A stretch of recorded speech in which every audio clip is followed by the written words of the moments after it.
Alright, hello everybody, and welcome back to Microsoft Flight Simulator 2024 on the PlayStation 5 Pro. This is, of course, the beta that's going on currently. And before I get a bunch of questions, how are you in the beta? If you go to flightsimulator.com and hit the PlayStation Learn More button, it'll bring you to the area to sign up for that beta. I'm assuming they're still bringing people in, still not entirely sure. We still do not know when the beta will end or anything like that.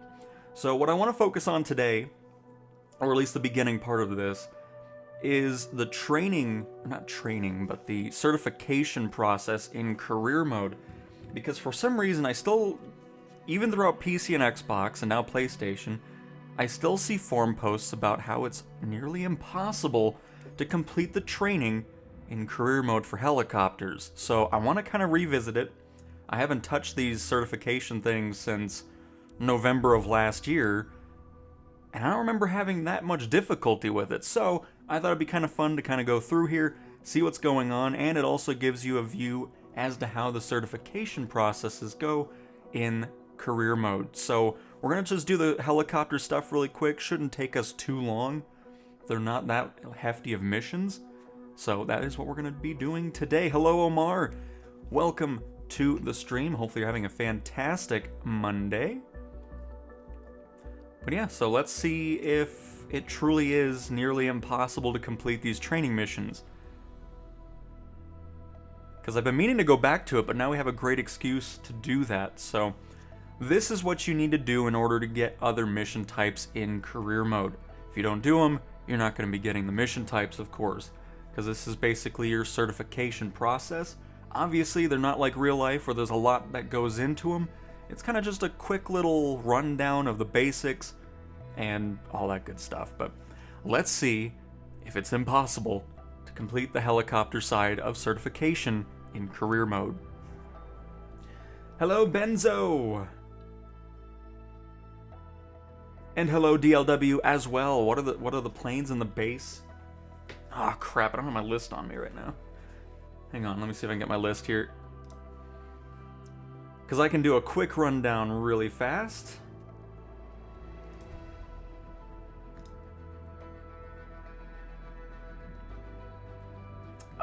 Where's my list? My handy dandy list. There it is.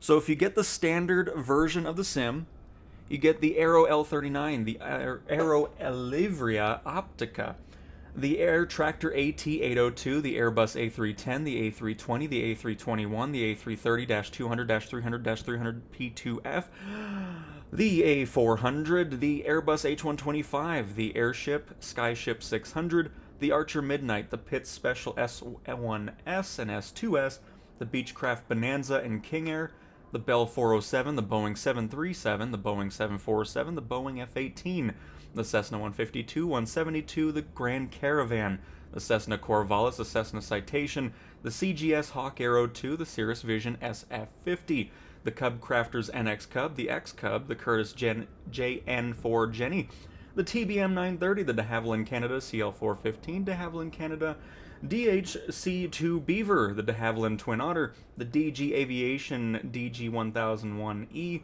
the DG Aviation LS8-18, the Diamond Aircraft DA-40 and DA-62, the DC-3, the Draco X, the Air Crane Helicopter, the Extra 330, the A-10, the CATSL, the Grumman G21A Goose, the Cabri G2, the Hart Aerospace ES-30, the Hot Air Balloon, the Fly-Do Hot Air Balloon, the Hughes H-4 Hercules, the Icon A-5, Jetson 1, JBM Aircraft VL-3, Joby Aviation Joby S-4, the Magnai Gyro M24 Orion, the MX Aircraft Company MXSR, the P-51, the T-6 Texan, the Pilatus PC-6, the Pilatus PC-12, the Powerchute, the Robin Aircraft Cap-10, the Robin Aircraft DR-400-100, the Robinson R-66, the Spirit of St. Louis, the Stemma S-12G, the Volocopter, the Wright Flyer, the Zivico Edge 540, and the Slin Aviation Savage Cub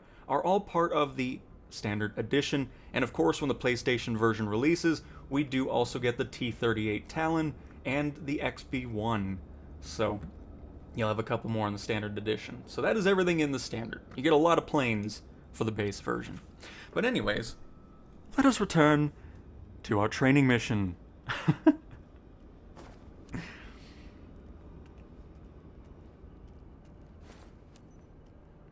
But yeah, it's always been funny to me seeing that people just have such a difficult time doing these missions here, so it's nice being back to it.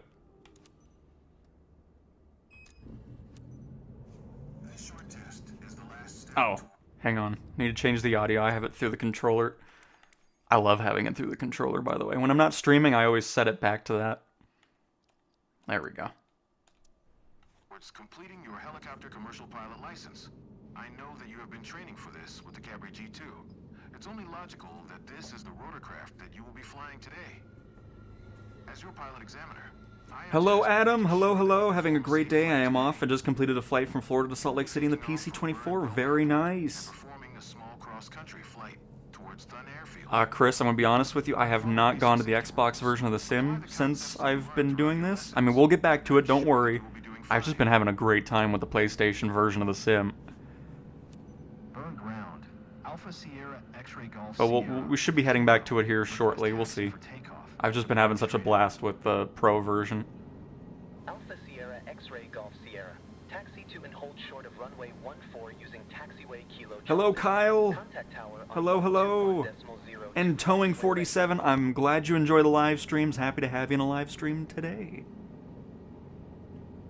And you're welcome, Benzo. There's a lot of planes for sure.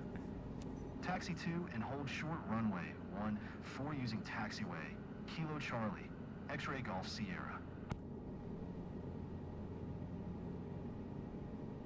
Oh, you mean the Eurocopter? Yeah, we can hop in the Eurocopter again. We did a little bit a couple streams ago, but we can hop into it a little bit later. And Todd, the co-pilot can answer to ATC in free flight, but not in career mode, which is a bummer. I'm really hoping we're not too far away from that getting into career mode, because it would help out tremendously.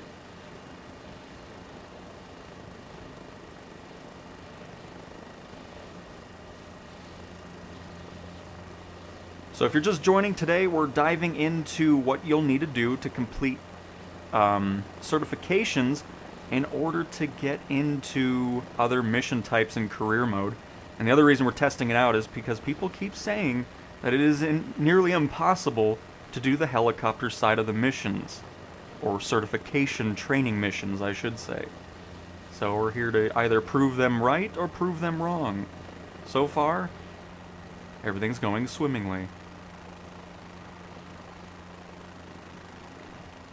Lower ourselves down a little bit. A little bit more. There we go. Burn Tower. Alpha Sierra X-ray Golf Sierra ready at runway 14. Departing straight out. Alpha Sierra X-ray Golf Sierra. QNH. Nice, Adam. Departing straight out approved.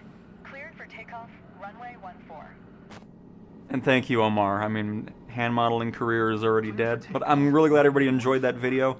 I thought it was cool enough to showcase in a separate one with the gyroscope controls.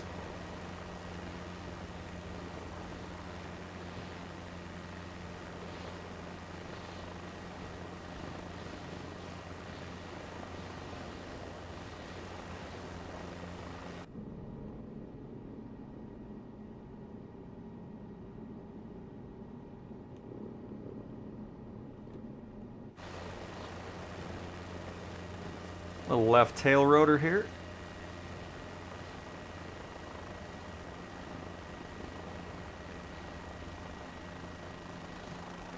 And let's climb up to 1,900 feet.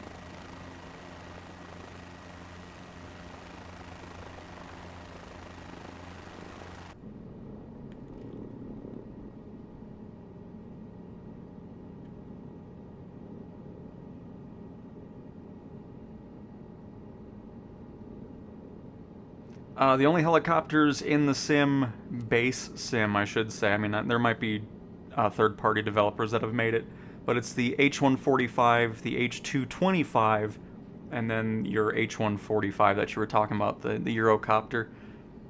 And then, of course, this one, the G2 Cabri.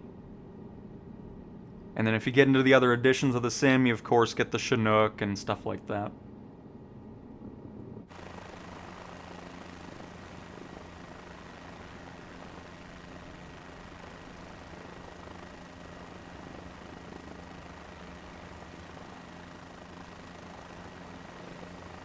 But, yeah, so far, not seeing anything going crazy here.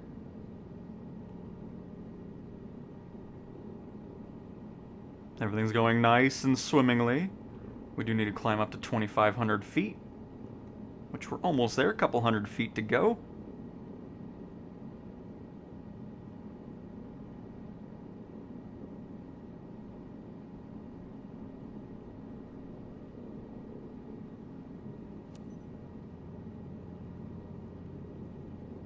And let's go ahead and bring that RPM back because we're climbing a little too much. We want to maintain the 2,500 flight level here.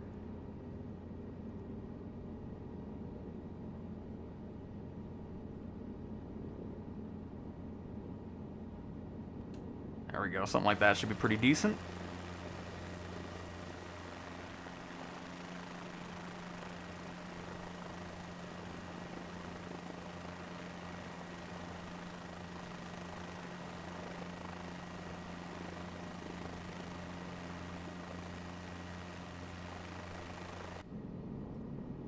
I love helis, and I think I'll be spending a lot of time with helis. I mean, career mode, because in 2020 I didn't fly helicopters much.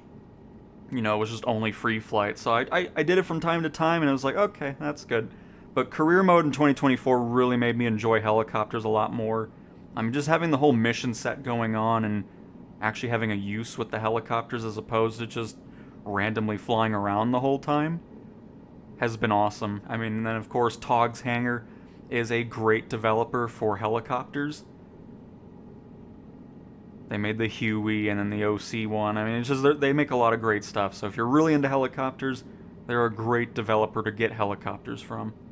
Hey FMJ, hello, hello. You like flying this one, Adam? Nice. I mean, it's a great one to fly for sure. And that is correct, towing. Yep. Standard, you get just those planes, and then some handcrafted airports. When you move up to Deluxe, you get even more handcrafted airports, and 8 extra aircraft, and then Premium Deluxe, you get even more handcrafted airports on top of it. And we are climbing too high, hang on. Too busy talking and not paying attention.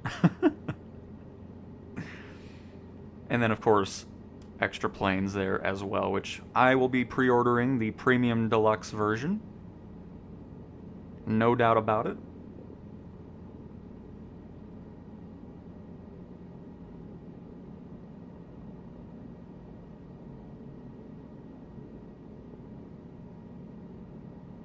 Hey CJs, good evening to you. How are you doing this fine Monday evening? And C4ZM with a unimpressed face on the left, or on the right. Hello to you as well.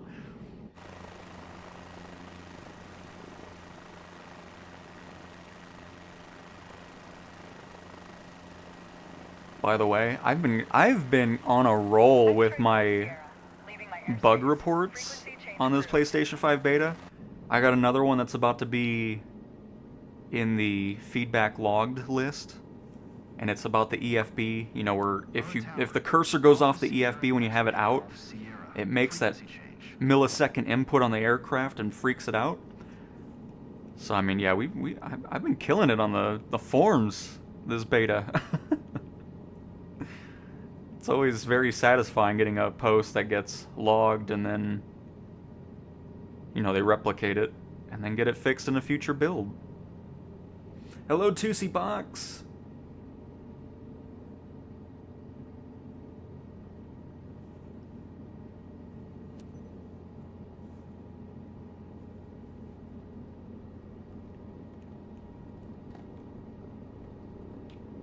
You're also going with Premium Deluxe, very nice towing, good choice. And no set end date. Goodness, I didn't know how I wanted to say it, but no set end date for the beta just yet.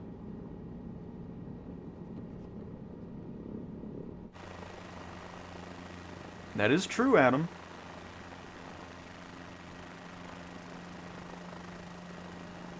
Very nice, FMJ. And Treb, is there an edition that has an ultralight, not counting the hot air balloon? The standard comes with the parachute, you know, little thing with a parachute on top and then a motor. That's another ultralight type aircraft. Oh, crap. I'm not even paying attention here. Hang on. Let me head the right way. I could also get the EFB going here. Just sitting on the menu there.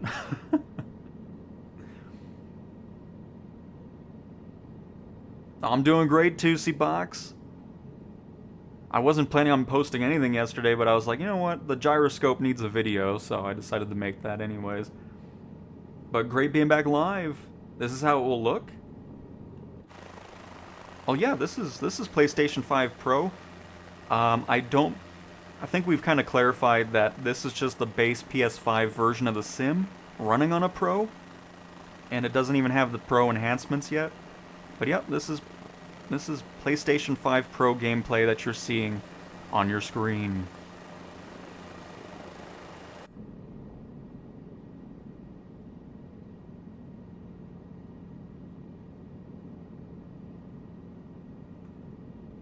And you're welcome, Robert. Hello to you. Welcome to the stream. Hope you're having a fantastic Monday. And that goes to the 46 of you. Like, you might be sick of me saying this all the time, but you do not know how much I appreciate everybody coming to these streams, chatting, and just having a great time. I appreciate every single one of you who keeps coming back.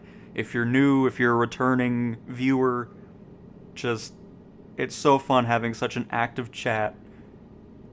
It's just such a blast. So thank you yet again, everybody. I just played the beta for the first time on the standard PS5, and I was really surprised with the performance. I really expected it to be worse, especially the fact that this is a beta. That's awesome! Glad those of you that are just on the base PS5 are getting a great experience out of the beta as well. Just pre-downloaded Pokemon ZA. I'm gonna be honest, I know nothing about Pokemon, but very nice. So totally prepared for Thursday's release. 4-hour bike trip planned tomorrow. Still impatiently watching all the Microsoft 24 content. That's awesome. Always happy to have you here, CJs, but hopefully you enjoy the new Pokemon game. I just want the H145. I'm guessing you get a lot of rescue missions for that. Well, it just... For third-party stuff, it's up to the developers to support career mode. A lot of them still aren't supporting it just yet, but I think we're starting to get to a point where they are. But yeah, it's just all dependent on whoever makes the aircraft third party, if they want to support career mode or not. And ISK, I will be getting the Premium Deluxe Edition, which is what I got for the Xbox and PC as well. And KP, hello all. Anyone know if they closed the beta? I'm assuming it's closed and I missed my chance. The sign-up stuff is still there. I'm just not sure how many more codes they're giving out, but I would still sign up for it for a chance to get into it and see what happens from there. And I appreciate it, Toe, and glad you enjoy the content.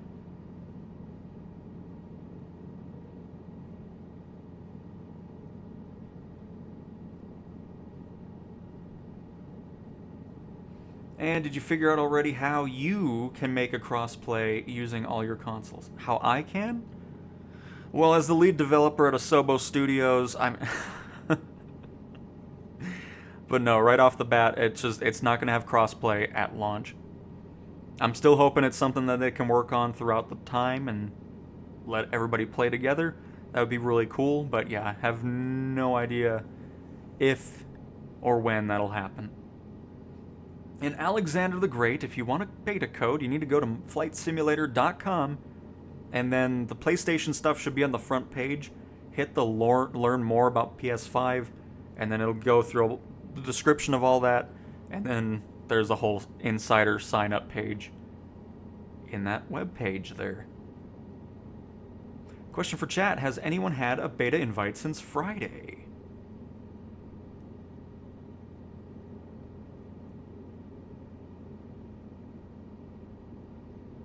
And nice, KP, very nice. And something something... Oh, something to relate to. It looked weird at first. But welcome, welcome.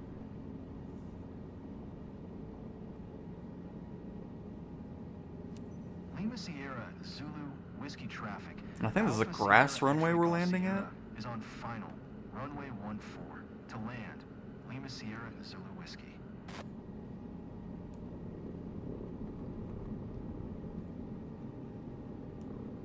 Yeah. Scrub the EFB down here a little bit.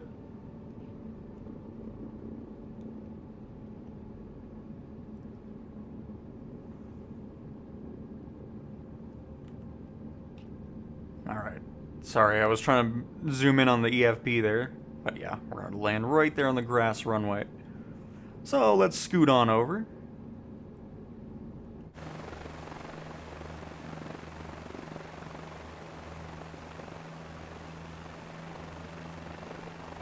And lower RPM so we can get down here.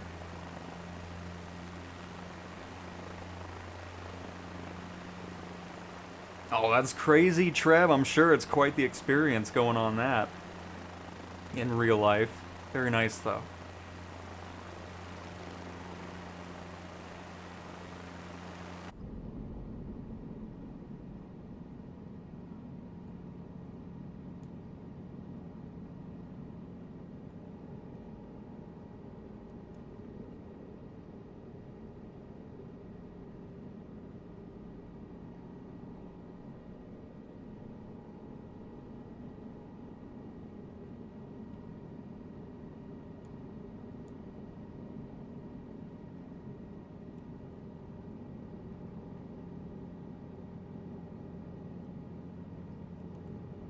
And again, if you're just joining, we're going through what you'll need to do in order to unlock new missions. These are the helicopter certification missions, which we're here both to showcase to new viewers and new to sim stuff, and I also want to see, because so many people have said that the helicopter side of the certifications are nearly impossible to complete, so we're just here to prove them wrong. Oh, shoot. I'm so used to the stop. Hang on. Turn it around.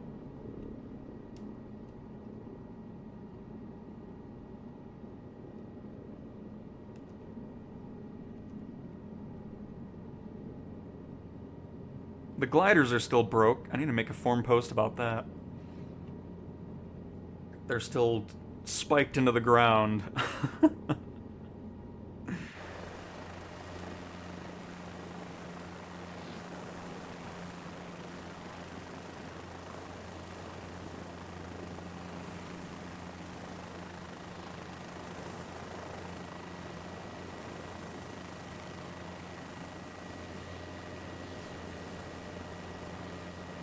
A little lower, please. Thank you. Lima Sierra Zulu Whiskey traffic. Alpha Sierra X-ray Golf Sierra is taxiing to parking. Lima Sierra Zulu Whiskey.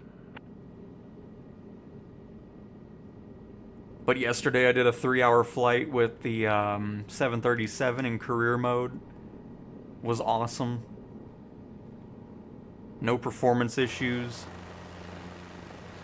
Was awesome. It was just, I'm having such a great time with this beta.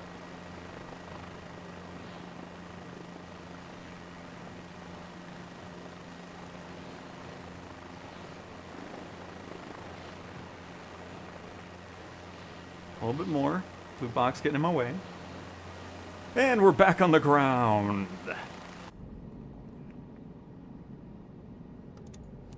You've passed the test. Congratulations. Thanks. There's a few things that you could have done better, but that was a solid I'm better than choice. you, instructor. Don't even talk to me, thanks.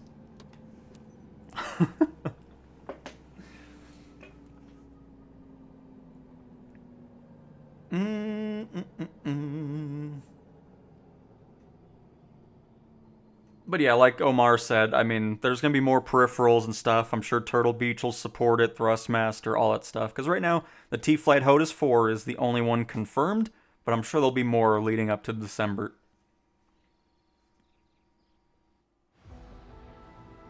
And very nice CJs, very nice. Oh, a little bouncy helicopter there. Oh, I didn't respect the taxi path. Or the traffic pattern. Pfft, whatever. We got a B. I don't care. That's what happens when you're reading chat and flying. You'll kind of go off of that a little bit.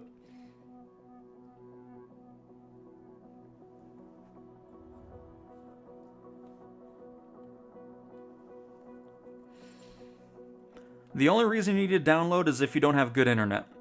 That's the way I look at it. If you have great internet and you're hardwired through an Ethernet cable, you're going to be golden.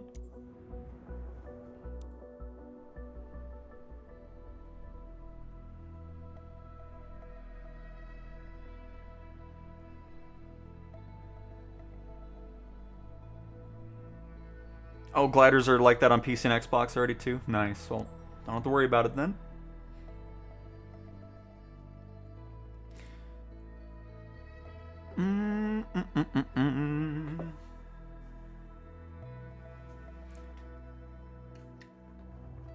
I mean, honestly, I'm perfectly fine just sticking with the PlayStation controller. I've been having such a great... I mean, we've been flying the... Everything that we've done, of course, with the PlayStation beta content-wise, has just been with the DualSense controller.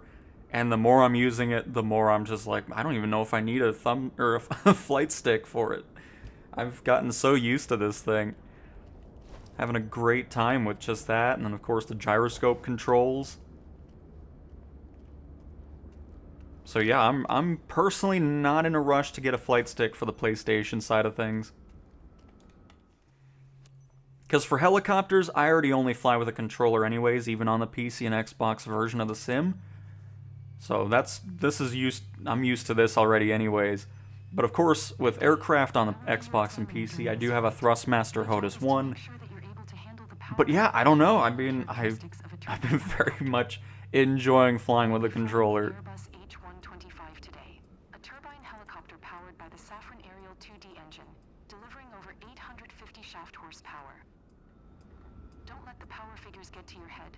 You clearly have what it takes to handle this helicopter.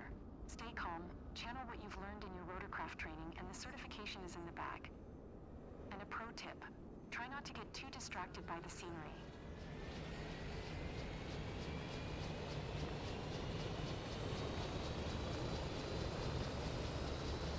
But yeah, all those like more sophisticated ones, there's no way those peripheral companies are gonna avoid making stuff for the PlayStation. I mean, I'm sure it's gonna be a pretty huge market. So in the next couple months, we'll probably see more and more companies and brands announcing their PlayStation variations to those things.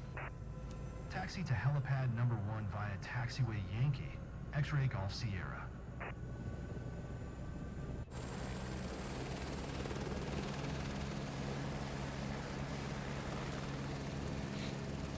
And where's that at?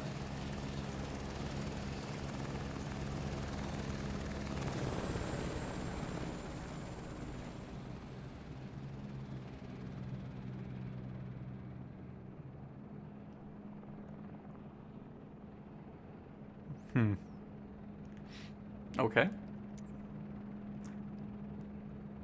Let's see if it's on our EFB, because I don't know why I went through the menu to do that, but...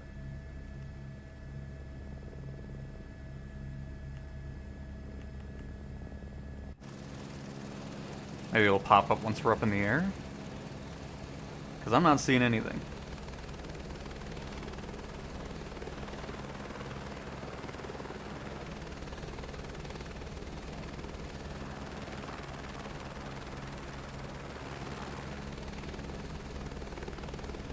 We'll just hover around a little bit. We'll explore the airport, because I'm not sure where it wants us to go here.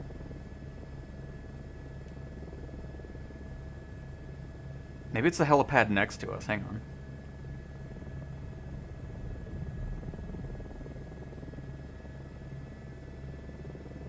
Because maybe she said it and I wasn't paying attention. Because it's the only other helipad here, so... Oh! Goodness gracious. A little drop there.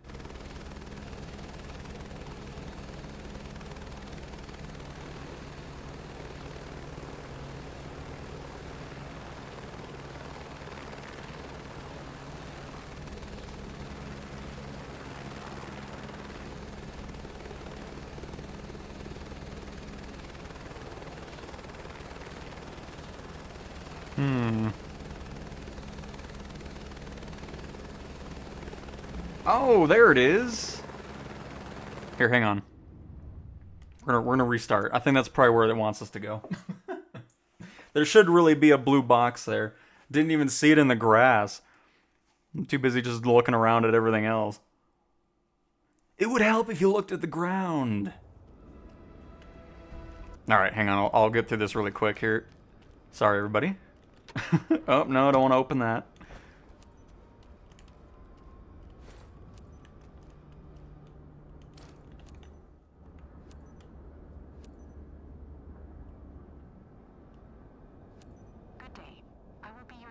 I'll listen to her now, too. I want to see if she says it. Go to the helipad in front of us or something. Because there's a chance that I just wasn't paying attention. Oh, man. Delivering over 850 shaft horsepower.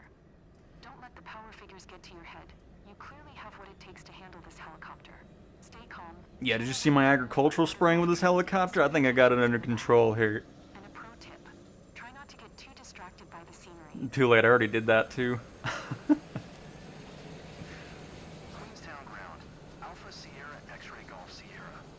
We can hop in another glider again. We've done it a couple times, John, but we can always do it again. We're just going to get through the helicopter certification things here in training. That way everybody can kind of see that, and then we'll dive back into free flight, I'm sure.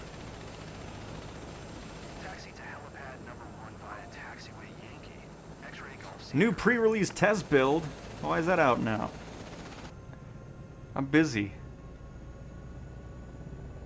Oh, it does have it there, too. It does say pad. I messed that all up. That's alright.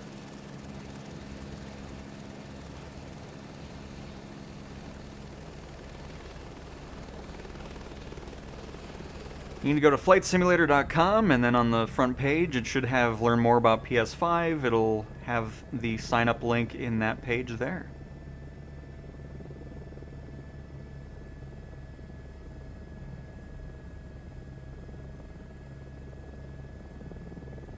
The air races are not in the beta, nope. When is this dropping, updating, releasing?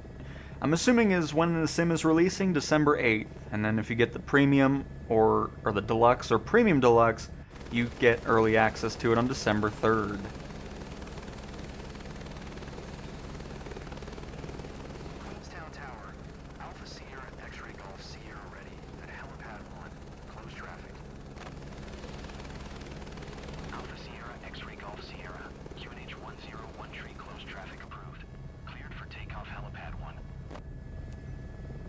Alright. Cleared for takeoff, helipad 1.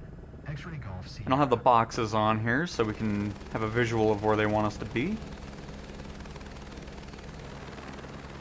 Oh. I'm gonna go this way.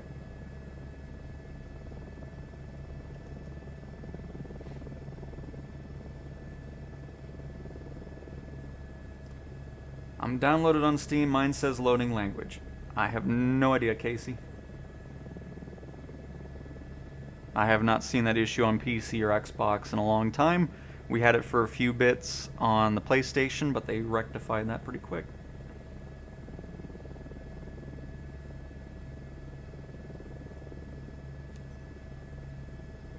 Thrustmaster joystick with Bluetooth. There's not going to be wireless stuff. It'll always be connected. I'm pretty sure. It wouldn't be a very great experience if it was wireless, I wouldn't think.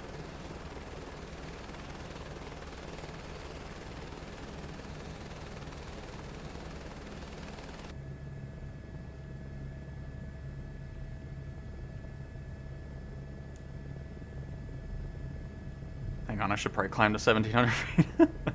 Just been looking at the chat. And again, if you sign up for the beta, it does not mean you're going to get access to it.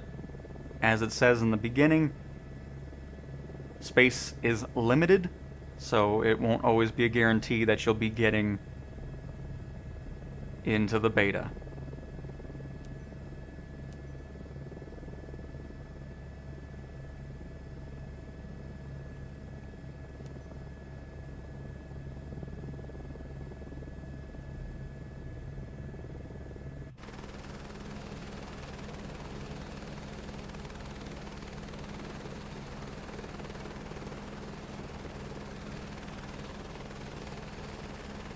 We're back on the ground. I need to see what the new beta build is like. See if it's a big change log or a smaller one. We'll see.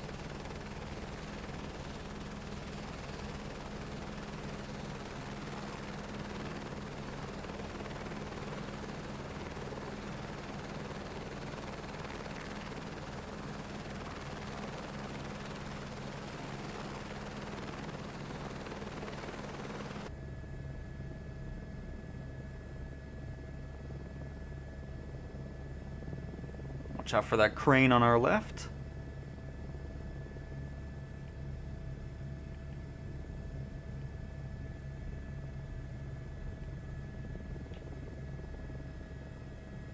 And yes, it's just the PlayStation variation of the HOTUS one, pretty much, if I'm not mistaken. Oh, it is a small changelog? Okay, good.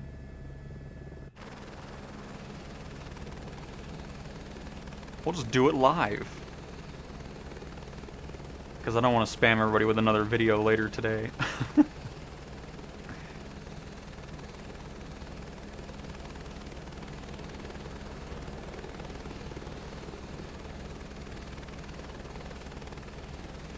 X-ray Golf Sierra. Contact ground on 118.1. 118.1. X-ray Golf Sierra. Queenstown ground. Alpha Sierra X-ray Golf Sierra. Request taxi to parking. Alpha Sierra X-ray Golf Sierra. Taxi to General Aviation Parking via Taxiway Yankee. And it is Rodrigo. It's been awesome.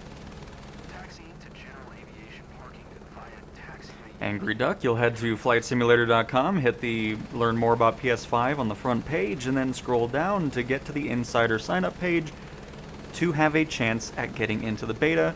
Signing up for the beta does not mean you get into the beta, so just keep that in mind.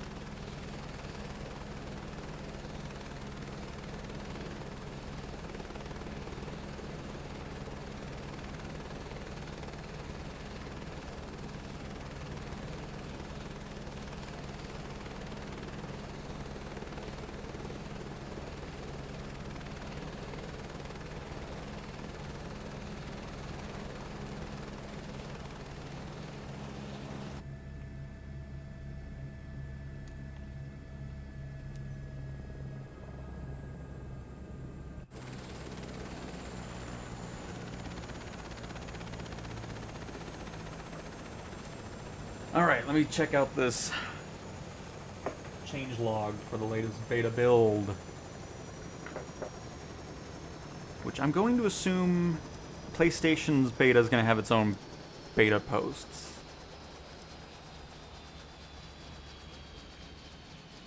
Fixed ocean tiles flashing white when navigating the world map, improved loading of runway materials during RTC, fixed concurrent accesses to atmosphere cache, which could lead to crashes when add-ons write to airspeed simvars. Fixed crash occurring sometimes when default audio device is not available. Fixed stutter in ATC panel when receiving new messages. Fixed a crash when manipulating departure and arrival info in free flight. Fixed FPS drop due to tessellation on DEM skirts. General bug fixes, fixed character portraits sometimes being empty after booting the game. Oh, we got a perfect score almost. Lovely. Alright, so we're 2 for 2 in the impossible to complete the helicopter side of career certification missions on helicopters. Fixed an issue where the detailed list of controls could be visually empty after modifying a control. Fixed an issue where the arrows on the tabs of the ATC were not always present. Fixed an issue where resizing the window would break some UI elements in the game. And fixed custom aerials, sometimes creating tiling or black tiles. Let's see, let's do the hook endorsement next. Fixed an issue that caused some lights to not work properly when using _set events with an index as a parameter.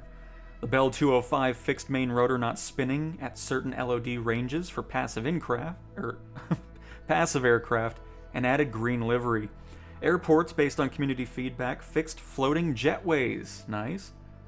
And Dev Mode Scenery Editor, avoid CPU max out at 100% when editing airports, changed hide skip vegetation details to hide skip ground details, and the SDK Wasm API added a C++ a wrapper around VAR's API and SimUtil's library.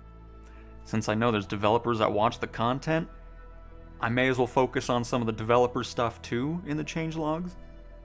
Still cool though. I mean, I love that. That's so... But that is Sim Update 4's 6th beta build of 1.6.15.0. There we go. Now we don't have to do a video over it. We did it live. And you're welcome, Angry Duck.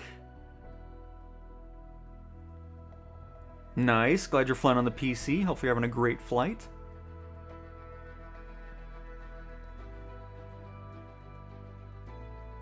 Well, I mean, I'm glad they picked me to get into the beta because I'm actually one that goes into the forums and reports stuff. It's not just because I'm a YouTuber. I've spent all my time, anytime a beta build was out on PC and Xbox, I was in it. So it's just, it's definitely not just because I'm a, I'm a YouTube channel. Because I've spent hundreds of hours in the betas. And that'll only go up even faster now because of the PlayStation beta. Is there going to be an option in the game where you can have the computer control the plane without doing anything? Right now the AI piloting is not here. They're working on a new version of it. So eventually you'll be able to have the AI co-pilot fly the aircraft for you. The other thing you could do is just open the toolbar and then the plane will kind of fly itself that way, but still not ideal. So AI piloting is not in the sim currently, but it'll be back eventually. Transition into a hover once you are 30 feet above the cargo area. It's interesting, they got rid of the animated people on the ground for cargo. I wonder why they did that. I mean, I know sometimes they were a little bit weird, but it was still nice to see. Who knows, maybe they'll pop in still.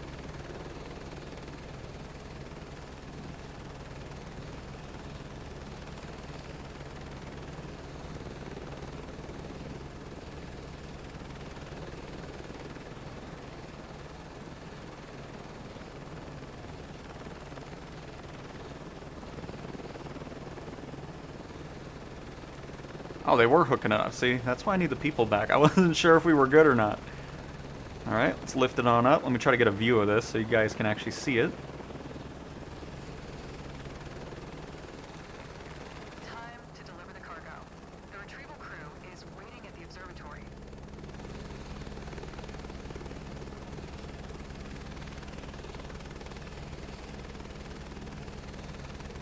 I play with controller? Yep.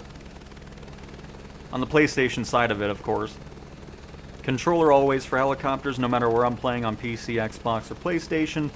And then on Xbox and PC, I do have the Thrustmaster HOTAS 1 for the fixed-wing aircraft. But everything on PlayStation is with controller.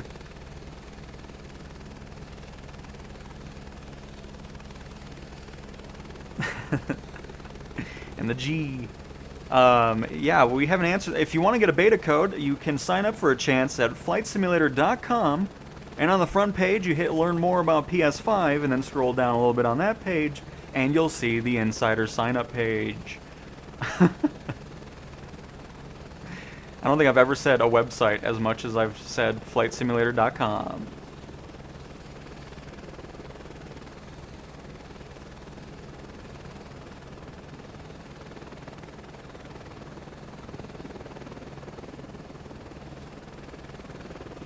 But that is what we're here for, here to help out.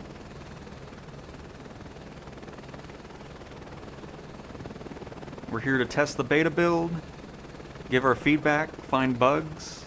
Good. Maintain your hover and wait for the ground team to detach the cargo.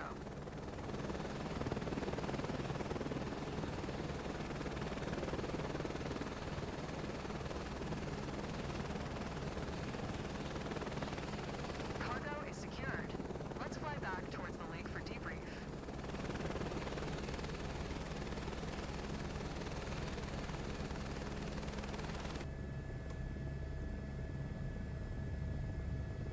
Beautiful.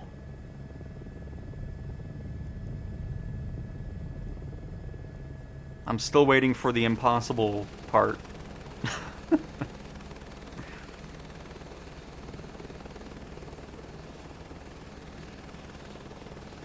How do we get the beta code? You go to flightsimulator.com, hit the Learn More About PS5 on the front page, scroll down the page, and then you'll find the insider sign up there, where you can get a chance to get into the beta. Signing up does not mean you will get access to the beta.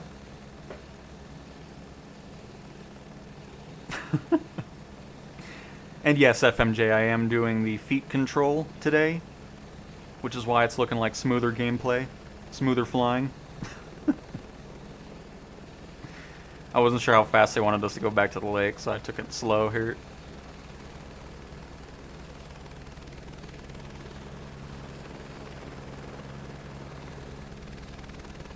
You performed well and completed the hook endorsement.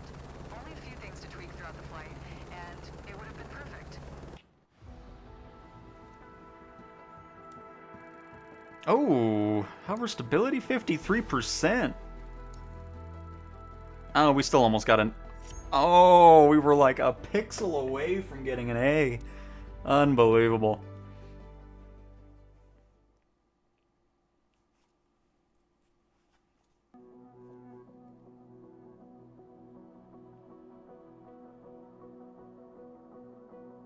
You will never have anything regarding damage in Flight Sim. It will never happen.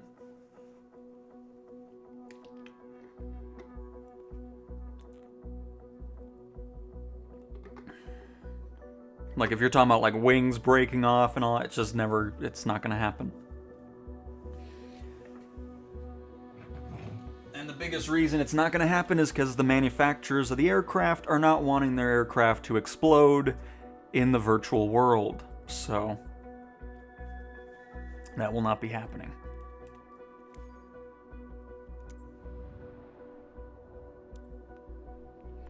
This certification opens the door to your participation as a pilot in command in SAR operations, as the mountain little overview is glitching it out a little bit.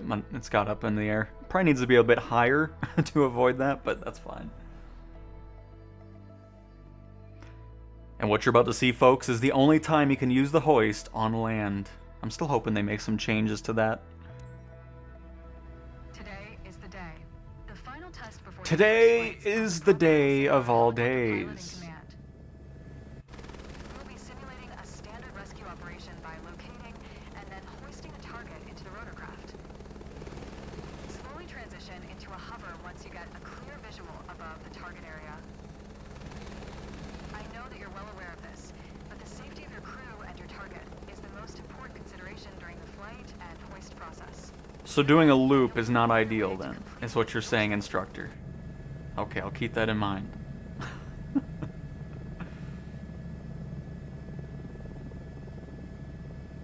Will we be able to get Bioware on the...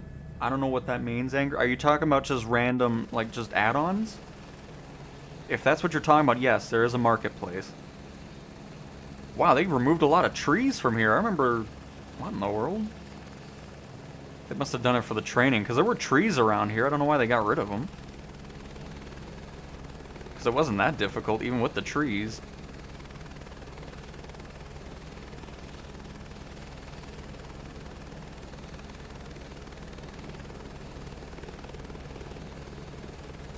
Ready to start hoist. Preparing hoist.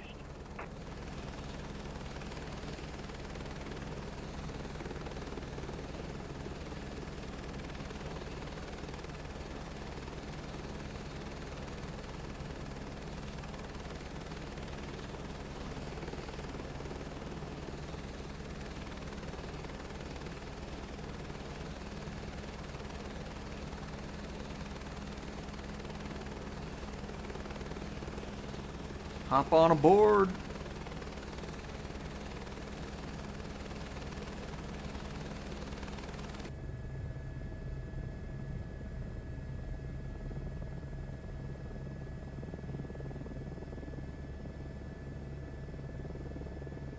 It's all good, Angry Duck. I assume that was what you meant. But yeah, the marketplace is going to be there, where you can buy planes, helicopters, airports, sceneries, liveries, all that good stuff. It will be there.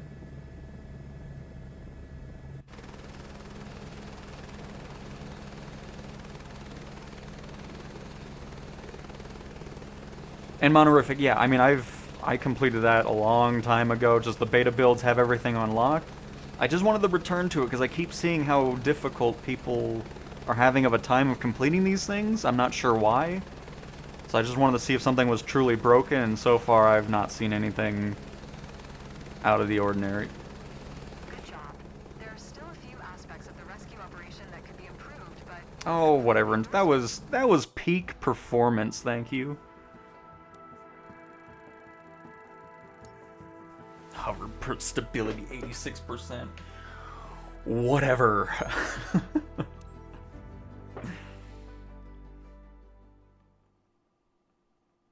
And I am Morpheus. We're playing on a PS5 Pro using the DualSense controller. And Rodrigo, yes, the marketplace is going to be available for PlayStation.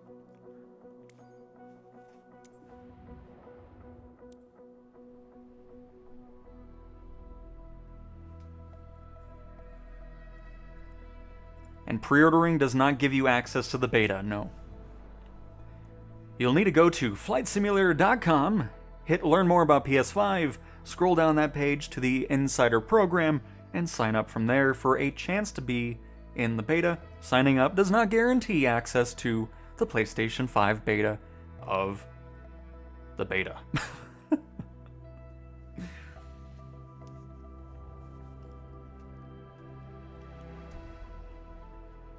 As this is your last check ride, I will be making sure that you fly safe today. If all goes well, you'll have your rotorcraft ATPL by the end of the day. Oh.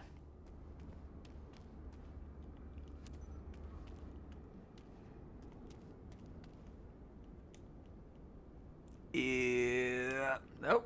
There. Oh. Come on, just... There we go. Hopefully the instructor didn't see us struggle on that.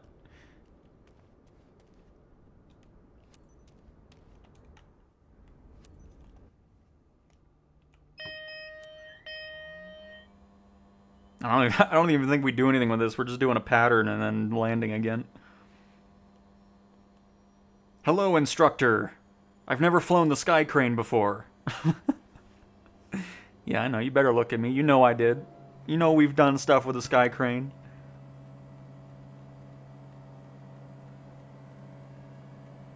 This thing's awesome.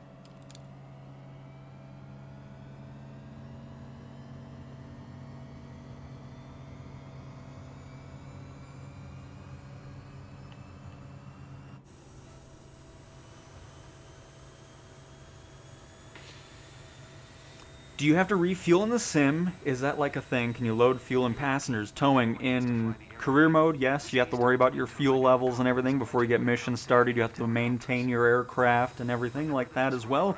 From the gears to your flaps to the engine, all that good stuff. In free flight, you don't have to worry about it. You can load passengers and fuel there too if you want to. So you can have that aspect going on in free flight. And if you're not wanting to deal with that right off the bat, you can turn on unlimited fuel, and you don't have to worry about it in free flight, of course. Delta Bravo, taxi 2 and hold short of runway 27 using taxiway. Contact tower on 126 decimal tree 55 when ready. Well, yeah, PlayStation was having the same thing that console in general has been having with trucking games. You know, where all these random truck games were coming out that were trying to tap that market that ATS and ETS has. Thankfully, those can all stop, and now all those crappy flight games can also stop, because now everybody's getting the best of the best, so...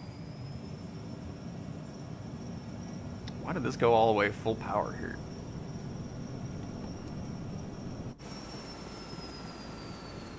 I think we're good.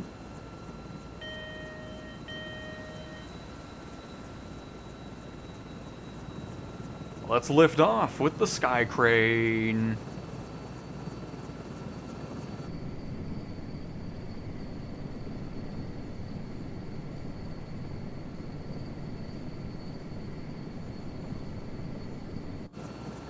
Gotta watch out for these light poles here.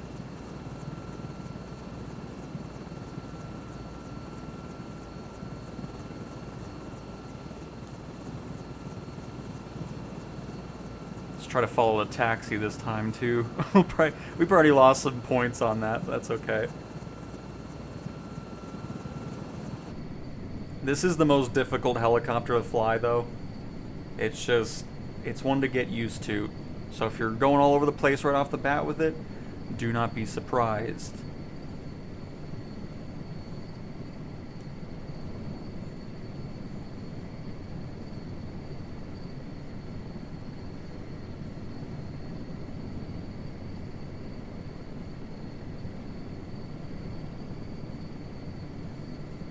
Because you just do little inputs and it feels like, oh, I was going to. Oh my goodness.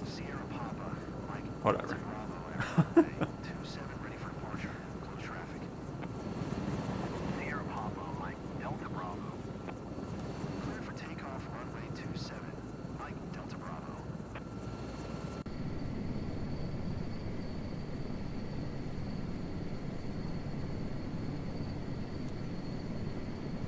Climb to 600 feet.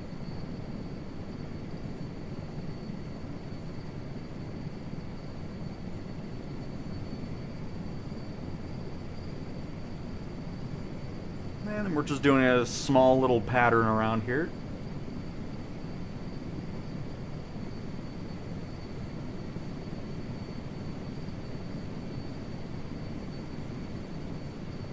You should just record yourself saying that. Yeah, no doubt.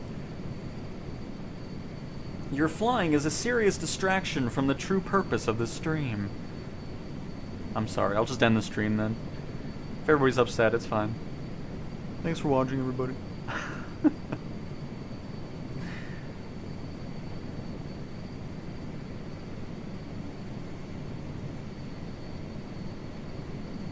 I will be unavailable for Christmas this year. I'll be on 24. Very nice, Sim Racer. How can I play on the PS5 Slim? You'll want to head to flightsimulator.com, hit the Learn More About PS5, and then scroll down that page to sign up for a chance at getting into the beta, which again is a chance. Just signing up does not mean you get access to said beta.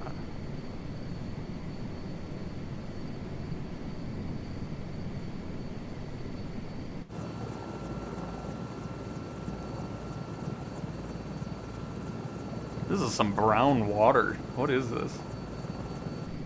It's like the Missouri River.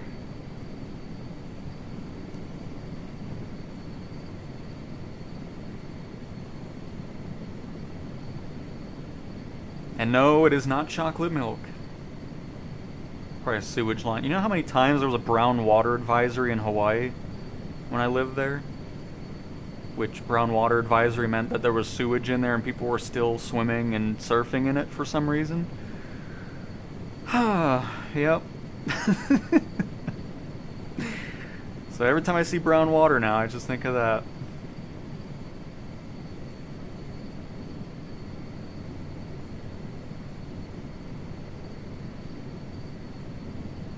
Say hi to me.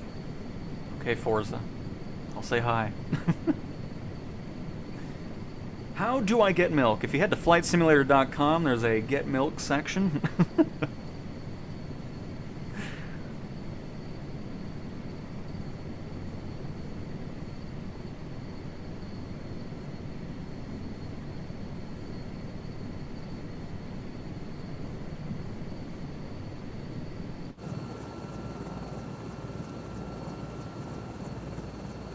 We did a good job holding the altitude here.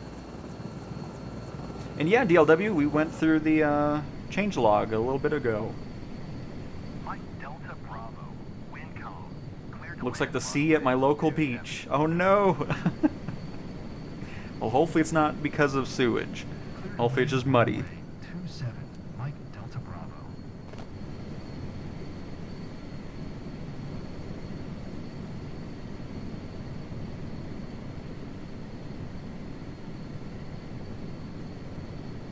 When we land again, I'm gonna make a pinned comment again.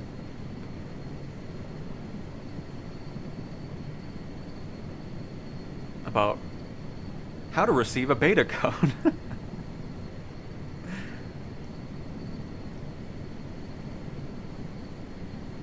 And Diffuser, I've been hearing good things from people that have a base PS5. Like, they've been pleasantly surprised with the performance, so it's seeming like it's going to be pretty decent for you as well.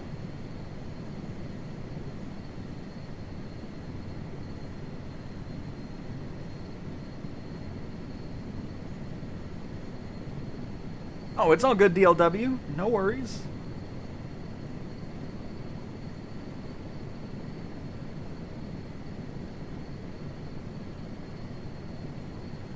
I appreciate it, towing.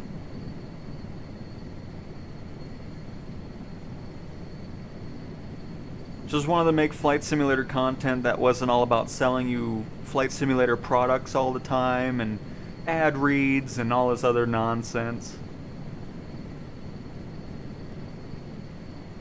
Too many channels out there that do update videos that drag in all this other random crap, and then the reason you click on the video is at the end of it with a bunch of mid-roll ads going on. So, I just wanted to be a channel that was there for information and information only.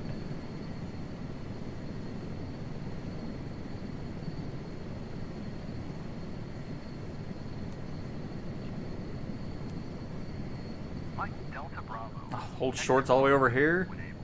Great. Let's get our taxi speeding.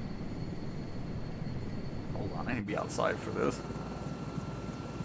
And don't mind the shadows in this view. It's only external camera where it looks like that. If you're on the ground, in showcase camera, or even first person, the shadows look like they're supposed to. I already made a post about that as well. Oh god. Hang on. Let's get control here. It has quite the ground effect going on, which isn't surprising. I mean, it's a really skinny helicopter, giant blades, so you are going to be fighting with that quite a bit. Mike Delta Bravo, contact ground on 121.955. Going to 121.955. Mike Delta Bravo. Just gets so twitchy on the ground. Alright, let's not miss this here.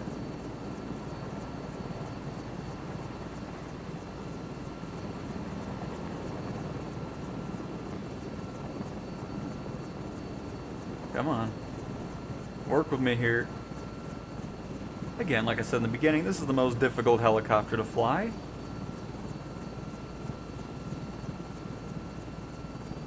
Just get on the ground here.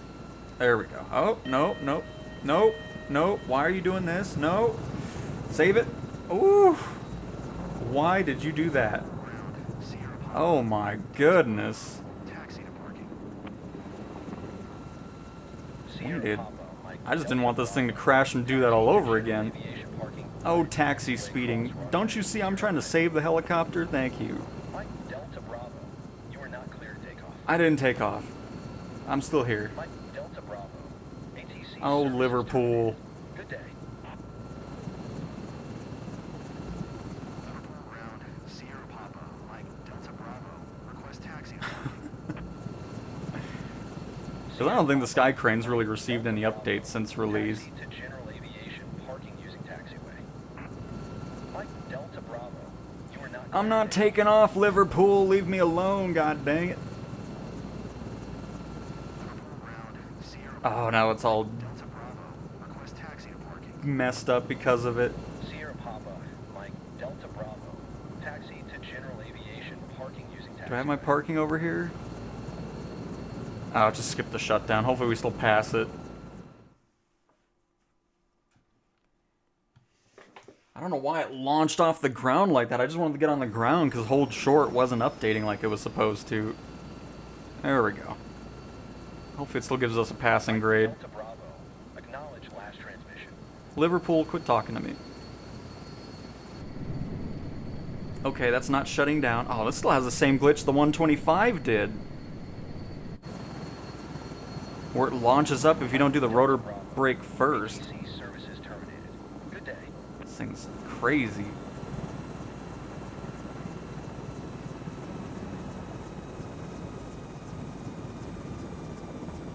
So needless to say, when you get into the Sky Crane, this is the fun you can look forward to.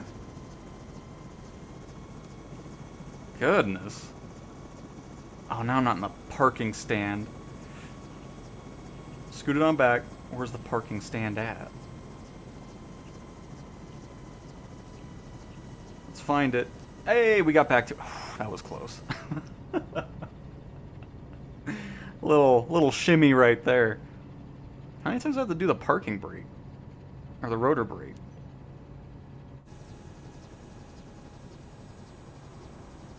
Please.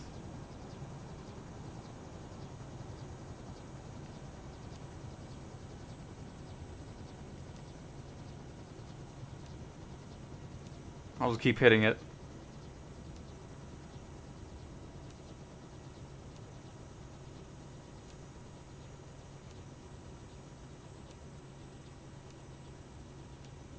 We did Dubai yesterday or the day before. It's nothing exciting in the sim. But no, I mean, I really hope the Sky Crane starts seeing some improvements because it's overly, like, it just doesn't fly right. It's weird.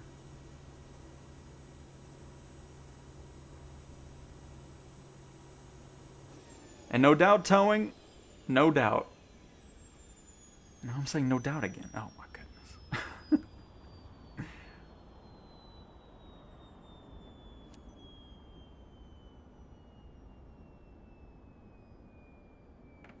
You've shown that you've got what it takes to operate more complex helicopters. Nice. I'm sure that you could do even better with some small tweaks to Yeah, some small tweaks to maybe the helicopter working correctly. That would be nice. Thank you.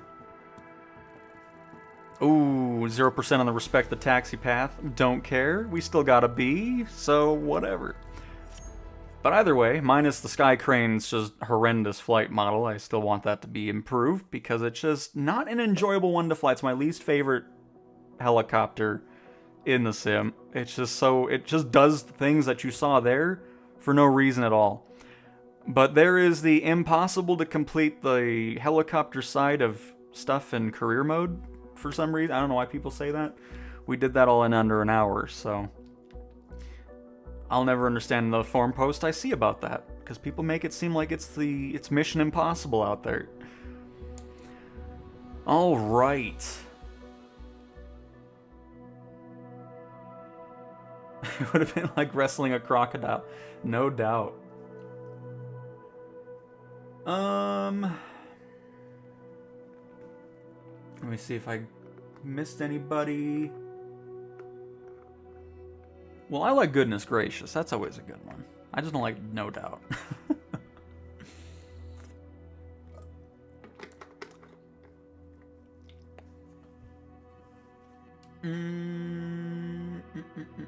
You want a landing challenge? We can do a landing challenge. We can do a landing challenge here. In a private jet. We'll just do an epic one. We'll go into Aspen.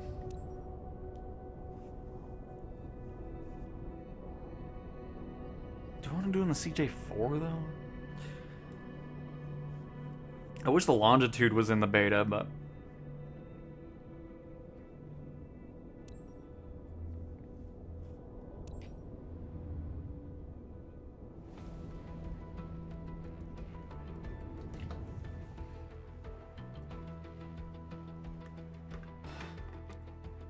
oh, let it load in here.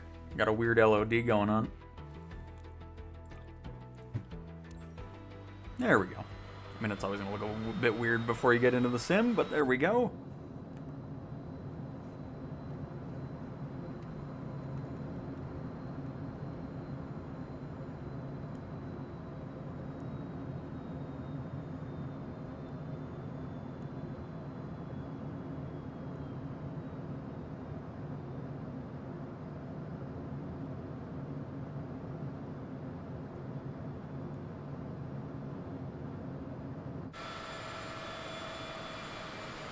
The airport should be to the left.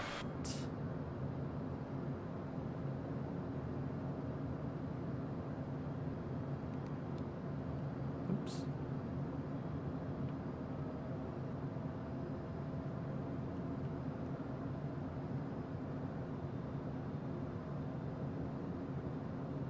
Say hello to the birds in the pine trees.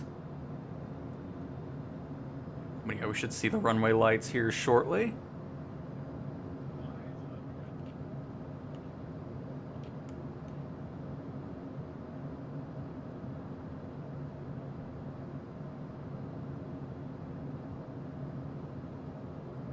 Because it should be to the left of this road.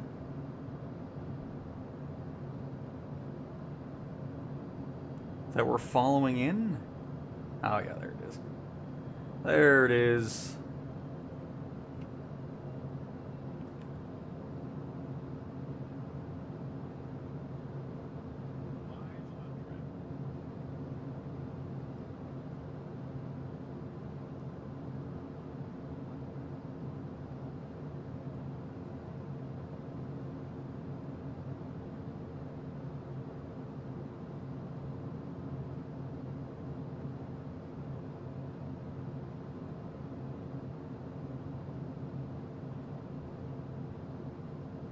Get the gears on the ground. Oh, we're coming in too hot. Too hot. Not hat.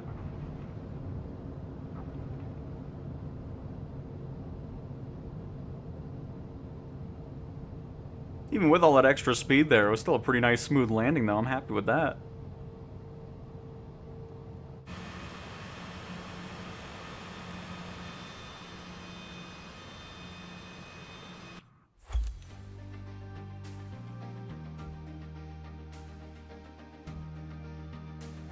Ooh, we still got 1.3 million points out of it. Thank you very much.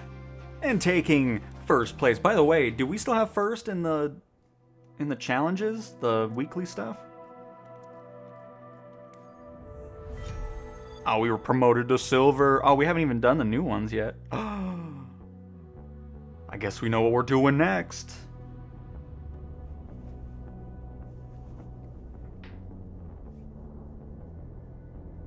I mean, is it really... I mean, it's...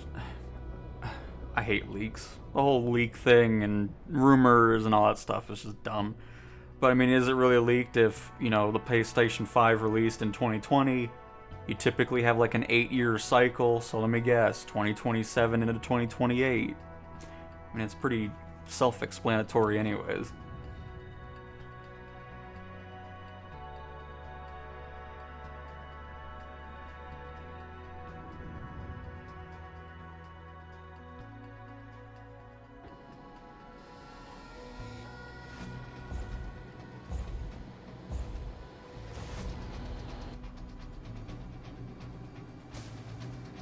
I have not done this one in a while, so I don't really remember the path.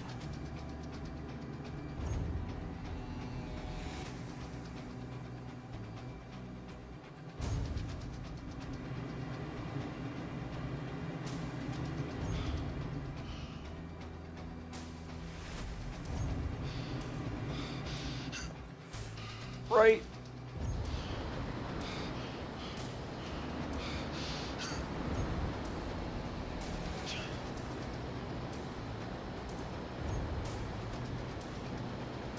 Turbines.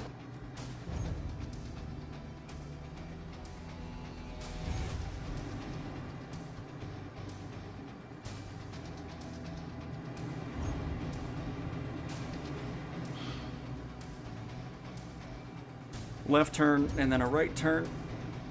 I should have done that a little bit differently, but that's okay. Oh, we need to pull back on this power. Yank the stick.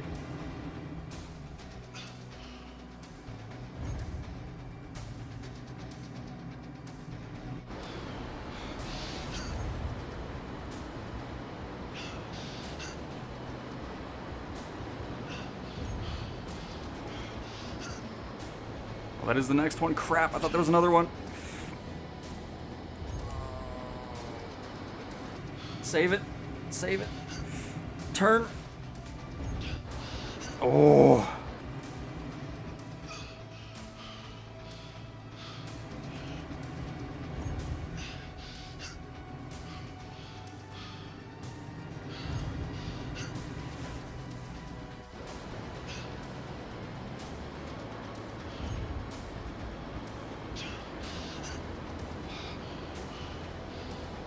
Book it.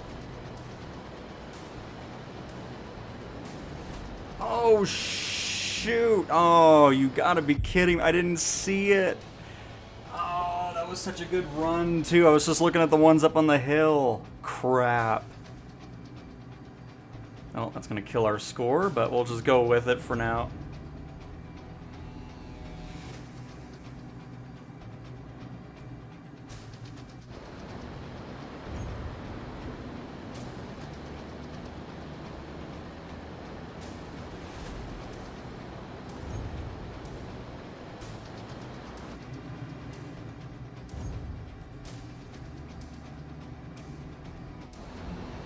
Oh, what? How did I miss that? Oh my goodness, I saw the pole, I didn't, went to the left of it. Crap, oh, I messed all this on up here.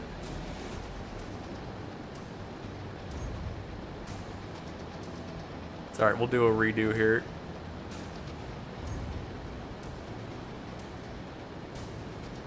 We'll do it after the helicopter one.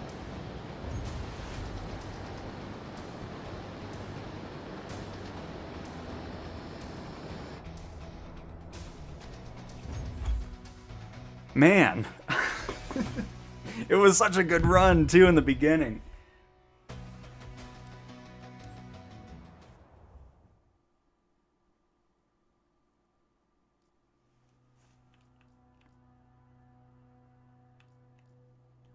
Blue Ridge Mountains. All right.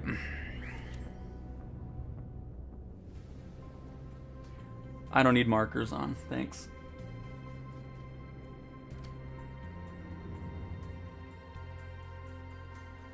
We did a cold start. I'm not doing an airliner cold start again. We did that already. That takes too much time.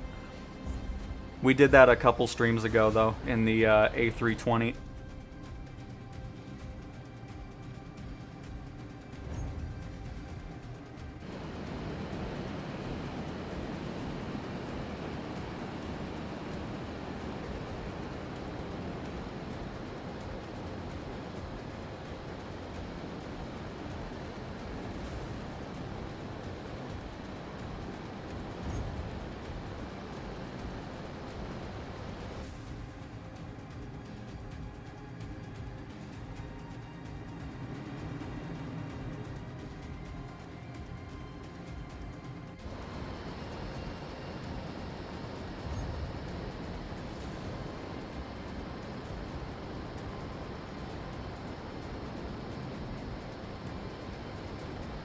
Well, don't need to go down just yet. Let's go for a basic score here.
There we go.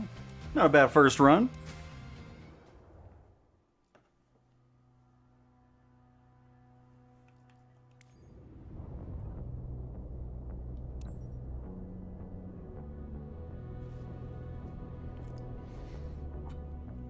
I mean, obviously, if you're doing airliners, I highly suggest having a mouse plugged into the console. I mean, there's just so much going on with it. I don't particularly enjoy airliners.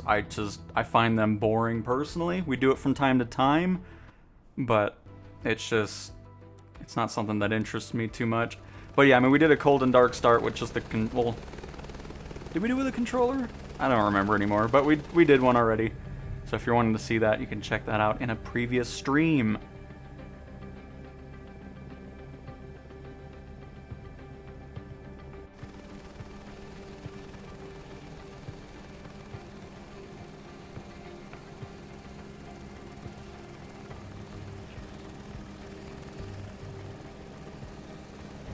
Oh, kind of slammed in there a little bit.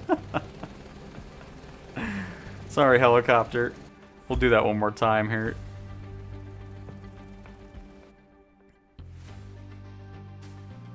Now, typically, you want to see how I normally do these missions? It's not going to look very legit, but I'll show you how I typically do these challenges here.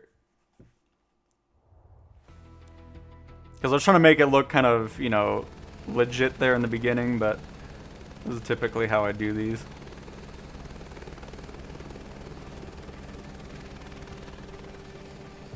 Oh.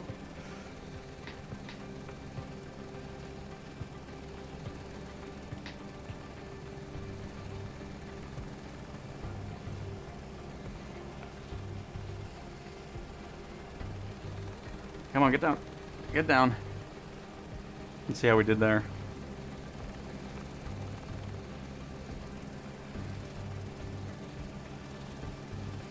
You not happy with that? There's no way. You're really not happy with that landing? How dare you, Sim? Just ruined my perfect score. Oh, we still got a decent one out of it, but hang on, we can get first. Hang on. Let's make it as unlegitimate as possible here, alright, folks? Be ready.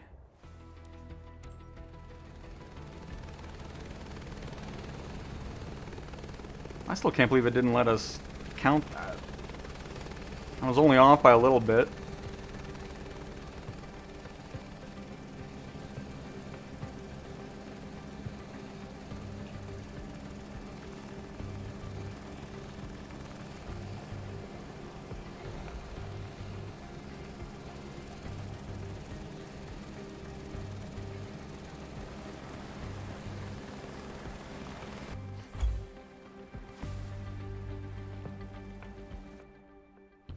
Oof. I mean, it was a hard land. All right, one more time. One more time. Hey, Binky. Hello, hello. Welcome, welcome.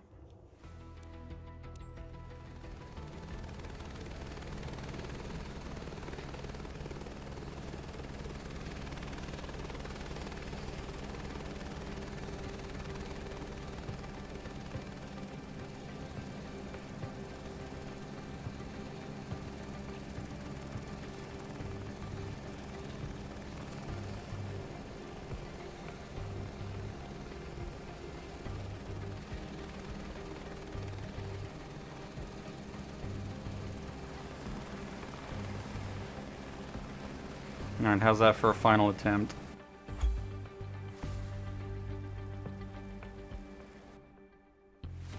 Oof, still second. I'll take it. They must have really went unrealistic on their approach. If even my unrealistic is not there. But alright, hang on. Let's go back to this one now that we know the path a little bit. It might take another attempt. We'll do 2 more on this, and then we'll move on.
Missed the windmill.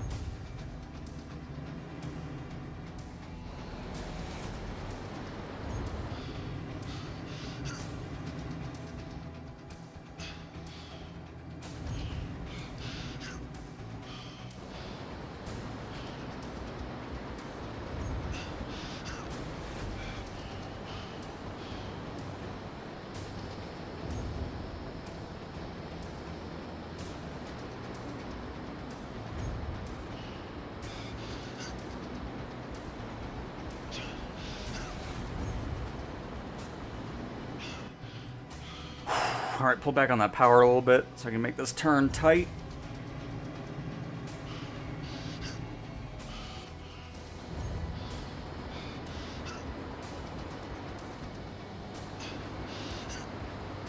Oh, the smoke got out of the... Oh, it was... it got in my way. It blocked it and I couldn't turn... Alright.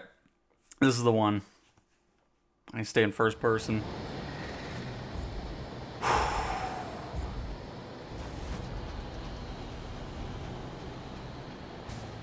And I'll catch up back up with chat. I'm really focused now. Like I wanna get first on this because we can. I'm making this more difficult than it needs to be. So we will return to the chat when I'm done with this here.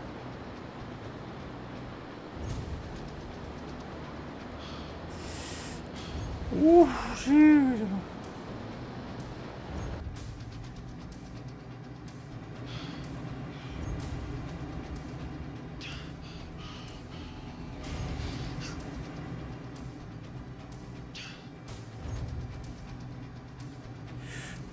Oh, goodness.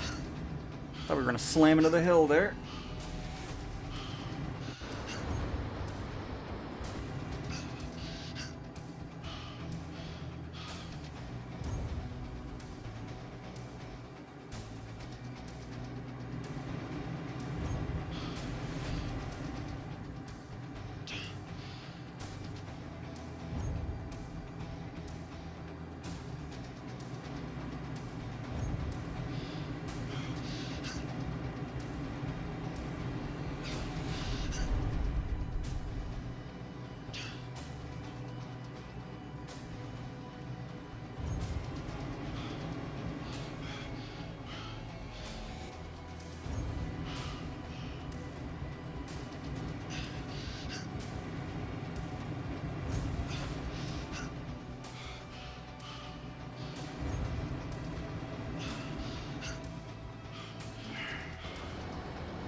Alright, this is where I missed that first one. Oh, on the right side here. Let's go ahead and not do that again.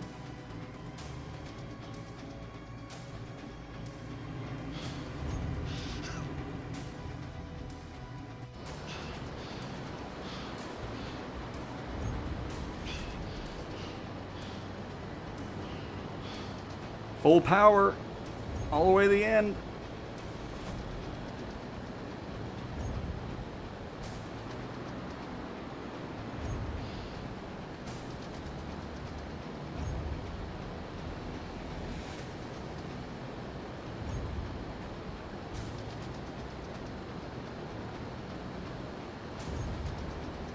There we go. I'm happy with that.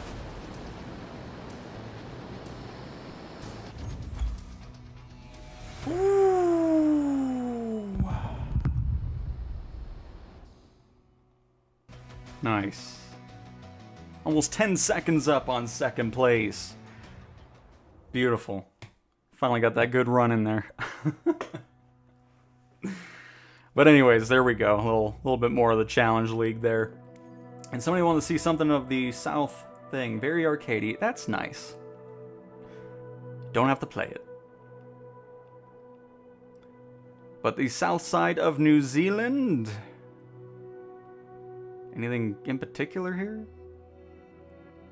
Oh, I've kind of flown around here before, actually.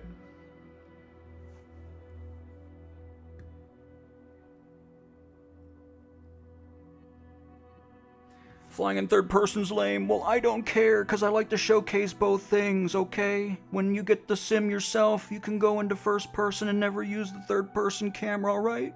Alright? Fantastic. Goodness gracious. Third person's lame. I only fly in first person and I don't want to experience any of the other cool features going on the outside of the aircraft.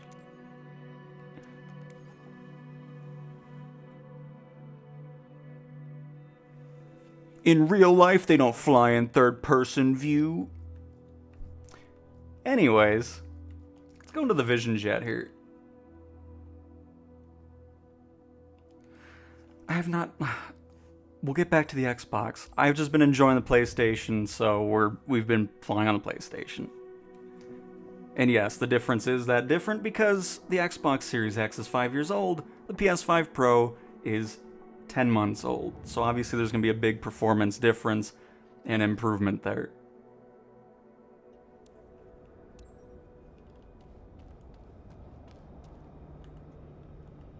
Hang on.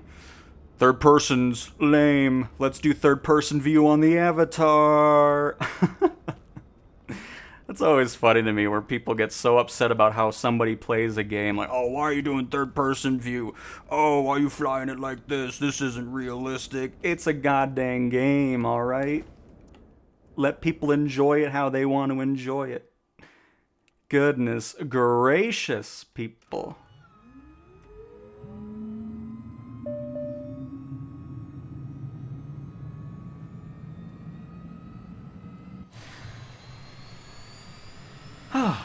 Anyways. There we go.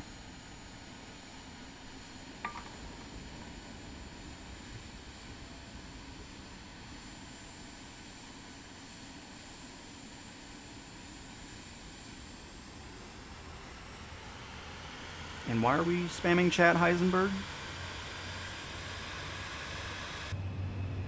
Oh, by the way, we're in third person view. Oh no, everything's ruined. It's like Rocket League all over again. Oh, why are you using that camera setting? It's like because I want to, that's why, thank you.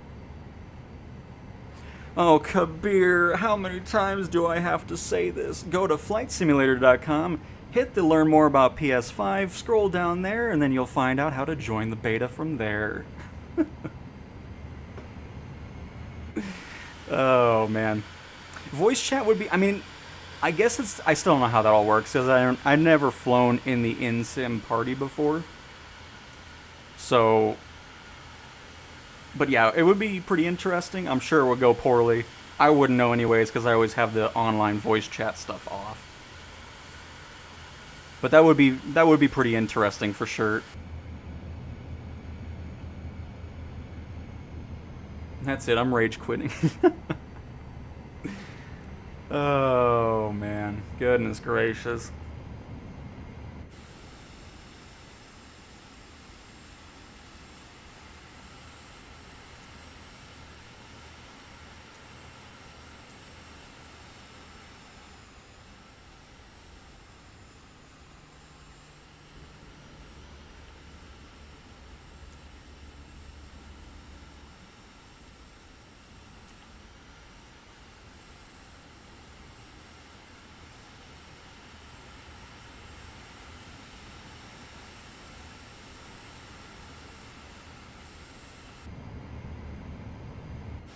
How's the stream been? Oh, it's been fantastic. As usual.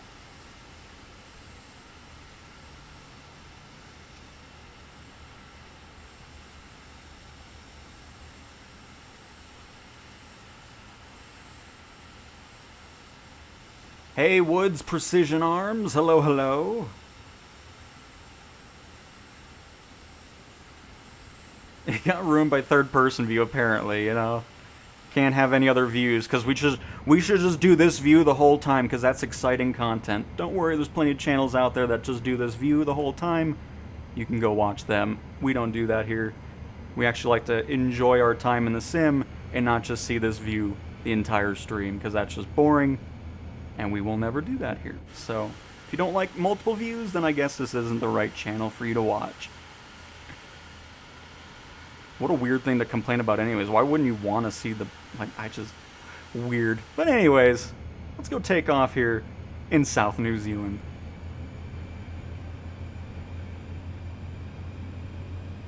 No styrofoam cup physics. Yep, it's ruined.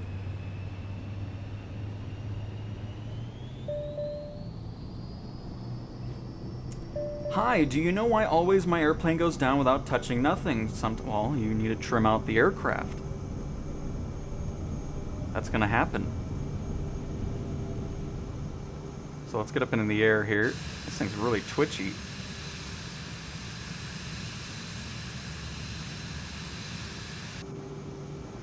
But anyways, to adjust trim, there's a quick trim. If you hold, what is this? This is R2? No, it's R1.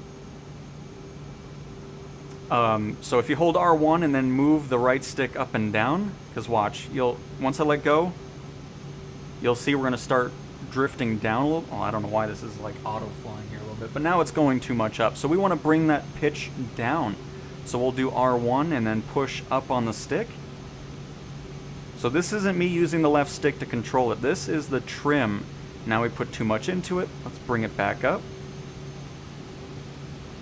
And we will level out the aircraft here a little bit. This one's kind of a pain to do.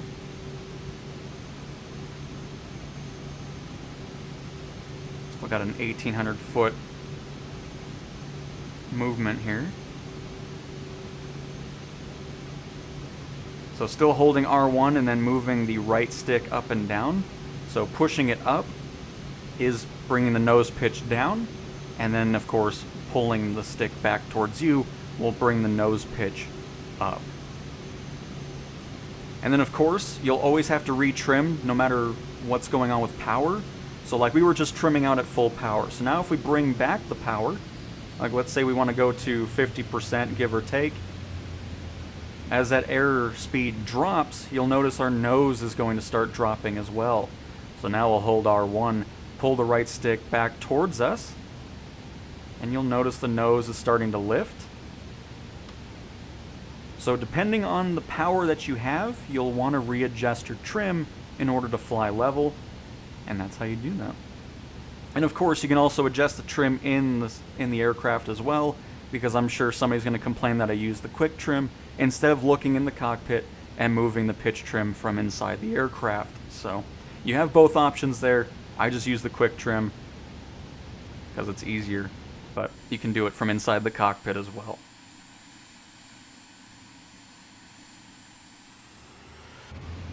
And that is how you trim out an aircraft. I might break down, get a PS5 for this game, and that way I will also be ready for GTA 5. That's kind of the way I was thinking about it too, because now I'm ready for GTA 6. Can't wait for it. It's going to be awesome.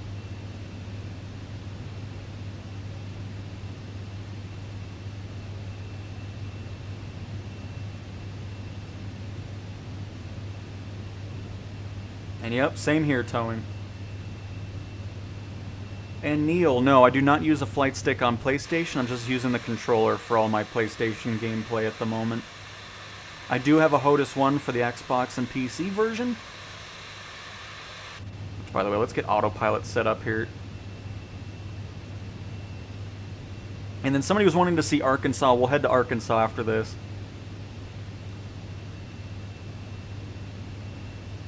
Well, let's do an altitude hold mode.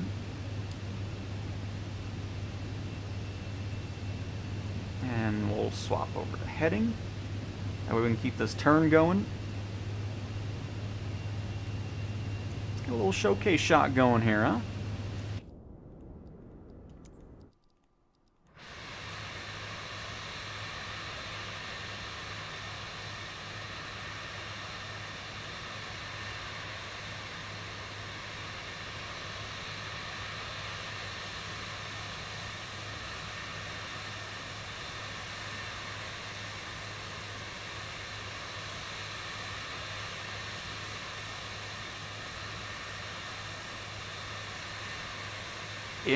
I'm not noticing any of the black lines here for some reason in the water.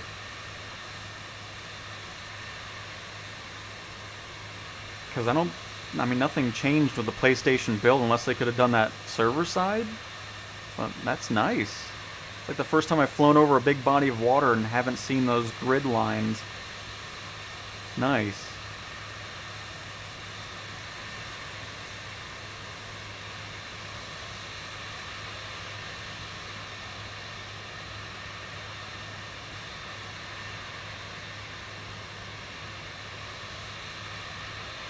We can do that. We can hop into an airliner. We'll probably do the A330. I haven't flown that one yet on stream, so we can do that after we take a quick look at Arkansas. Getting the HOTUS 4 when it releases. Nice, CJs. Very nice.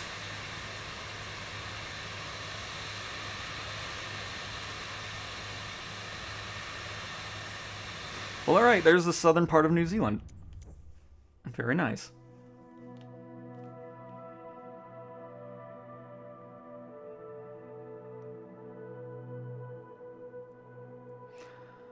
Where's Little Rock? There's Dallas, Memphis, so it should be around here somewhere.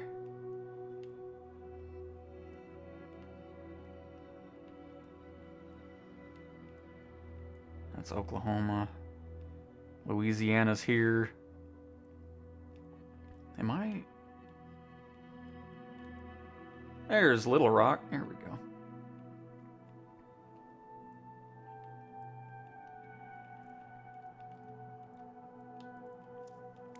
And let's go ahead and fly. Oh, somebody wanted to see a glider. Let me do a glider here.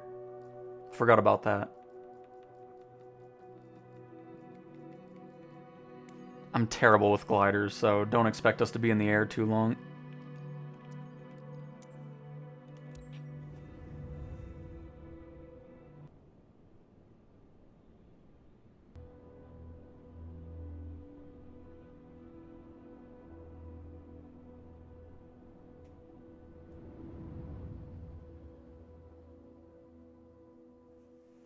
And yes, towing. We'll do your Eurocopter in Jamaica. We'll do that first, or after this, and then we'll do that Johannesburg A330 flight after that. Sorry, I know you've been asking for that a bit. I'm sorry I didn't get to it yet, but we'll do it after this.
Actually getting some nice updrafts around here. And of course, the weather that you're seeing is live weather. So again, if you're where you want to fly where you live and it's a thunderstorm going on, it'll be a thunderstorm in the sim. If it's snowing, it'll snow. If it's just clear skies or a bit of clouds going on, it'll be that in the sim as well, which is why just doing live weather is so fun. This does not have a prop.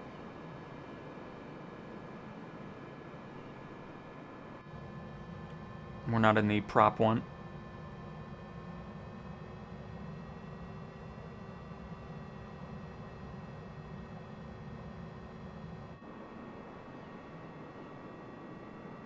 Do I know what I'm doing in this thing? No. I know the basics of it. You want that noise to get louder and louder. That means you're in that updraft. And that's my extent of glider knowledge.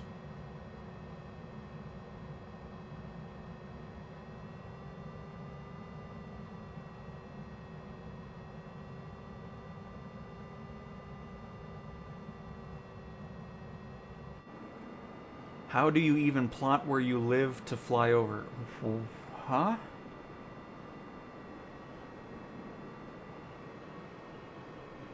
I'm confused. Are you just asking, like, how do you... I don't know what you're asking. I'm gonna be honest. I'm sorry, I don't know. I mean, I can show on the world map on how to start a flight over where you live, I guess, is, like, if you... I don't know. I don't know what's going on here.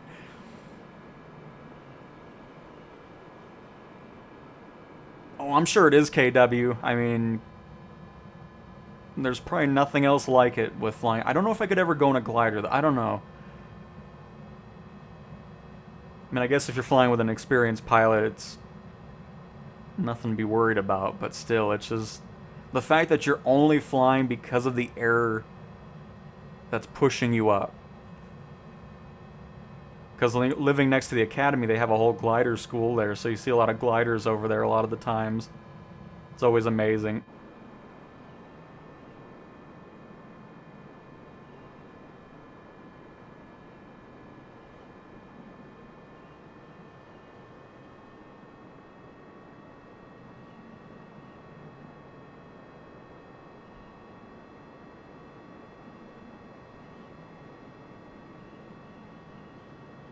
Because there is a glider here that does have an engine. We just didn't pick it today because we flew that one a couple streams ago. I wanted to just go for a basic glider here.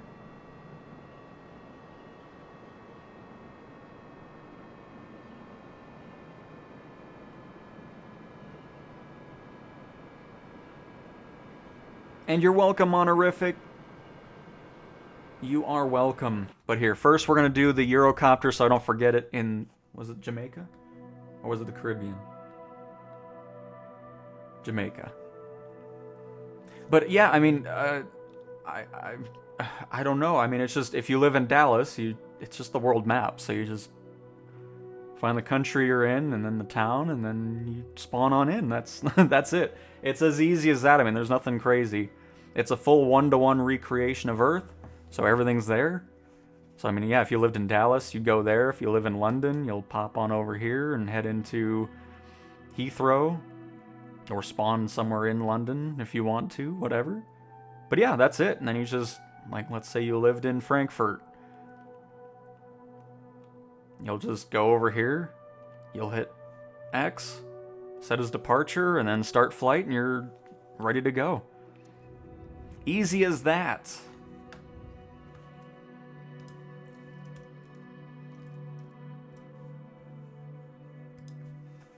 But anyways, let's go over to the Eurocopter in the ADAC livery.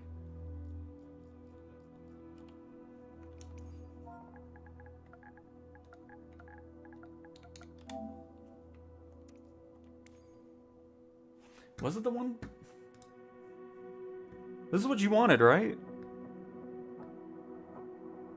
Oh, the 145. I don't think I have a 145.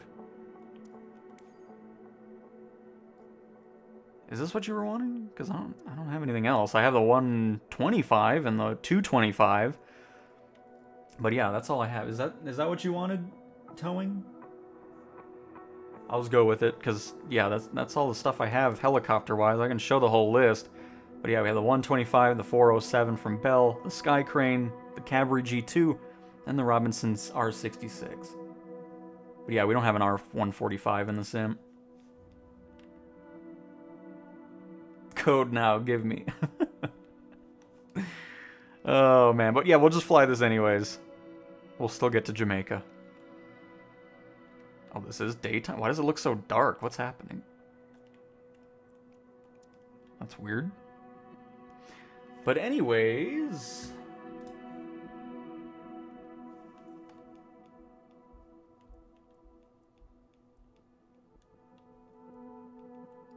Sangster International.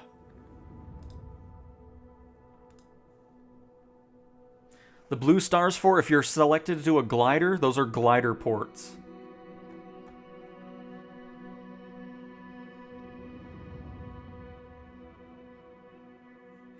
A trim out sheet before you take off. I mean, there's a checklist and stuff like that, but I don't think there's anything specific to that.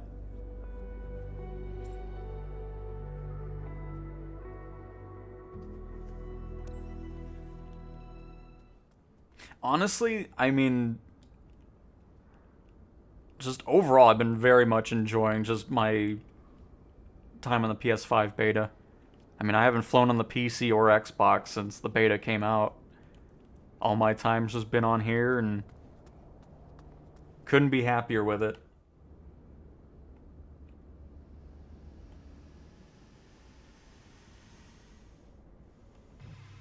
Okay, just want to make sure this had quick start. I didn't mean to spawn at a gate, but here we are.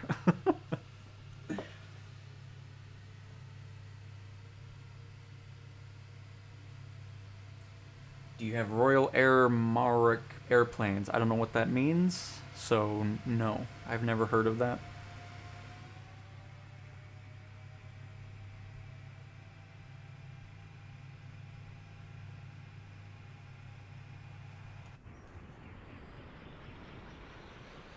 We're going to be getting our first update to the Eurocopter here, which is hopefully going to help the multiplayer blades from actually showing spinning now, instead of just floating around without the stuff going on, which would be nice.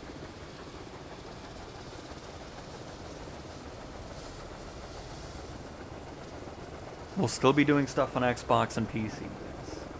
It isn't just going to disappear.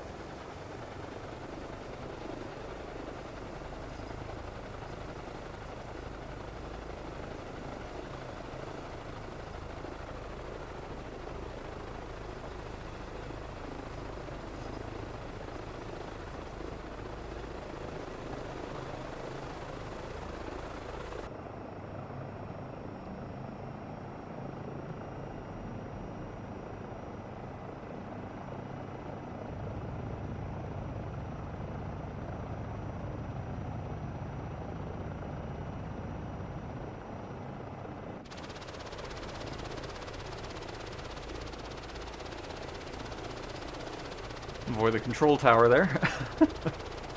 Thought the antennas were gonna clip us.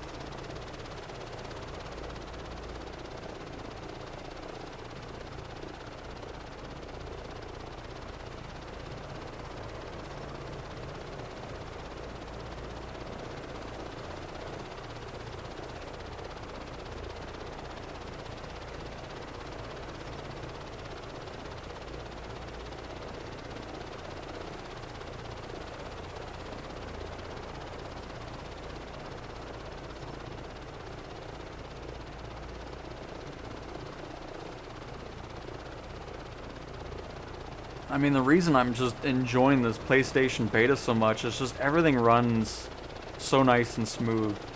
It's nice doing airline flights for hours and then landing and not having a single stutter happen on landing. You know, just all that type of stuff is just so nice.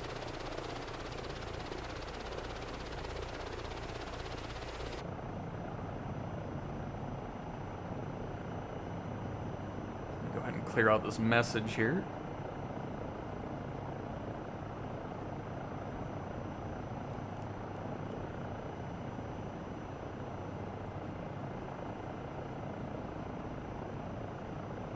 And productions, we'll check out Lawton, Oklahoma here. And then after that, we'll head to Johannesburg and do an A330 flight or whatever.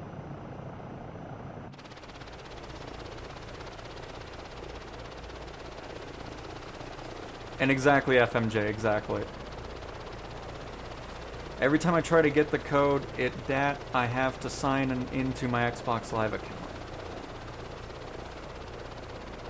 I don't know. I don't know. I'm also not sure what I read, so I can't really help out too much.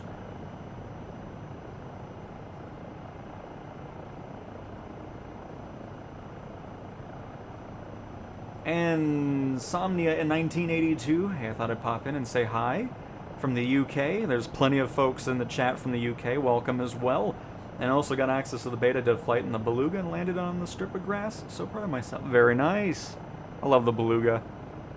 Maybe I'll fly... Oh, you know what? Maybe I'll fly the Beluga in Johannesburg, because I want to fly that. I mean, we haven't done the A330, though.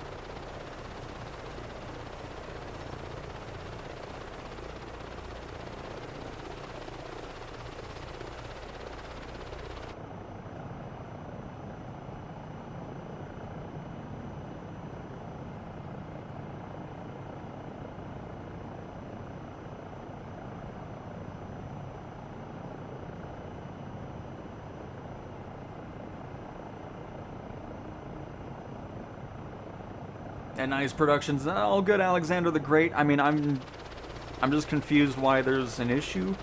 Because I think you needed a Microsoft account in order to sign up through the thing first. So whatever you signed up with, just sign into that. Is, I'm assuming, what you're asking?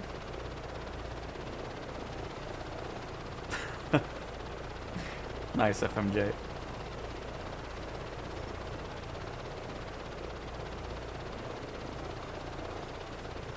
And I appreciate it with precision. I very much appreciate that.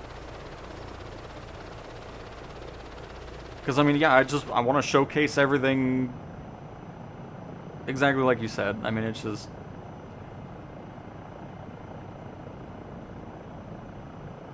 It's whatever. I'm glad 99% of the people enjoy the way I do the content, so that's all that matters. Because I don't know what this thing's doing, but that's not me doing that. It's really fighting something for some reason. But I just think it's boring when the view is just this the whole time. Like, I don't understand the appeal of that. It's like, I want to see the helicopter and just how it's functioning, and, you know, it's nice having the different views. Instead of the boring, only in cockpit for hours. Like, oh, that's thrilling.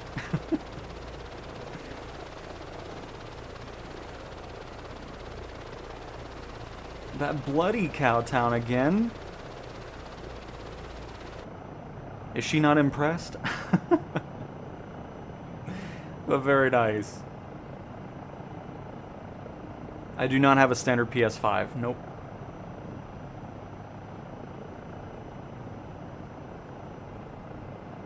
We can do that, absolutely.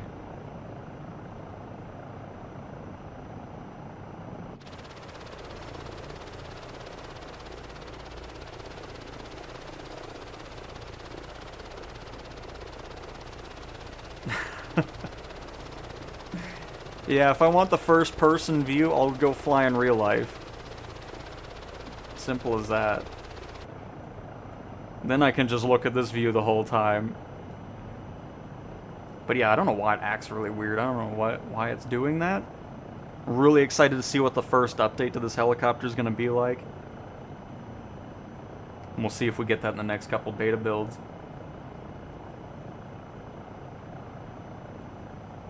Waterplane landing. You know what? That's a good thing. By the way, there's Jamaica. I don't want to hang out too long here, but there's the Eurocopter and everything like that. Hopefully you still enjoyed it towing. Crap. What else were we going to do? Oklahoma. Look for the random patch of grass in the dry area. Let me guess. This?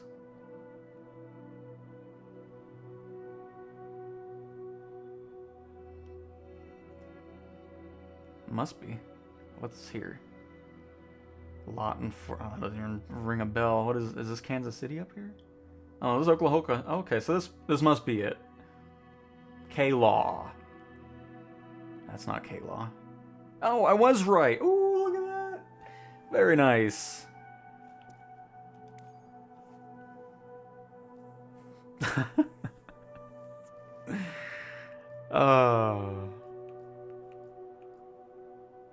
Unbelievable, FMJ.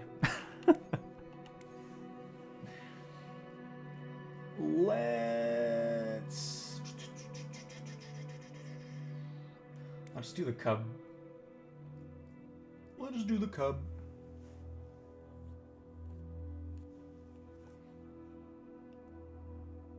Oh, they would, Woods. They would. I mean, it's a never-ending battle with those types of people. No matter what you do, they'll still complain about something else. No doubt about that. Oh, let's see here. But yeah, we'll do a waterplane landing, because Niagara Falls, I haven't been there in a while, but it was really glitchy in 2024. I don't know if they've ever fixed it. So it'll be a good test, actually, because I've not flown there in a while because of that.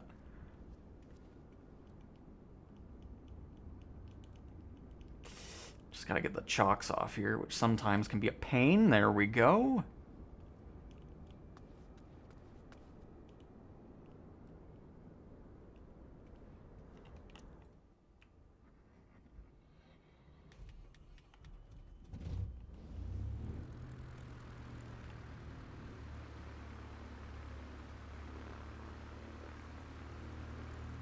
Oh, very nice. Enjoy the grilling.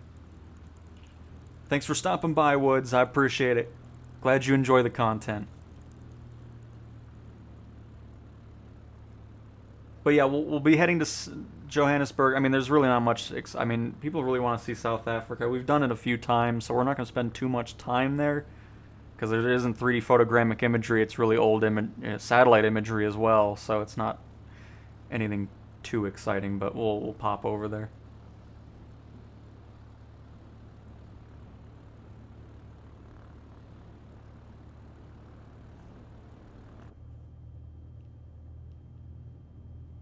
But yeah, since we've done South Africa a few times, we're not going to spend too much time.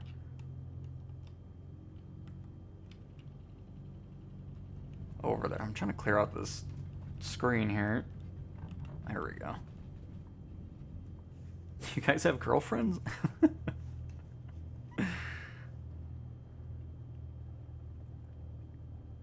But nice. I'm glad you like it over here. I mean, I like the quote-unquote flyover states anyways.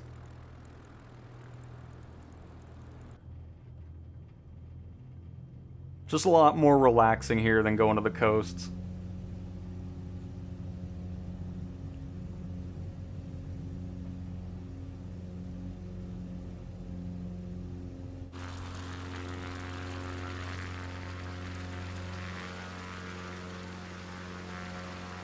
I'm still so happy that replay's been fixed, though. It'd be nice actually utilizing that again.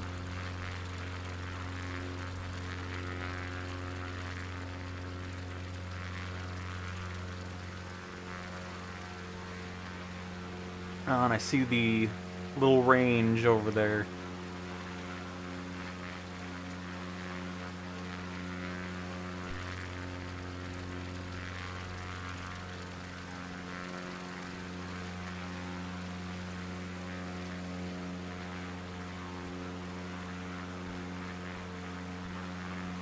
Plane's happy.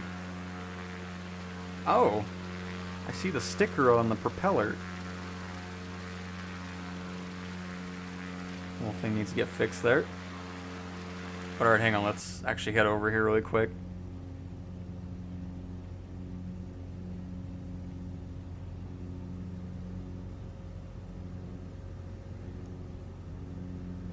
Bring that power back.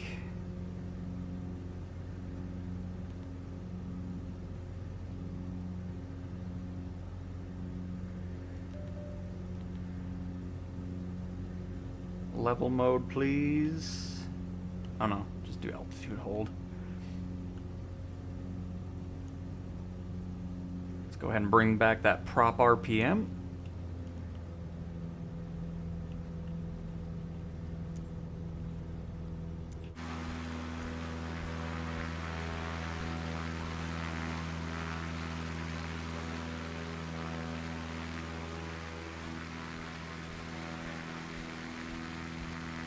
And very nice productions.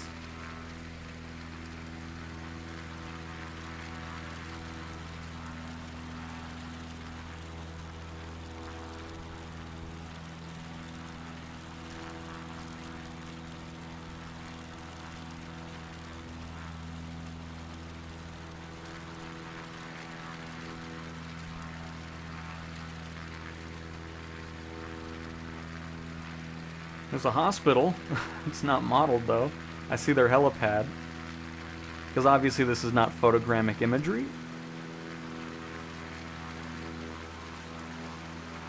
But of course you still have the actual satellite imagery of the places, so you can still get an idea of where you're flying over and all that.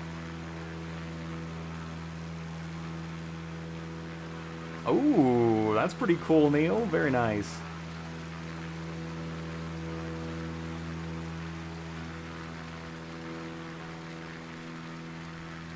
I think it runs higher than 30 frames per second.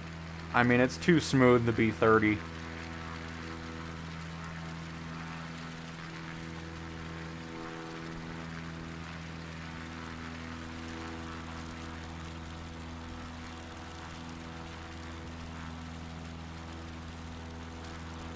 Got some shadow work to do on the Cub, but still looking nice.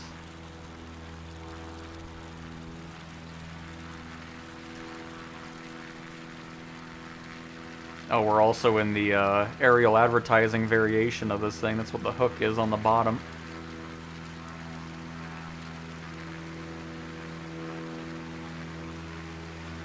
And you're welcome, Lori. I'm a Pirelli man. I do like me some Pirelli tires. And yeah, I mean, I'm definitely hoping, because, you know, obviously they focus on areas where a majority of the players are, but it was nice getting the Japan World Update too, because that World Update really made the Japan area look so cool. Unfortunately, not in the PlayStation beta, or else we'd be flying around there quite a bit. But yeah, I'm definitely hoping to see some World Updates in some new areas as well.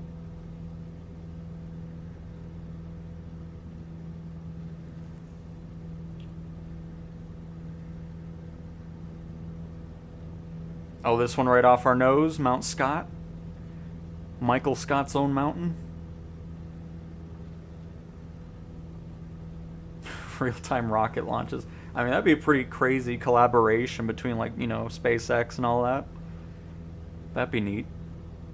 There are add-ons where you can get stuff, kind of rocket launches, but it's just scripted, so you're just starting it. I have no idea. I don't buy any of those random add-ons like landing lights and all that, because I think it all looks fine the way it does in the sim default. Caribbean didn't... I'm pretty sure Caribbean has had a world update. It was a while ago, though. Like, that was early 2020, I think. So it'd be nice to have another one for sure. But I'm pretty sure it's had one.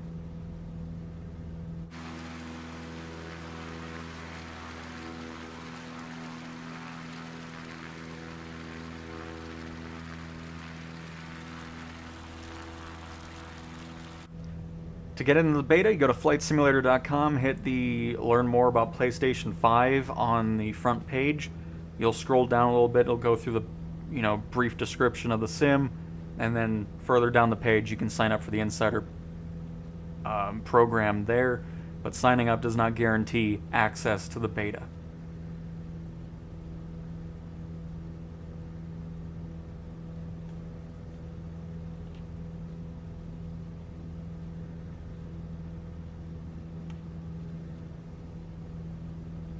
I do not have a normal PS5. So sorry, I won't be able to do that. I already... Whew. It was already a lot spending the money for the Pro, so... I'm definitely not going to get the base one either. I've been hearing good things, though, from players that are on the base PS5, that they're really happy with the performance.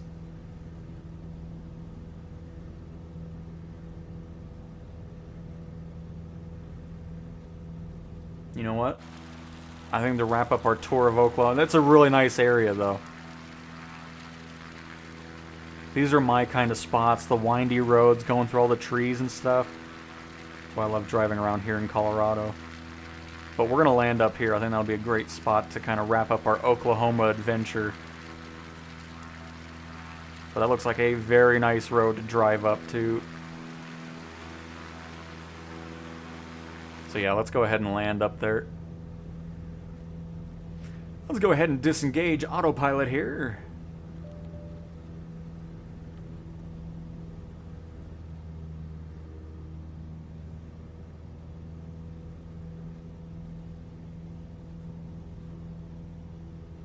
And you're welcome, Mikey. And it is, yeah, I mean, that's the thing. Like, this is a full recreation of Earth. It isn't anything like any other sim where it's just like a smaller world, or like ATS and ETS where it's just smaller versions of the world and, you know, countries and states.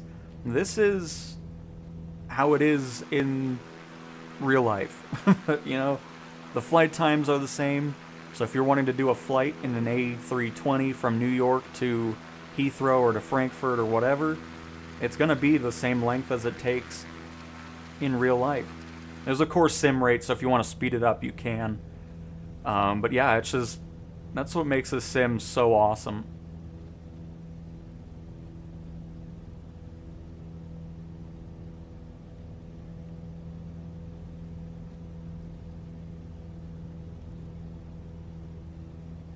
Just love it.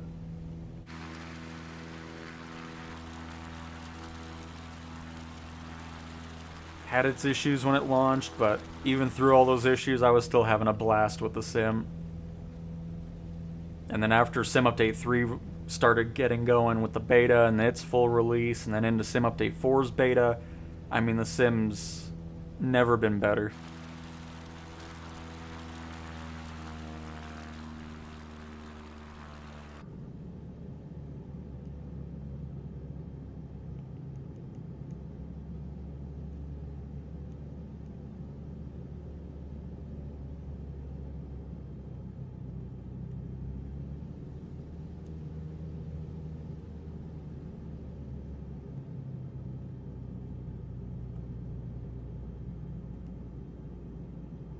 Oh, there's a bumps there. Hang on. Hold up. So just skip that first bit, and then we'll be fine. And then, of course, with, you know, Got Friends, Project Cart, and stuff like that, you can drive around. You're going to run into some weird things, of course, on the ground. I mean, it's not going to be perfect, but there's a lot of different places you can find. Like, this looks like it's perfect for driving. So you'll actually be able to drive up this mountain in the sim and all that. There's nothing else like it out there. Just so many different ways to enjoy this sim, from flight to driving. You can even get boats and then just kind of drive the boats around in cool areas like the Port of Miami and all that.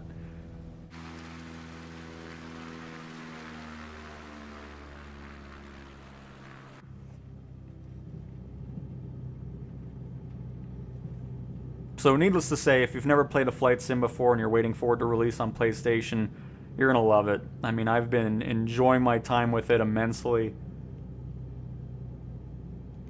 Just really no complaints.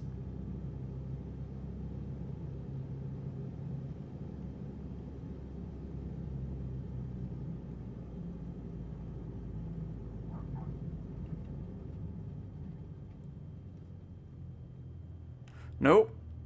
Almost. Hang on. Bail out. One more attempt here. One more attempt. We almost stopped in time on the parking lot.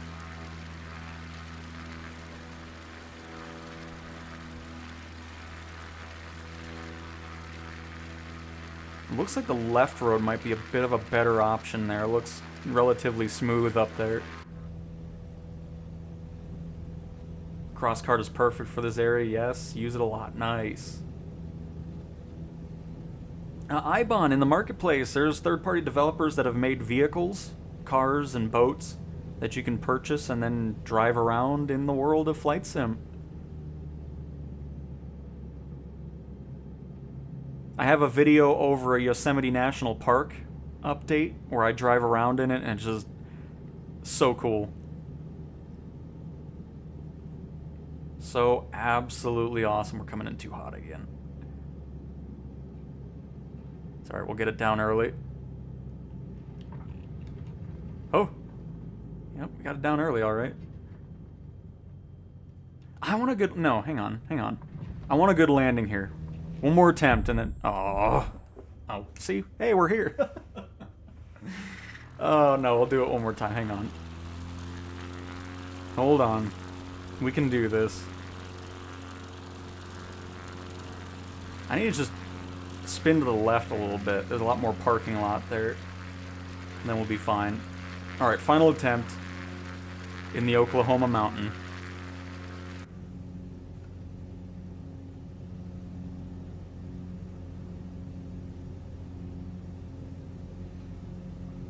You can get Google Maps and Apple Maps, but it's a third-party add-on, and it's only going to be available on the PC version.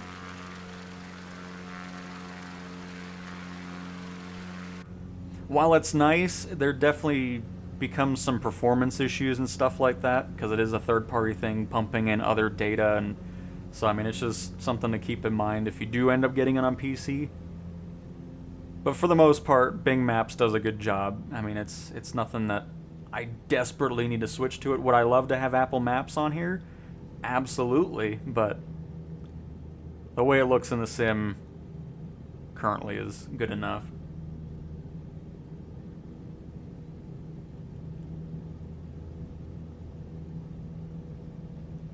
I have not done anything else with Jurassic Park, nope.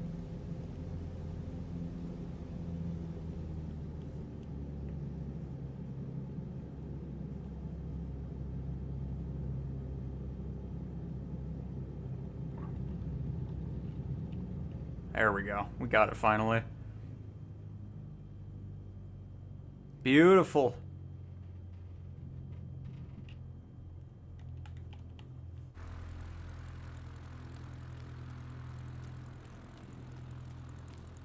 And we're at the top of Oklahoma. Nice view, though.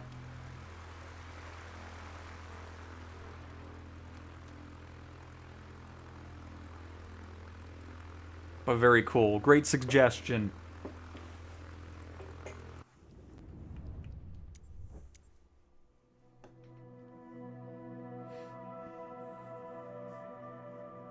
Alright, let's head to Johannesburg.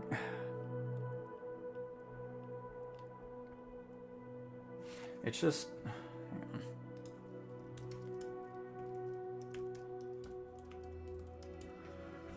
Do-do-do-do-do-do-do.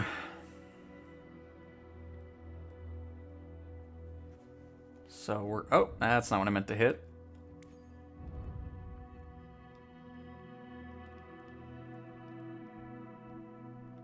Oh, there is a POI, though. First National Bank. Did they... let's see.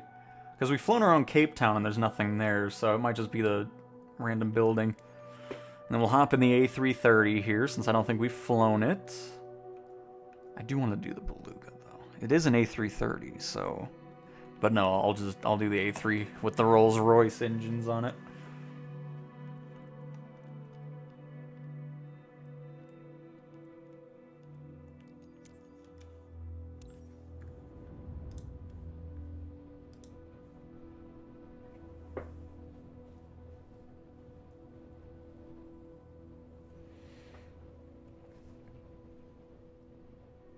Well, I mean, in career mode, fast traveling, I mean, it's a way to open up the map, because if you just do it by mission, it opens up the map so slow, and since this is the full world and not like the Crew, where it was, you know, a shorter version of the US, it's going to take a while to open it up by not fast traveling. But, I mean, hey, if that's what you want to do, you can absolutely do it. By the way, look at... Oh, the night lighting looks so good. Oh, I love it. I love the load times. It's just... I mean, what a first build on a new platform. But alright, we're not going to be flying at night, but I'll just showcase what the world looks like at night here, in case you didn't see that yet. Oh, hang on.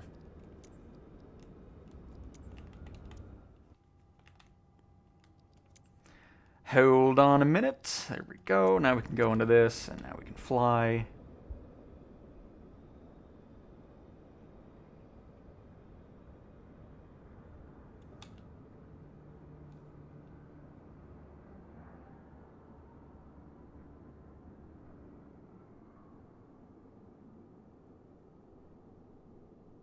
There you go.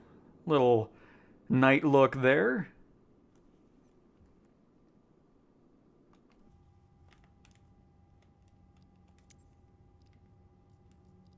Oh, not camera. I meant to go to weather. Let's turn this back to daytime. I'm also going to go ahead and look down so this doesn't blind everybody as much.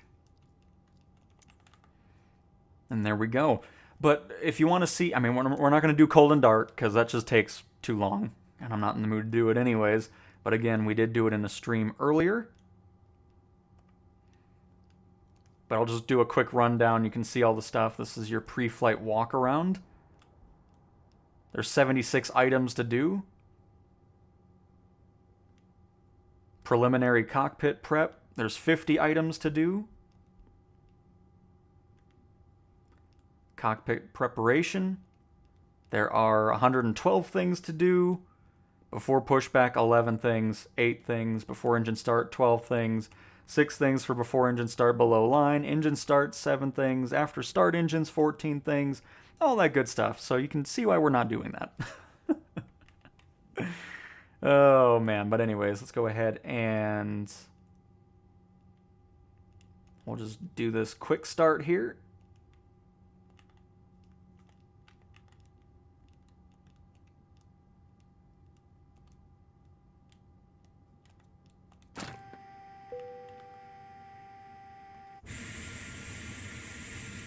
Oh. Quick start doesn't even... Uh-oh. Uh-oh, I might have messed something up. Sim's not going to be happy about that.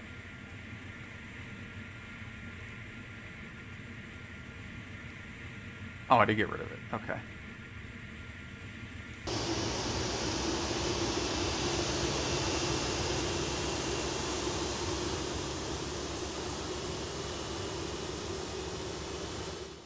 It would help if you take the engine covers off.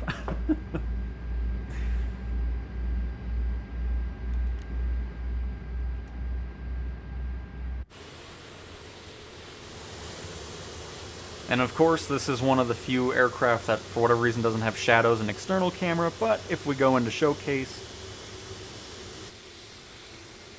you'll see they're there. So just keep that in mind, a little bit of a bug there. I did already write that one up as well.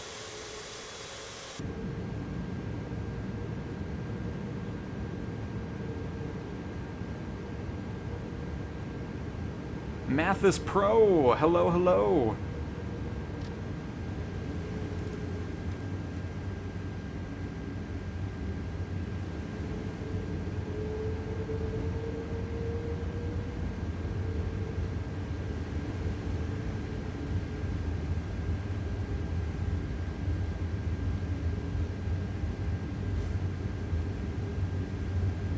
It's R1 and down on the D-pad for quick start.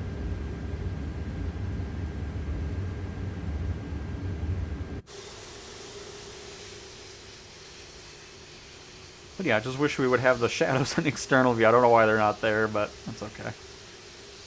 Once we get on this taxiway, we can just taxi with showcase camera and get some cool views.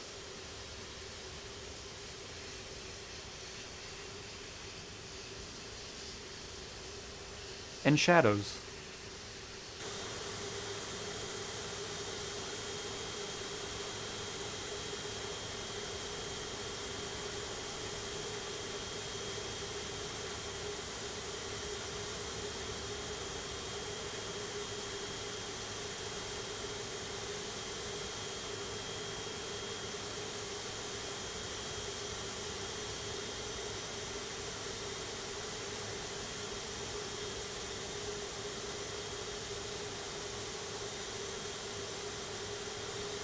And yes, this will be in career mode in Sim Update 4's release, the A330 and the Beluga, and some other ones I'm sure for heavy and super heavy cargo missions, which I'm very much looking forward to diving into.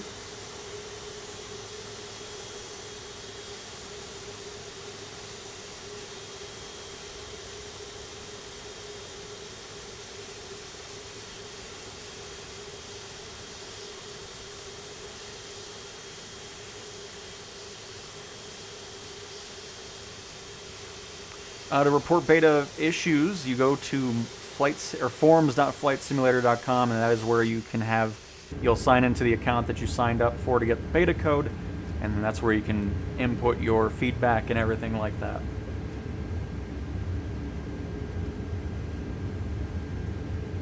The T-Flight HOTUS 4 will be compatible, yes.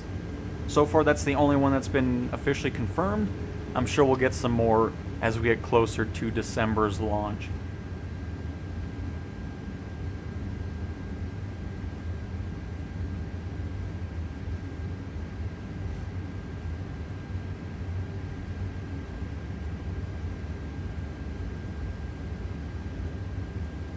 Beta Code Blues. Nice, Todd. Very nice.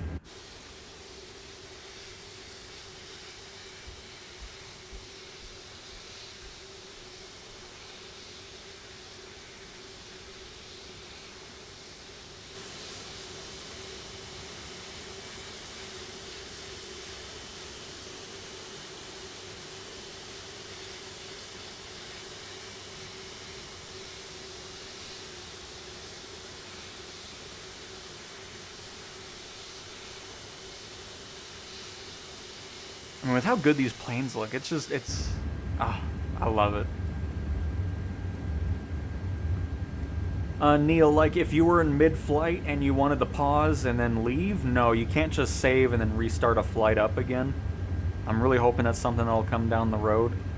But yeah, the only way to really do anything is just pause the sim and then let it just run. But yeah, you can't pause mid-flight and then start a flight up again.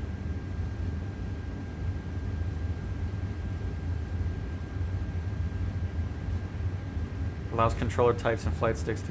I don't... I'm not really too worried about getting a flight stick at the moment, honestly.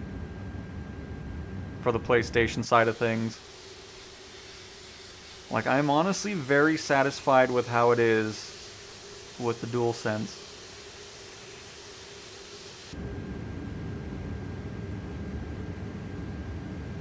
And that's not to say I won't get one down the road, but yeah, I'm probably going to just stick with the DualSense for a while.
Go ahead and bring that power back.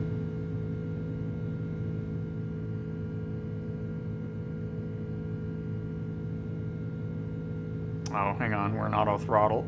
Don't want that, thank you.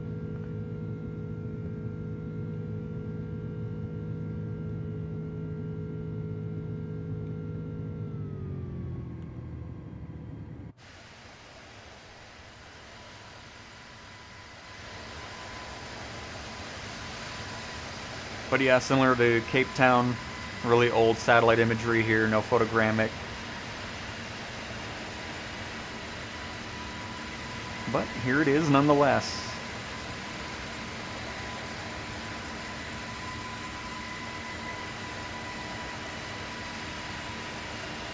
I'm looking forward to seeing how it's going to be in PSVR 2, Neil. Little nuclear plant over there. At least has the cooling towers for one.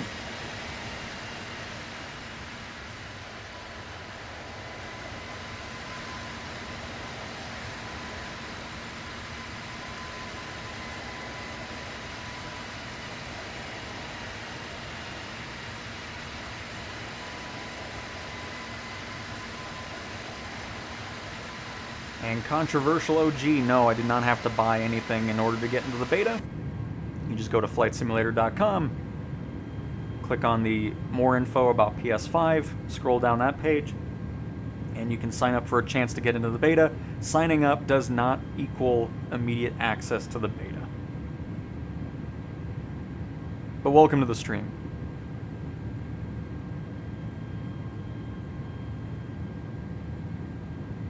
There is no arcade mode.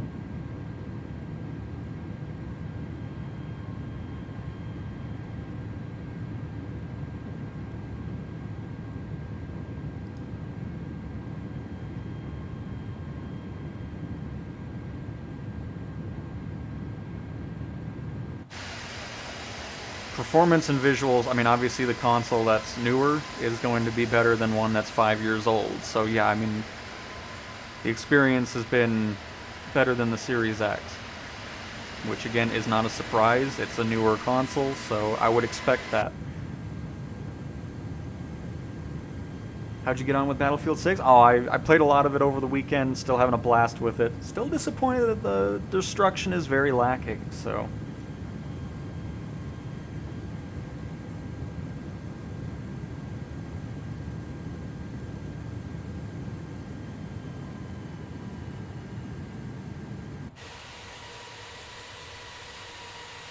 But alright, there's Johannesburg. Let's go land.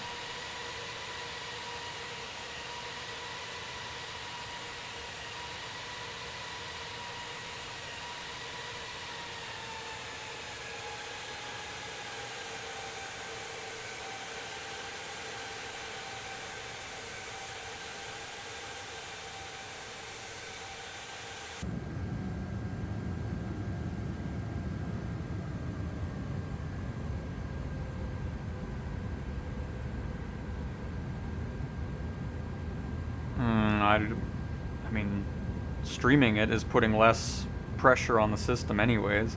Downloading it, the system's having to do everything, so I wouldn't be downloading anything for VR, especially if you have high-speed internet. You know, if you have those high speed, you're gonna be good.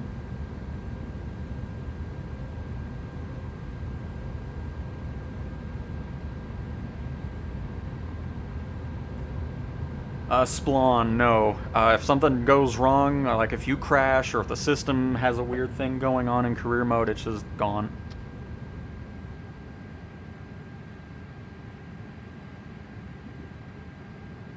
But it's not something that's really been happening much anymore, honestly.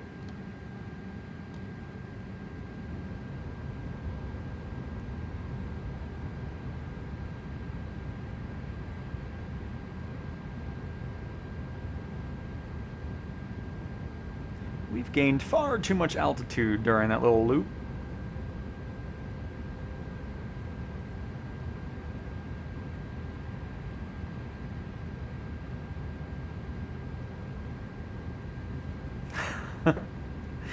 Nice, FMJ.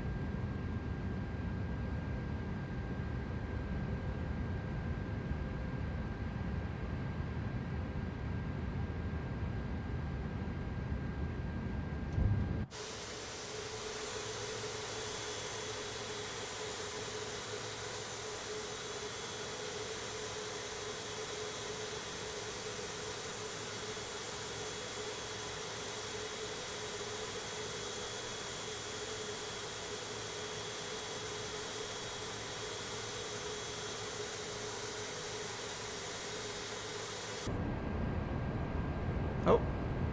Oh, there's another... Oh, perfect. We'll go for the left runway here.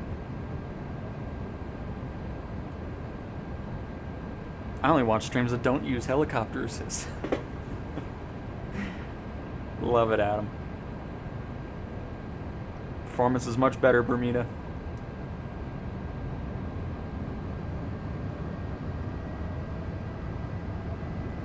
But yeah, passengers with their own stuff. I mean, honestly, I don't really pay much attention to the passengers that are already in here, honestly. It's all good towing, we're still here.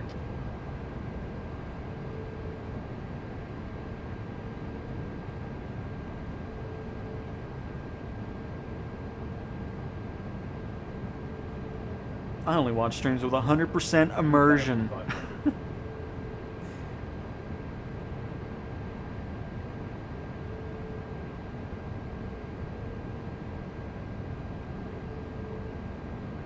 We doing a real flight? I mean, every flight's real, but it's not anything like a long flight. I don't do those here. I don't do 3-hour plus long flights because those are boring to me and boring for content. We're just doing a random little pattern going back into the airport we took off from.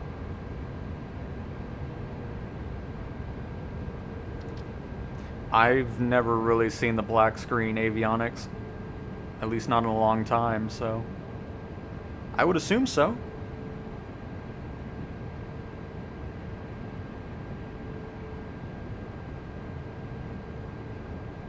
we talking about like the issue on a long flight? Because I did a 3-hour flight yesterday in an A320 or 737, and nothing went wrong.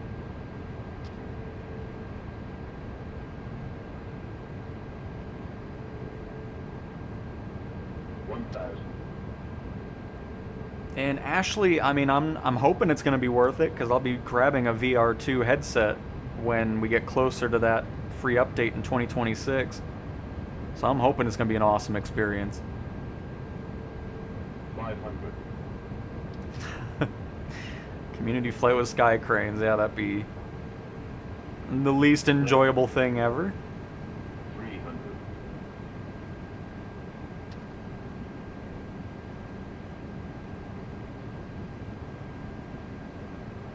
200.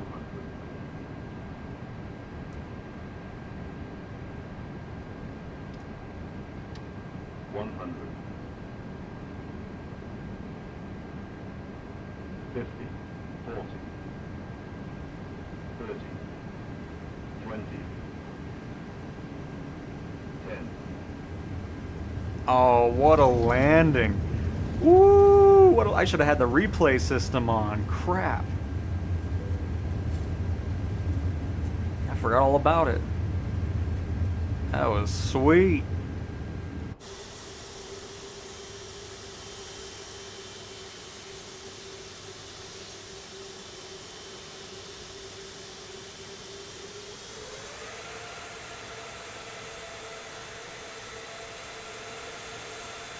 Oh, man, let's go into showcase camera so we see the shadows since they're not there in external.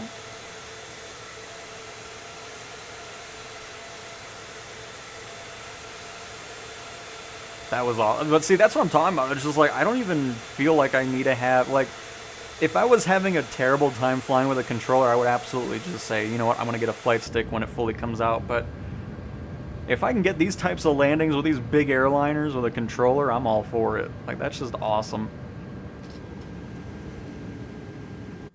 What a landing.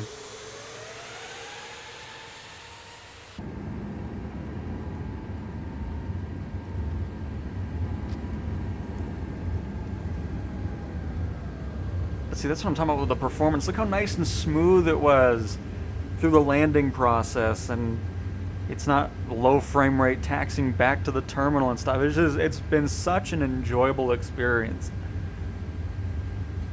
It really has. Auto land. We saw you press the button. Uh-huh. No doubt. Oh, there it is. Oh, whatever. I guess I'm just always gonna say it. You can always get the auto recording from the share. Oh no, I don't. I want to have the outside view. I don't want to see it from the perspective we already saw it at. But it's all good. I'll think about it next time.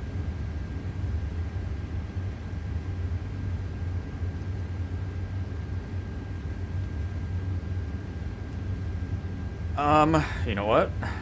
Let's find out.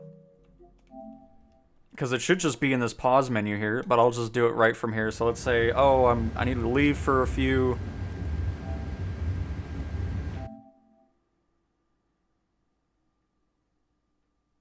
It's a good question, because I really don't even know. We're gonna find out together. I'll just wait for it. Does the lights go out in sleep mode, or does it just do the pulsating? Oh no, there it goes. Now it's orange. Alright. Oh, I'm back from my 2-hour shopping trip, or went to the restaurant, whatever. I don't know. We're back. I don't. Whatever excuse I have here.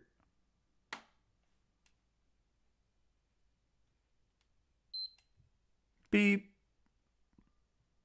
I'm ready to continue my flight again. Let's see.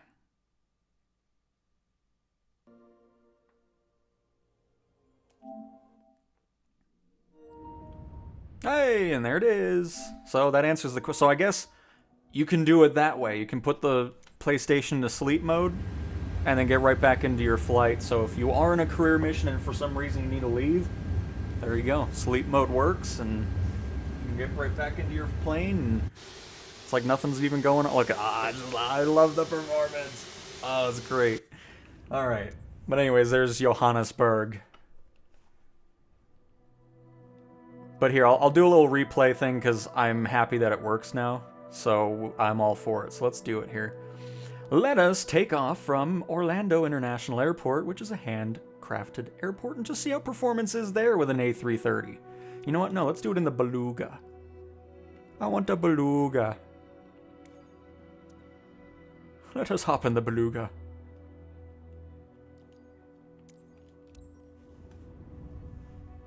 Absolutely, Ashley, but yeah, that's very handy to know, actually. I'm glad you brought that up. So just in case you can't finish a flight, it can just sit in rest mode and the plane will be ready for you when you get back. Oh, shoot, yes, Niagara Falls. We'll do a water landing there. I completely forgot about that, sorry. Beluga on the mind, you know.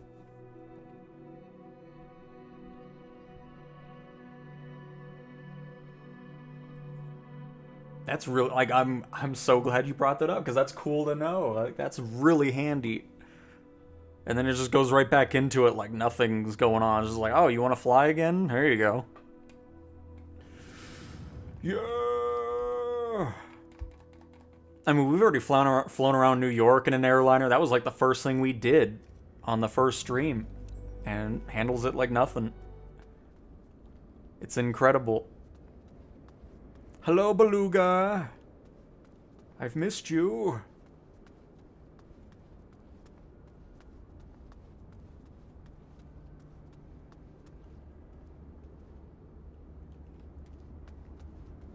Because, I mean, look how fast it loaded in with a handcrafted airport. The performance, it's just like snappy quick. And again, Beluga is another one that has those shadows, but we'll be in showcase cameras, so we don't have to look at those ugly shadows for too long. Alright, panel state, let's go ahead and go ready for takeoff, please. Thank you. By the way, let's get our showcase camera set up already.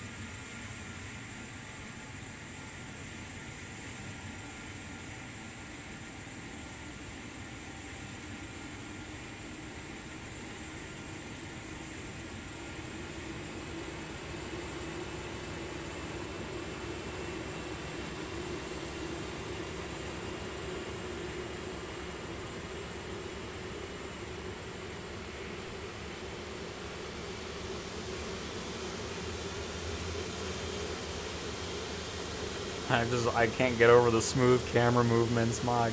Oh, oh. Alright, anyways, let's get going here.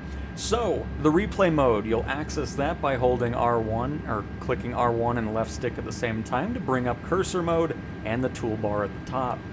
Of course, where you get your EFB, your camera, control settings, ATC, mission steps if you're in career mode, weather, and FCR, which is flight control replay, which up until now is finally working the way it should be. So the thing I normally use is just record, so we're going to go ahead and record this now, and we'll just do a full takeoff and all that, and then we'll scrub back, and then we'll showcase it. So replay's going in the background, and off we go. And again, we're going to be in not external camera because I don't want to see those broken shadows.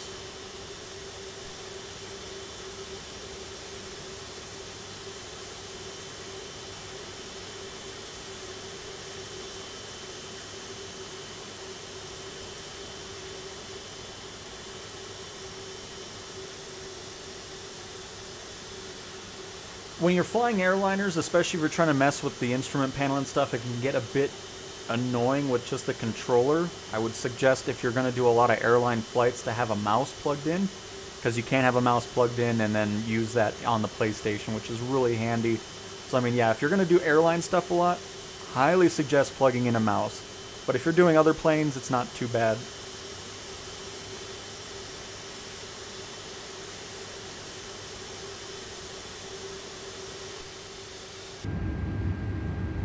We're going to do a bit of an expedited taxi here.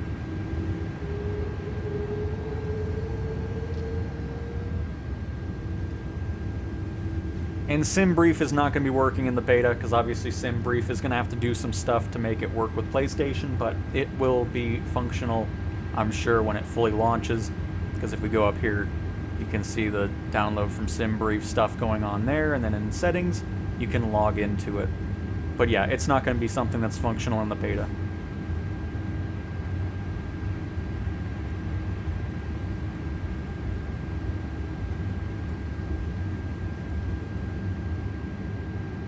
And CJ's! Thanks for stopping on by. There's a lot of people that don't like the Beluga. I don't know why. I love it. I love the more unique planes. That's why airline stuff is kind of boring for me, but when we can get to this type of stuff, like the Beluga and the Dreamlifter and all that, it's nice flying something unique, because the A340, the A350, the A3 whatever, they all just look the same. They're a little bit longer, and it's just boring to me. Same with the 737 and all the different variations of that. It's just, I like flying the unique stuff.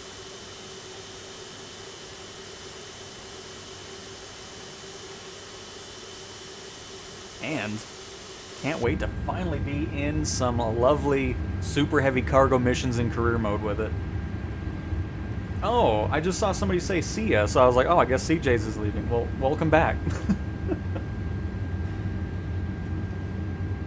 I don't think you need PS Plus if you don't plan on playing with other people. So if you don't have it, you'll probably be limited with like functionality of AI traffic and stuff like that. But you should still be able to fly. You just won't have the multiplayer aspects going on.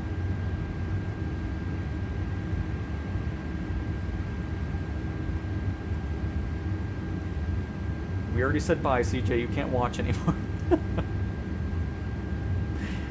Oh, man. That's funny. It's like, I'm leaving? I didn't even know.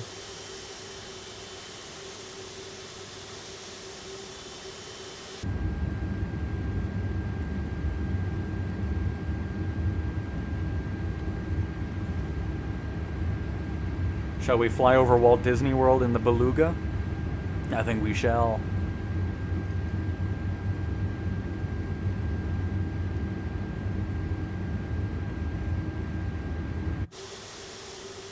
By the way, if we look over to our left, again, I'm going to go into showcase so we don't see the low-res shadow there. We have the handcrafted buildings, because again, Orlando is looking as it does in real life.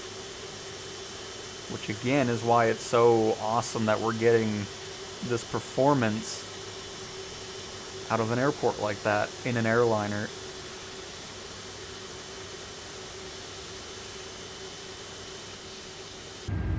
But alright, we have made it to the runway. We'll go for the full length here. I'm here in first person.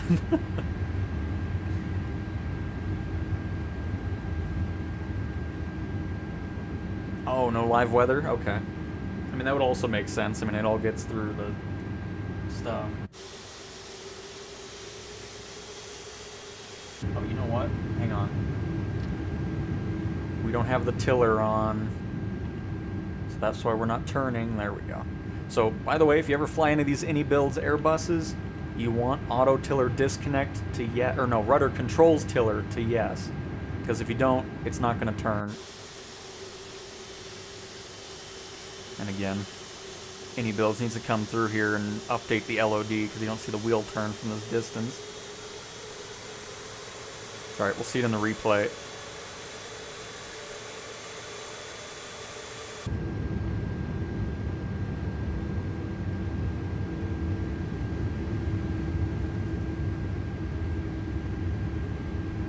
But there's the main terminal over there to our left.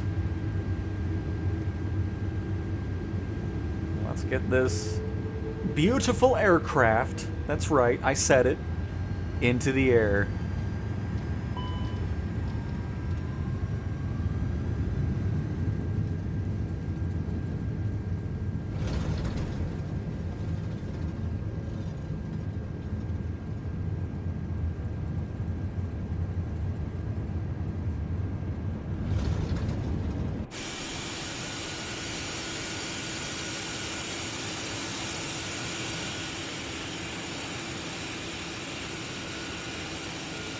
If I can get this in showcase without it dipping back down.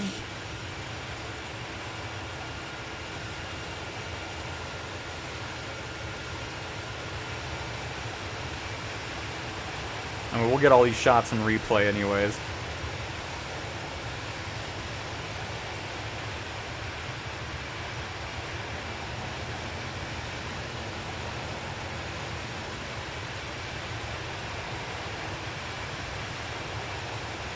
And now, where the heck is Walt Disney World at? Because I have no idea.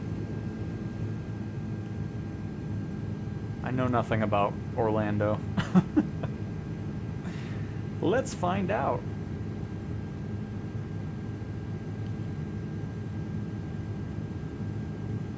Alright, here, I need to just find it on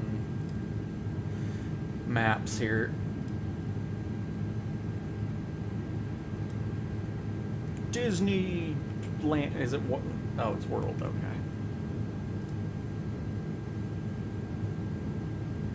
So, from the airport, oh, it's just to the left, okay, so it's over here. Perfect.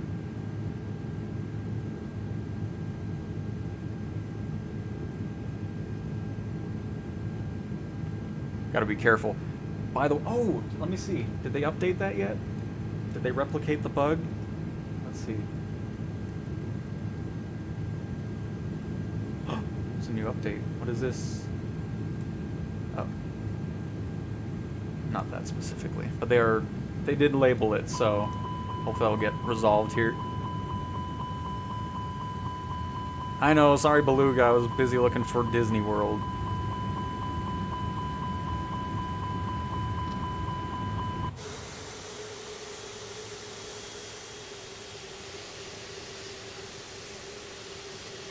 Yeah, we just need to keep our turn going.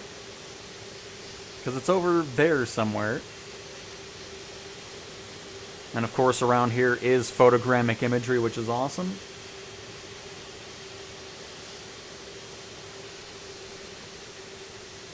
Always makes it look nicer to fly over.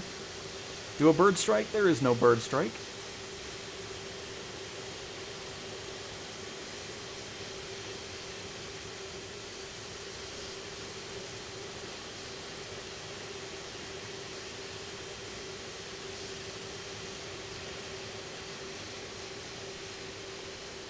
Look at the Beluga.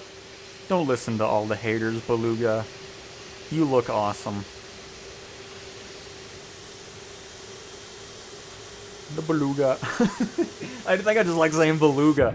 Anyways, let's go to Disney World here.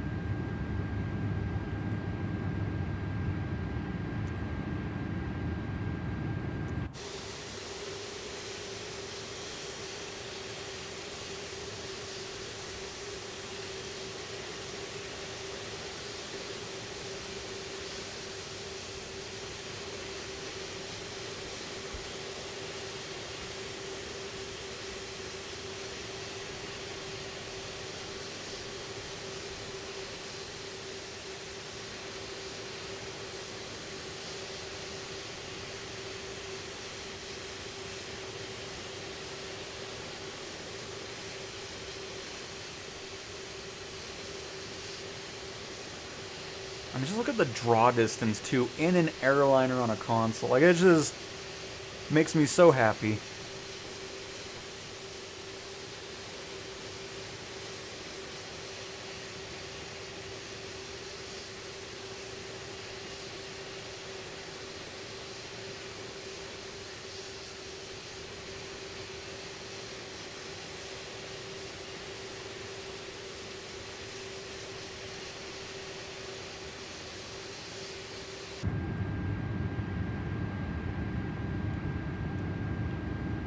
Alright, where's the mouse at? Oh. That looks a bit...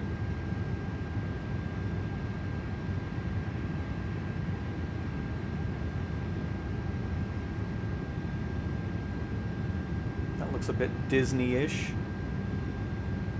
Might just be a random resort, though. Who knows?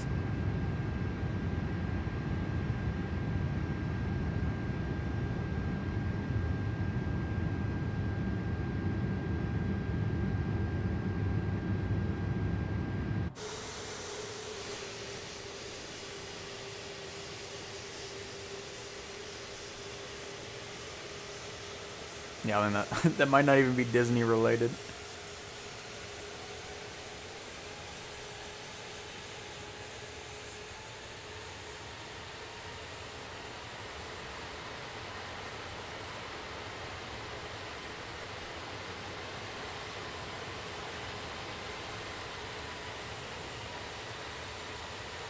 The SR-71 is being developed by Blackbird Simulations, so the sim will have an SR-71 probably in 26.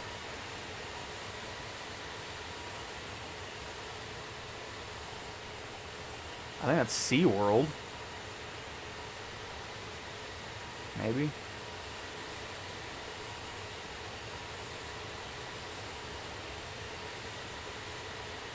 Where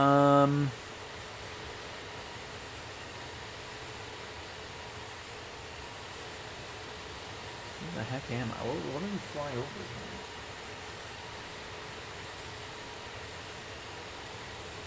Can I go too far?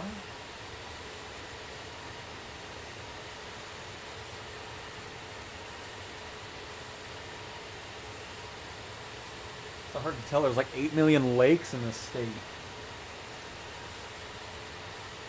Where's that golf course we just flew over? I think we're too far, folks. Oh, wait, what's this?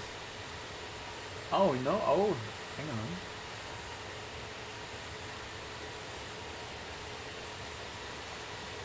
There's something theme park related.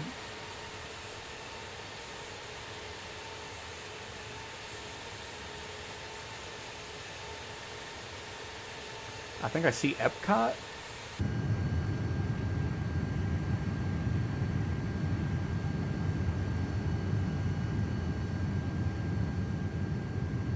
I thought Epcot was kind of by water, though, wasn't it? No? Little right rudder, please.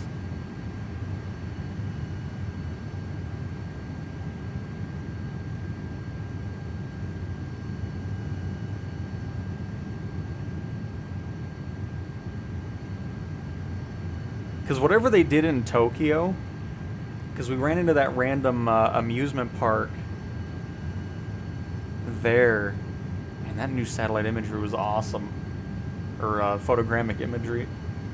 Oh, there's that resort thing. The older one or whatever. I talk about old Disney World like I know anything that I'm talking about it with. I have no idea. I was there when I was 6 or 7 back in 2006. I know that's Space Mountain there.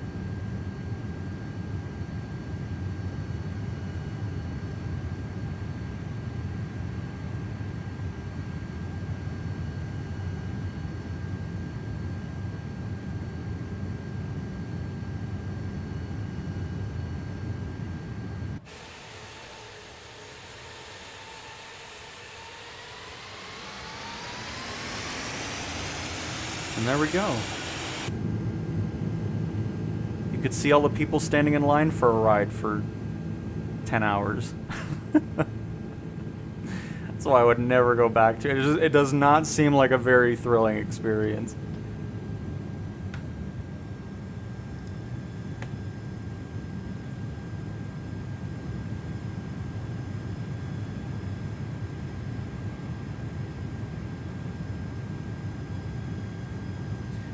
Jonathan, about the beta, I really don't know. I mean, you can still sign up for a chance. I don't know if they're sending out many more codes. It really all just depends on if they feel like they're getting enough information from those that are in the beta, and then kind of just go from that.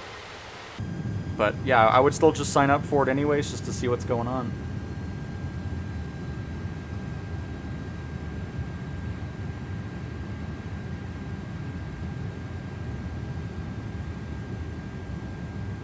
But no, there's still some Antonovs. We had one land here about 5 months ago now. I have a short over it and a video actually over the Antonov that was here in Colorado. I did a whole video of it taxiing and then taking off on the channel. So if you want to see an Antonov, I have a video over it. It was really cool seeing it in person.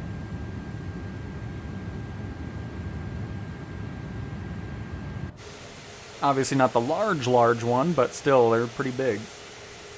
Pretty unique seeing that.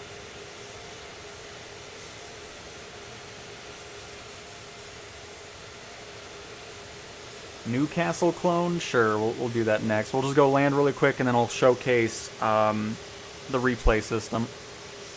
That's still going on in the background over here.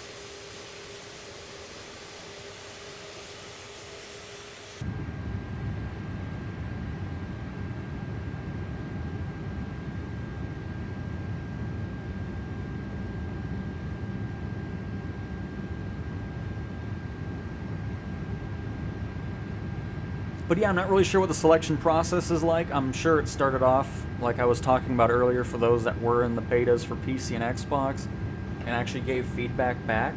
I think that was kind of a criteria first and then they kind of went from there. Would be my guess.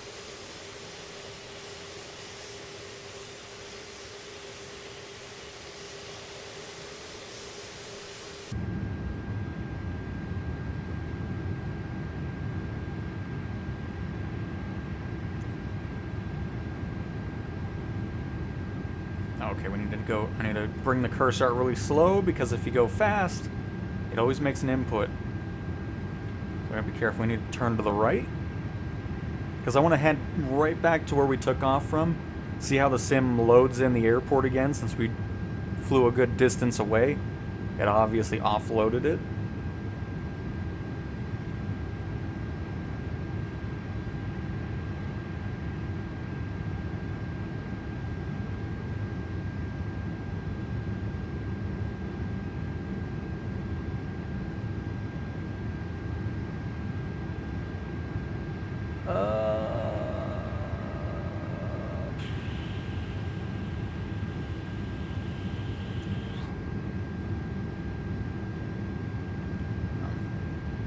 Go this way a little bit more.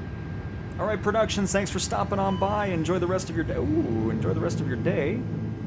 Not paying attention to our airspeed.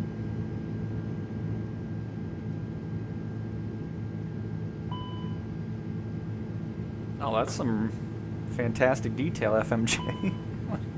What in the world? By the way, downtown Orlando over there.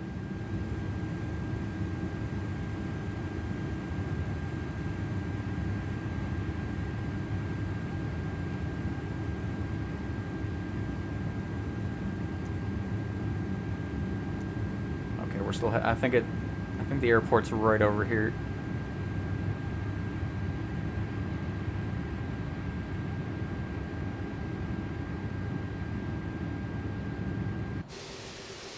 The gray stripes.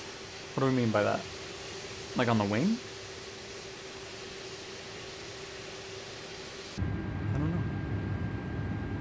But I do know. It's Orlando.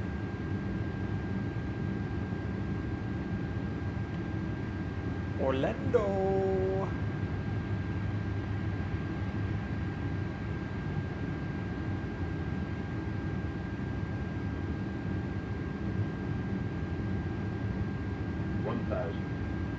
$1,000. Amway Center.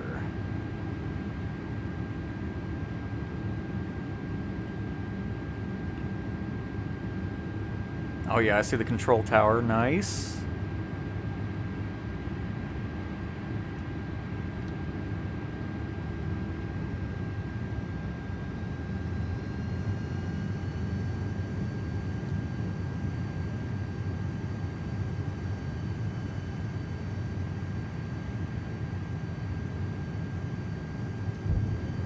Gears down.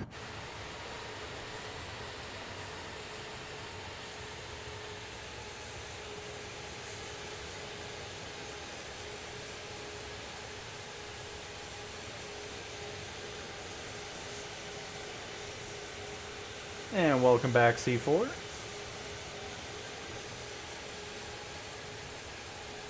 Can you help me on how to get the GPS in the PS5 mode? What?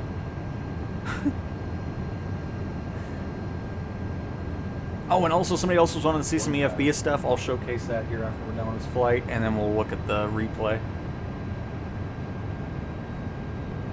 I have no navigation at all in free flight. Well, are you putting a flight plan into the EFB? Because, I mean, if there's no flight plan, there's nothing that, you know, the plane needs to go to a nav mode. But we'll hop into 172. We'll do a quick EFB flight plan, send it to the avionics, and do all that type of stuff. But first we'll go to Newcastle. Oh, no, first we'll do Niagara Falls. And then we'll go to Newcastle, and then I'll showcase the whole EFB thing. And how to do a flight plan, and all that good stuff. Oh, it's all good, C4. I think I understand what you mean, though. We'll mess with that.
Frame drop there, but not too big of a deal. It only lasted for like a millisecond.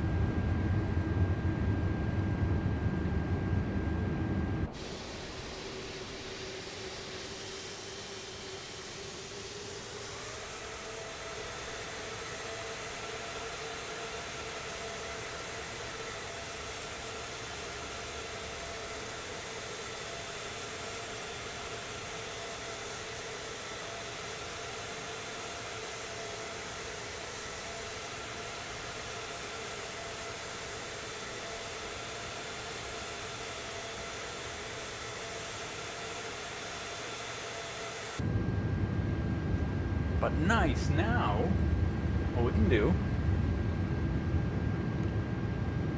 is go back to replay, and now we have 24 minutes recorded. So what we can do now is restart it, and we're all the way right back to where we started when we filmed it, or when we started the recording. Scrub through, let's go over to the takeoff part here.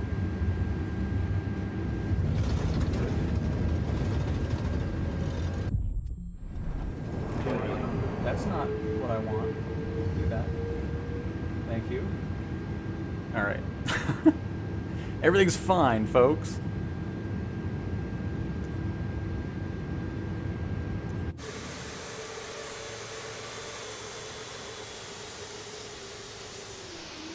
So now, we can look back at that entire flight we just did. Don't know why we have reverse open. Is that because it remembers... Hang on. I was so happy with replay before, now it's being weird. Hang on, let me... Don't mind that, it likes doing that too as well. Hang on.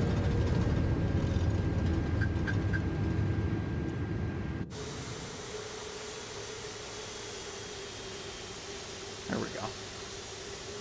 It was showing our reverse thrust for some reason. And now let's loop back.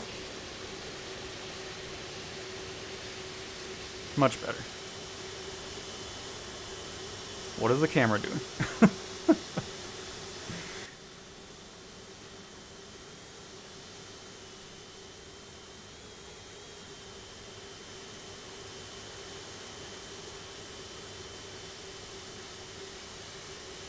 All right, Omar, thanks for stopping on by. Hopefully you enjoyed the stream. Thank you so much for these beta streams. Never thought this game would come to PS5, and knowing it is, and that it works pretty... was a nice surprise. Absolutely, Hong Kong. Thanks for joining, Hong Kong Hermit. Appreciate it. Don't mind all my braking we did there. That's when we found out that the rudder wasn't in the right setting that I wanted it to be. Me too, Milton. Very much looking forward to it. I'm also new, but really want to learn to do all this, so it'll be a really big challenge for me. You'll get there, towing. You'll get there. And CW, you go to flightsimulator.com, hit more info on PlayStation. It should be the first thing on the screen. And from there, you'll sign up for it. But signing up does not guarantee a spot in the beta, so just keep that in mind.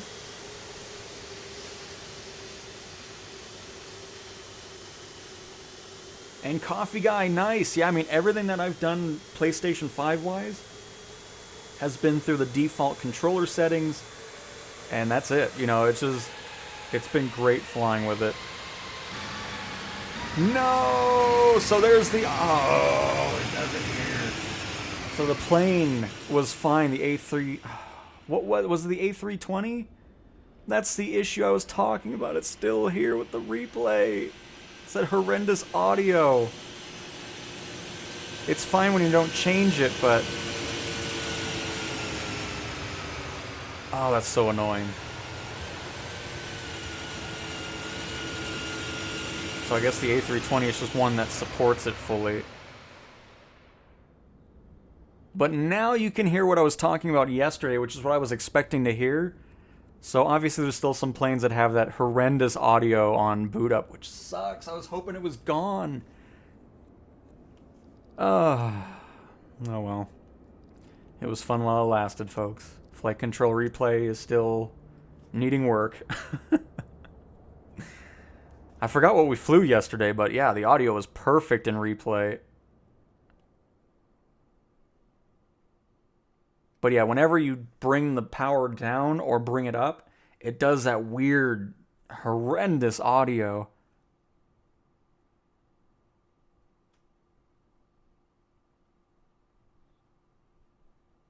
So it is just plane dependent then.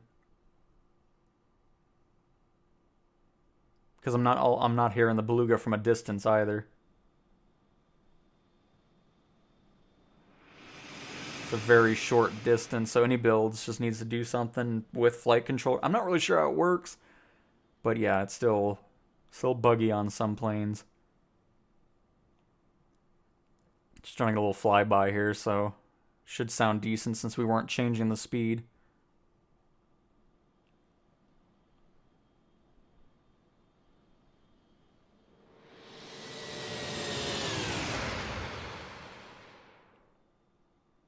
Yeah, the audio is not very exciting on the beluga from a distance. So much so that my voice is dying.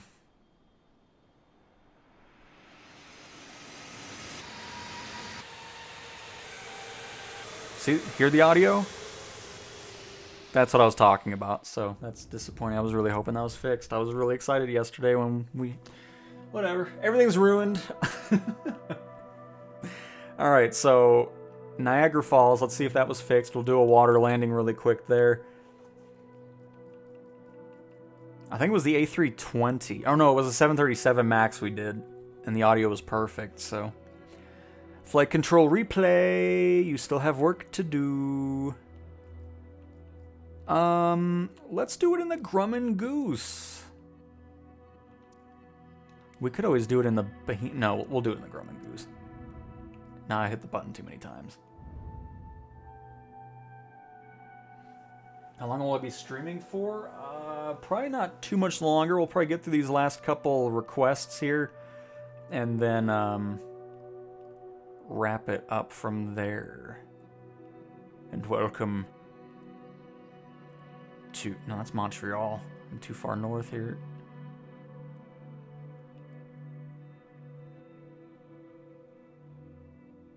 Okay, so here's New York. Where's Niagara Falls at? Why am I not finding it? Is it over here? Oh yeah, here we go. There it is. No, that's Peace Bridge. There we go, there it is. We found it. We found it, folks.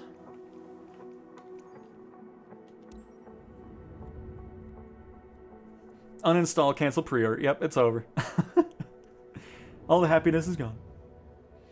And Spotter777, you go to flightsimulator.com, hit the PlayStation 5 or more info on PS5 from that front page, and then scrub down a little bit. You'll find the insider program sign up from there, and you'll sign up for a chance to get into the beta. Signing up does not guarantee a spot, though.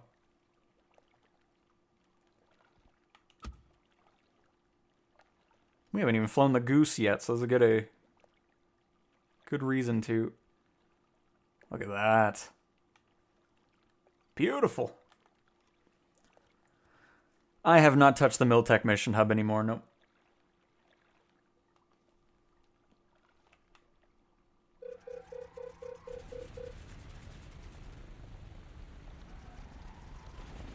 Triple Seven? There's not one in the vanilla sim, no, but there's third-party developers that have made one, and you're welcome, Neil.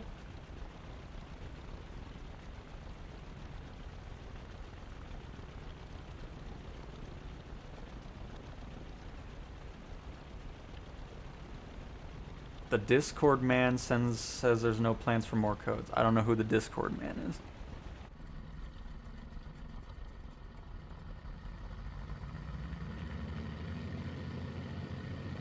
Gonna be a little bouncy here. Ooh, the Goose has got a good water spray. Oh, there's... okay. Got some water work to do over here. It's got a weird box effect on the bottom of it, though. I don't know what that's about. You can see it around the bottom of the plane. I've never seen that before on a boat plane, but that's fine. We'll let it slide for now. Once we have the Albatross from the Deluxe Edition, it doesn't matter anyways, because the Deluxe Edition is the best water aircraft in the sim.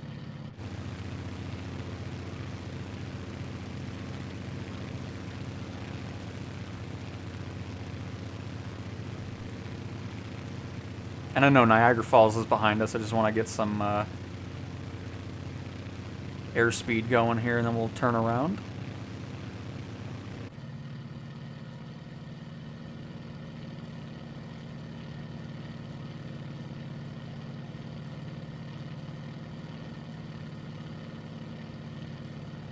Try a 6-hour stream this time. Definitely not. What you're seeing right now, Todd, is live weather.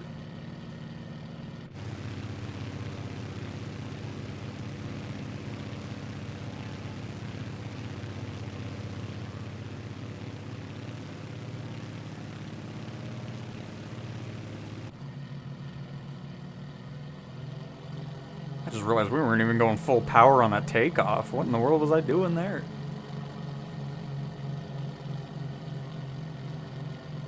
Oh, well, yeah, if you said Chewy, then I'd understand. I didn't know what Discord man meant. If you just started off with Chewy, I would have understood. I thought it was just some random person on Discord saying it.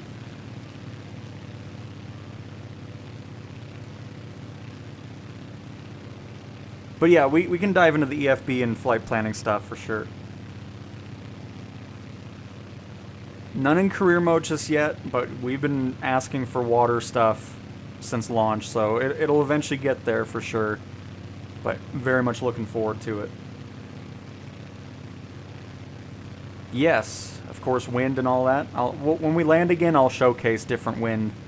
So yeah, let me see if they fix Niagara Falls, because when it first came out it was broken, so... it may still be broken, I don't know. There's some weird stuff going on. I'm going to assume that it's still broken. Oh, maybe not. I see a waterfall now. That wasn't there before.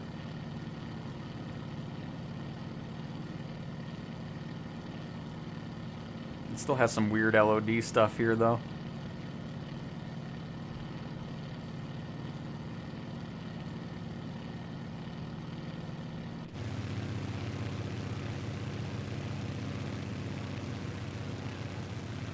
Yeah, it's still not 100%. It's still glitchy. Still does not look how it's supposed to. But we'll show it at night, since we're here.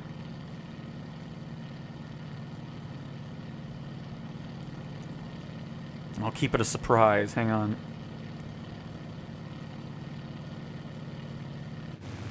No. Don't look that way.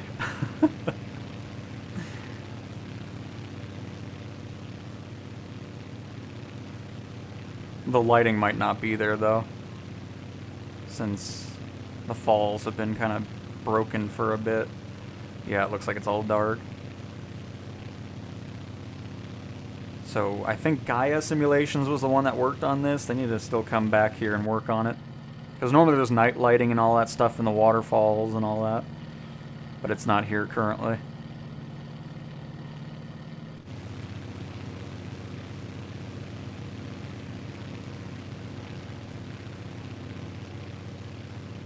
Alright, no more nighttime. There's no reason for it. Alright, get ready, it's gonna get bright.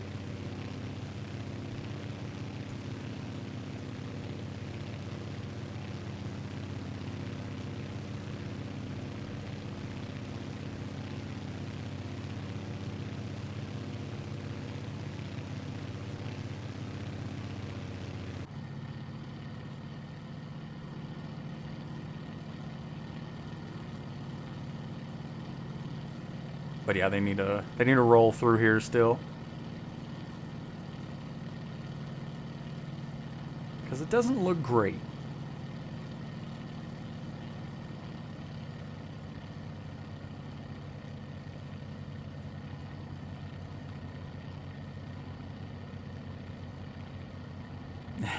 Nice, Finn.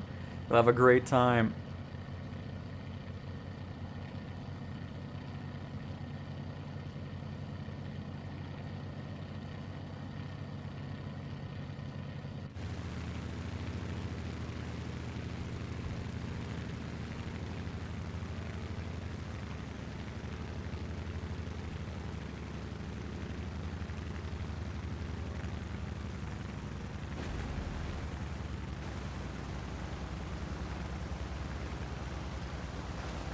Yeah, they need to come back with the goose and make some improvements on that.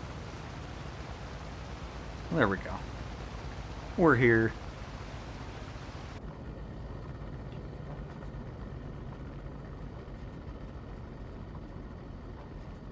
One shut down.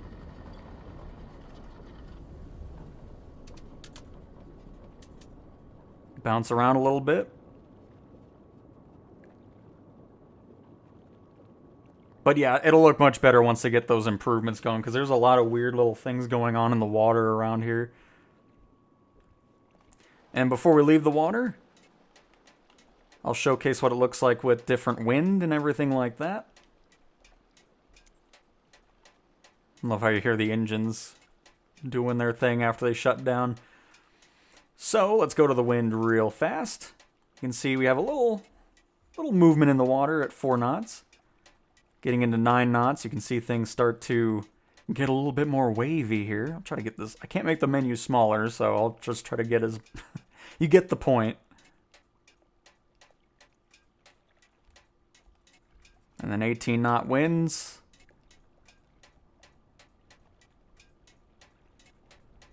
.31 knot winds.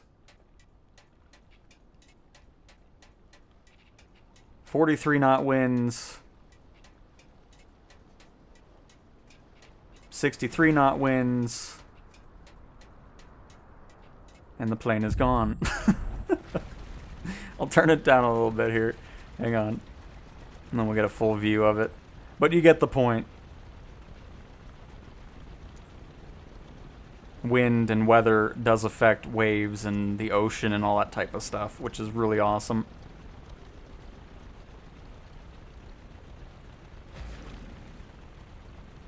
But obviously, you wouldn't be taking off in such high waves there, but you get the point. Pretty cool. I mean, the waves just look awesome. I mean, look at the far distance view here with the sun reflecting off of it. It's awesome.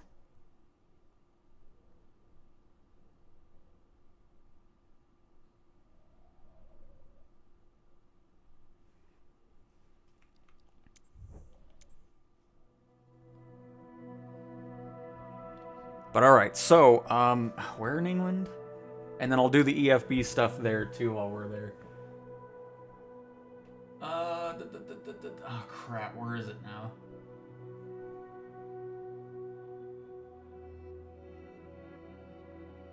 I don't watch other people's videos. I don't know. Don't know what it's like on the PS5. Where the heck was it again? Somebody wanted to see something specific in England, and I'm going to show them in England. I don't know why I can't find it now.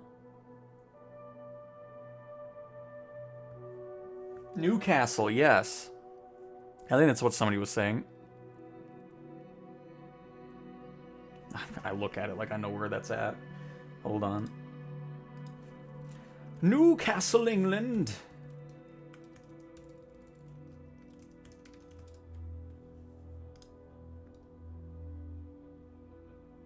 Oh, okay, it's up there. I think it's this one right here. Oh, yeah, there it is. Very nice. And then we will do this in... I mean, it doesn't really matter. It doesn't have to be an airline. We'll just do it in a 172 just to make it as basic as possible. That's what we shall do. 172. And we'll have the G1000 equipped on there. Make this daytime.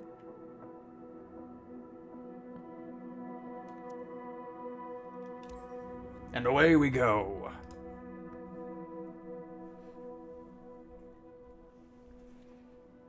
I mean, people were not very thrilled with the PC beta, so this is a lot different of an experience than what the original beta was. That random 1-week test, because there was a lot of the things that we ran into immediately from that, so this is a much different experience compared to that.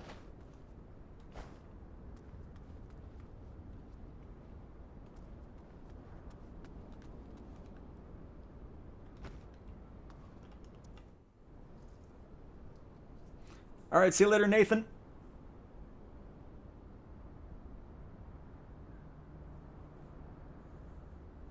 I don't use Discord. Let's see here. Samuel, after I made an account on Microsoft, do I need to do anything on my PS5? No, you just need to do the sign-up stuff there and go from that. But alright, so... welcome to Learning the EFB 101 with Cowtown. You can, of course, do this in the world map as well if you want to do it.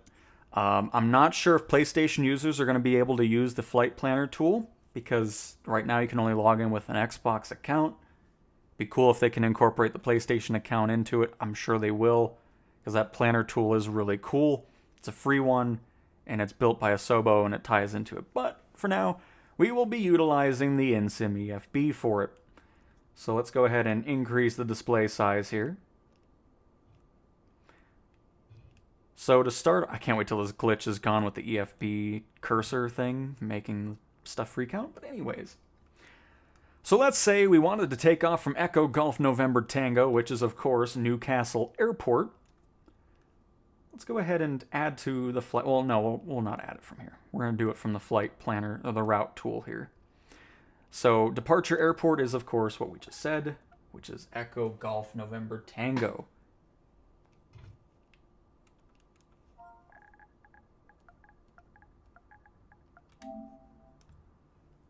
Perfect. So we have our departure airport.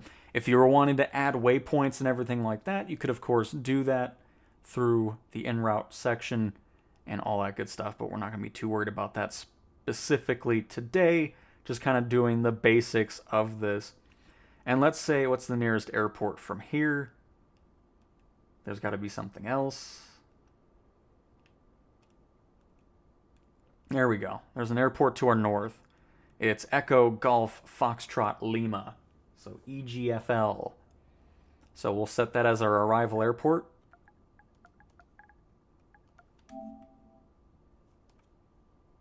Perfect. So now that we have that, we have a direct route. So again, let's say we wanted to add a waypoint. We'll add one, just because we want to. We got Elmud. Okay, there's not many waypoints over here, so we'll just work with Elmud. We'll work with what we got here. Just let's add a waypoint, which is Elmud.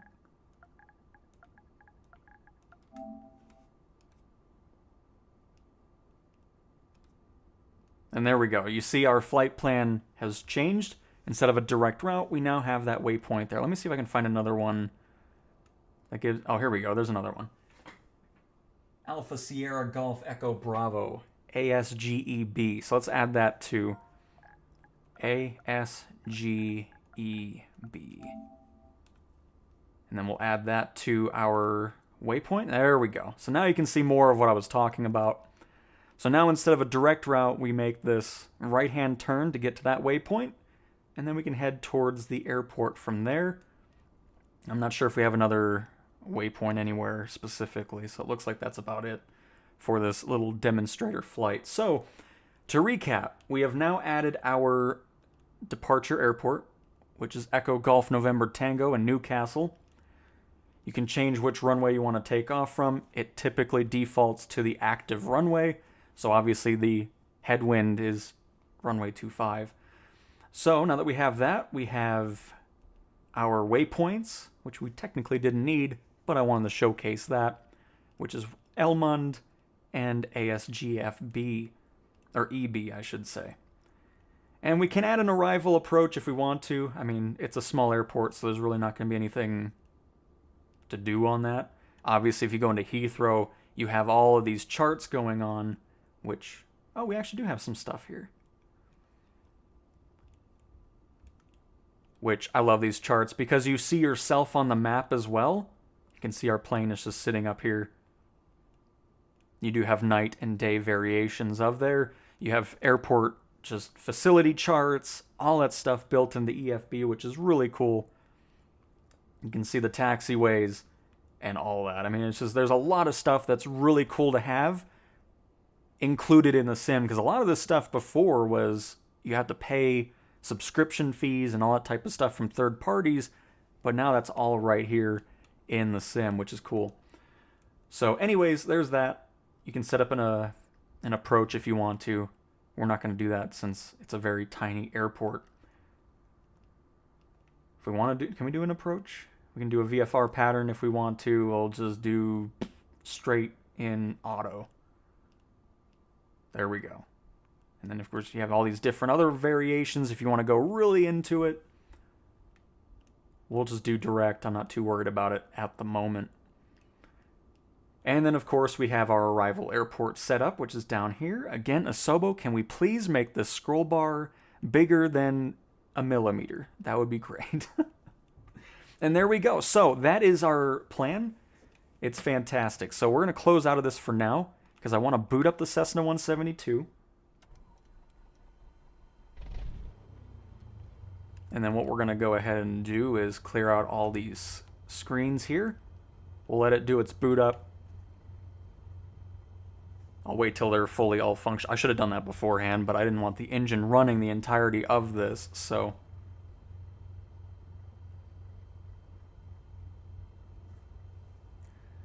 I did do beta.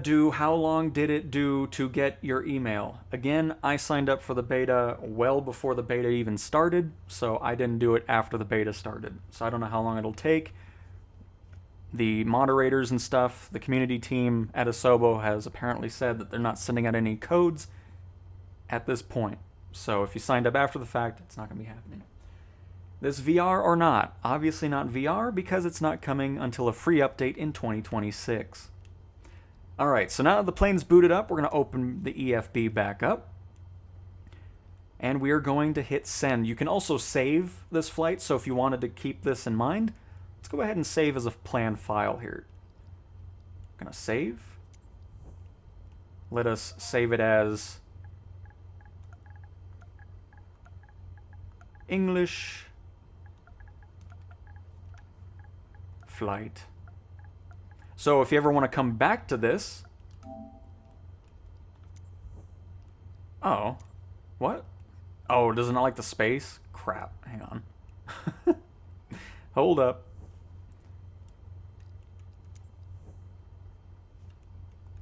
I'll just leave it English. Whatever, just ENG. There we go. So now, if we would go over here to import load plan file, there it is. there's our flight plan. You'll be able to select this, confirm it, and then you can use it in any plane. You don't have to do it manually every single time. So anyways, there's all that. Great.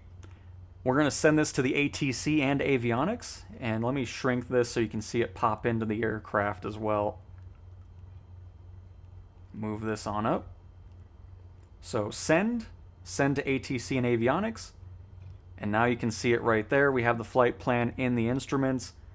We have all the details there. Awesome. So now what we're going to go ahead and do is get into contact with ATC, which now knows our flight plan.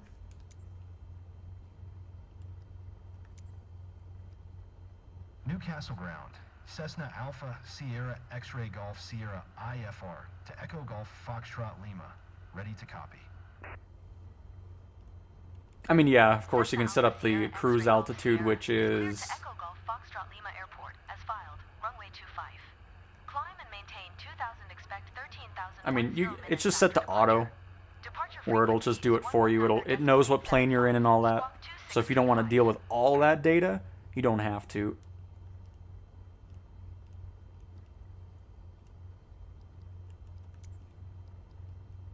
Cleared to Echo Golf Foxtrot Lima, as filed, runway 25. Climb and maintain 2,000, expect 13,010 minutes after departure. We're definitely not going to go 13,000. But this is where you would change it here if you don't want that. So let's just say because with flight levels, so 130 means 13,000. Flight level 330 means 33,000. So just keep that in mind when you're doing all that stuff. But we'll just ignore it anyways. I'm not too worried about them. X-ray Golf Sierra. Read back correct. Contact ground on 121.7 tree. Good day. Reset that.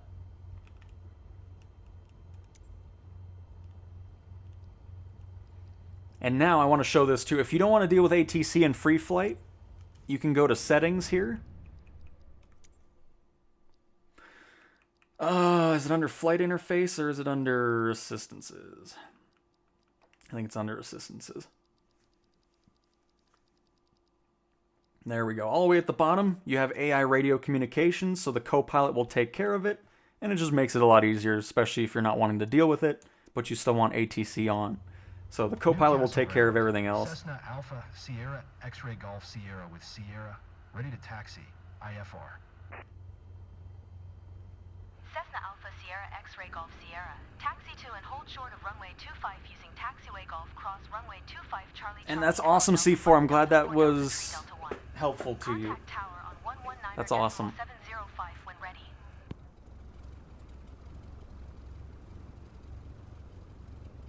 Taxi to and hold short And Y88, I mean, that's up to you. I mean, if you want the early access, you can. If not, then you can just go with standard. Delta, Tree Delta 1. It's all up to you.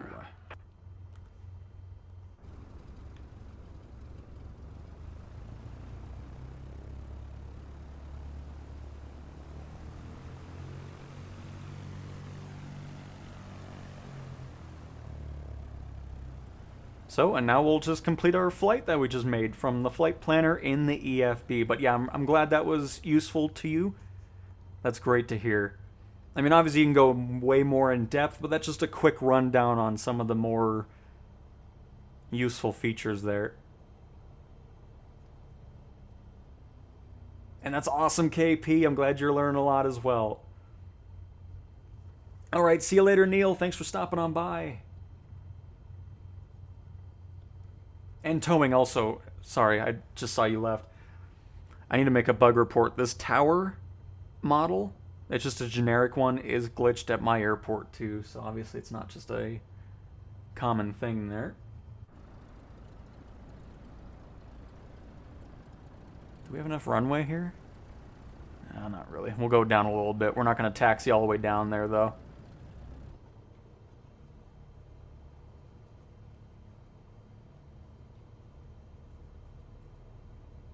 Is this stream real? No, it's all pre-recorded, and I knew you were going to ask that at this specific time.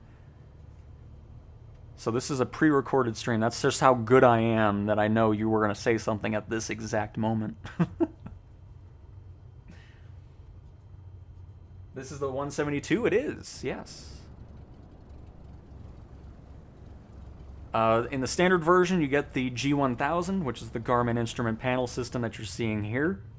If you get, I believe, the deluxe edition, you get the Steam Gauge version of it as well.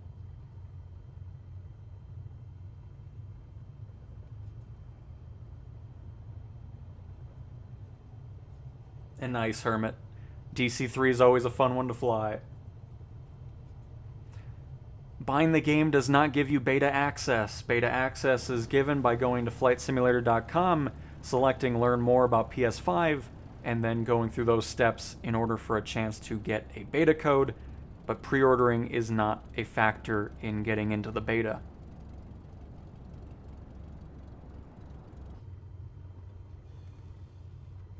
Stream is real, chat is AI. Alright, so we've made it to our airport, or our runway. Hang on. I should have probably taxied right. Hang on, let's go over here. That way we got the ATC stuff going on. So is it free? When the sim comes out, no, it is not free. The beta is free, I guess. I mean, it's not, I don't think a beta is ever really charged, but regardless, when the sim fully comes out, no, not free.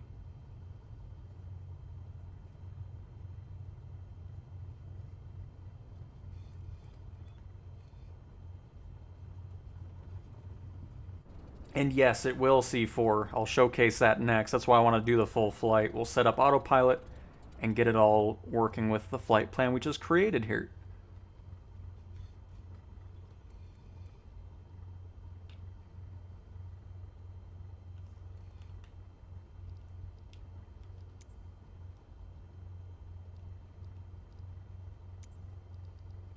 Newcastle Tower, Cessna Alpha, Sierra X-Ray Golf, Sierra ready for departure. Runway 25, IFR to Echo Golf Foxtrot Lima. Go with a notch of flaps there. Cessna Alpha, Sierra X-Ray Golf Sierra, QNH 101 cleared for takeoff runway 25. Cleared for takeoff runway 25, Cessna Alpha, Sierra X-Ray Golf Sierra. So what I'm going to do is I'm not going to put it in nav mode right away because I want to showcase what you do, because I always get a lot of questions with this on the Xbox and PC side of things. People just select nav mode and they tell me autopilot isn't working, it's not following my flight plan. So we'll kind of talk about why that's happening. So let us get up into the air. We got our takeoff clearance from tower and we'll get rolling here.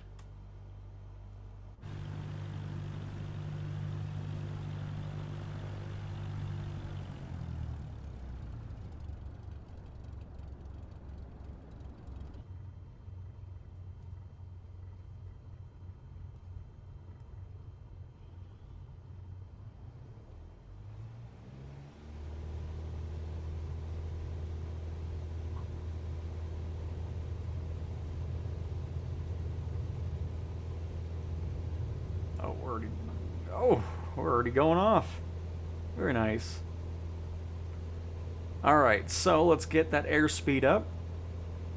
So if you look at the screen on the right, here, hang on, we'll just zoom in.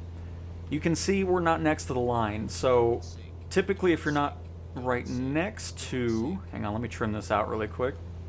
Which again, you trim with R1 and then right stick up and down.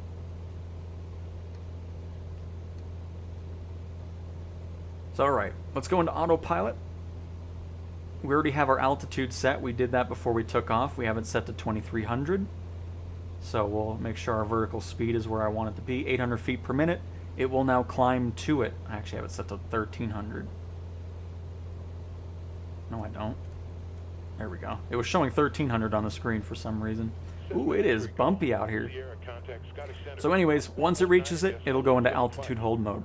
So if you were to hit nav mode right now, 119.875 for Cessna X-Ray Golf. You'll notice nothing happens.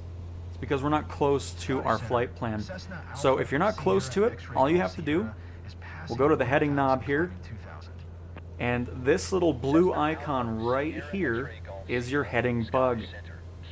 So let me do this really quick. So that blue bug I just pointed out, as we spin it, you see it moves around our dial here, our compass. You'll also see it on the right screen as the blue dashed line. So what we want to do, as ATC's going, this is why I don't really do ATC too much when I stream, because they talk a lot. We want to, oh, here, let me zoom this out so you can see this too. So you see how our flight plan's over here? Let's get our heading pointed to the magenta line. So we will activate, well, first we'll get rid of navigation mode, we don't need it. We're going to turn on heading mode, and when we do, you'll notice our aircraft is starting to bank over, because now it's going to go to where the heading bug is pointed. Once it reaches it, it'll smooth on out, level out, and fly for as long as you want it to in that direction. So perfect. We're making our turn.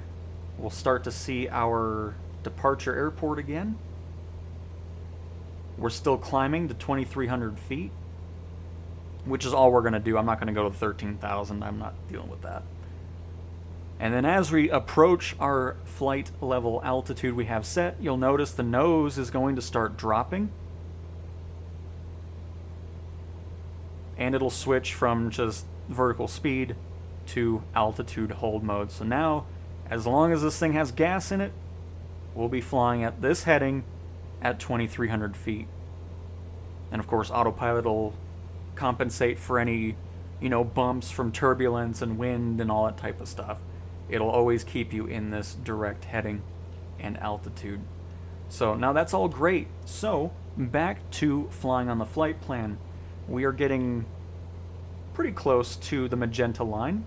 So what we're going to do is we're going to keep heading mode on, but we're also going to activate navigation mode. And what's going to end up happening is once we reach the magenta line, it'll kick out of heading mode and go into nav mode, and it will follow your waypoints and everything else all the way through the flight plan we just created at the beginning of this flight. So I'll just kind of have this positioned so you can see both screens, and then keep an eye out here. Oh, it already switched. See how it went from heading to GPS mode? Now we're going to be following that flight plan through the LMUD waypoint, the ASG one, and then of course it'll make that final left turn to head over into our destination airport. The other big thing too you want to have, it's not always set up that way, you'll want to hit CDI down here a few times to get into GPS mode, because there's LOC mode. This is not going to be doing what we just did if this is not magenta and set to GPS. Because you'll notice there's LOC1, we're not in GPS mode anymore. So now if we would just keep going, it's not going to make the turn. You'll want to be in GPS mode in order for everything that we just did to work. So you'll want to be in GPS. If it's green and in LOC mode, oops, not OBS. Oh, that's not what I meant. Oh, that's what is happening. Okay, hang on. Another one of those issues I was talking about with the EFB and the cursor. Goodness gracious. Messing up my flight. Don't mind the barrel roll we just did. Unbelievable. Alright, let me get this back in order here. ATC, I just did a barrel roll in a 172, leave me alone. But again, if your plane is green like this with LOC1 or LOC2, it's not going to follow your flight plan. So you'll hit CDI until you get GPS, and you'll be good to go, and everything we just did will work as intended. So let's go back into nav mode so it's following that. You can see we're at GPS, and now it's going to get back to 2300 after whatever that nonsense was. We're at our first waypoint making that turn, and now it's of course going to head to the second waypoint that we made. You can see it switches its step, and then of course it shows you... Are we good? Scaring me here. But yeah, there we go. That's kind of a basic rundown over getting a flight plan into the EFB, the steps you take to get waypoints, departure, arrival airports. You can of course change the procedures on approach, and arrival. And then, of course, getting that flight plan saved, so you can always have that. So if you want a quick reference, if you really like a flight, you can just switch out the plane, send that to the EFB and the avionics, and you're good to go. And then, of course, getting autopilot to follow that said flight plan. So we'll just let it go for the rest of it here. I'll not go into cursor mode and make the plane freak out. And perfect. And then, of course, once we reach Alpha Sierra Golf Echo Bravo's waypoint, we'll make that left turn automatically.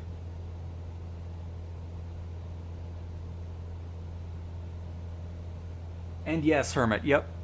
So if you're for some reason, if you're away from the magenta line, your flight plan, always have the heading mode intercepting it, and then of course having heading and nav mode on, it'll disengage heading and then go into that nav mode, which is great.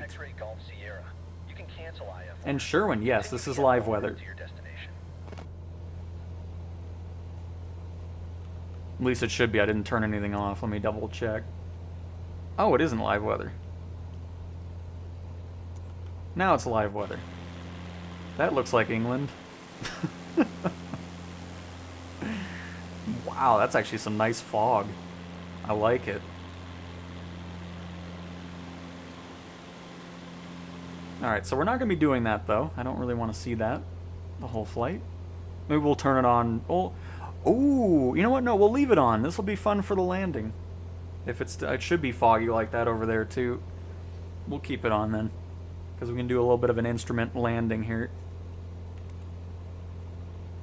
So again, we're 2.9 nautical miles away. You can see that information right here at the top of the screen. So once we reach it, we'll be making that left turn. Is this actually beta? It is. I mean, it's a little bit different in the airliners, but it's the same concept. You know, with heading and then LNAV, VNAV, all that type of stuff in those airliners. So you'll have that same thing going on. And nice C4, I'm glad it was explained well. I need to bring the RPM down here. We're cooking the engine.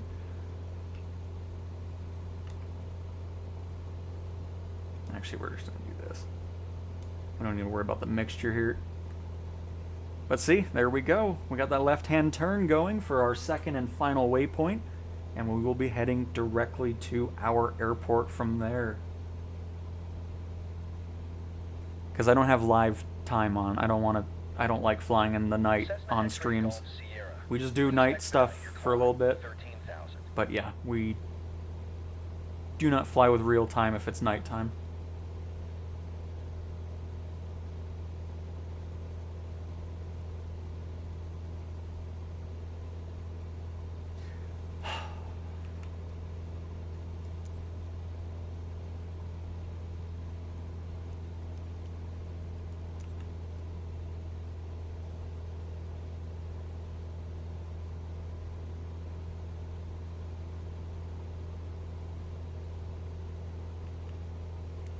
So anyways, that's why we don't fly at night, because it's just, what's to look at here, you know?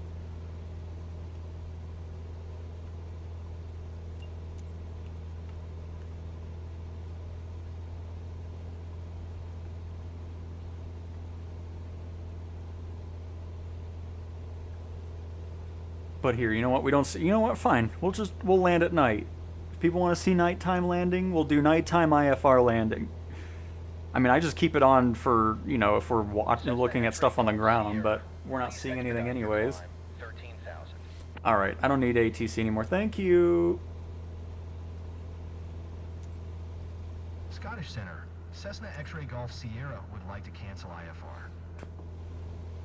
Cessna X... Splon, the way DLC works, like world updates, city updates, those are all free. They're just going to be in the marketplace. Everything that you download and get is in the in-sim marketplace. Request flight following. Cessna Alpha Sierra X-Ray Golf Sierra Newcastle approach. I like how it just turned to night. We flew into... Oh my goodness gracious. Obviously the panel lights need to come on. We just turned it to nighttime. We were flying it... Whoa, my goodness gracious. It's unbelievable.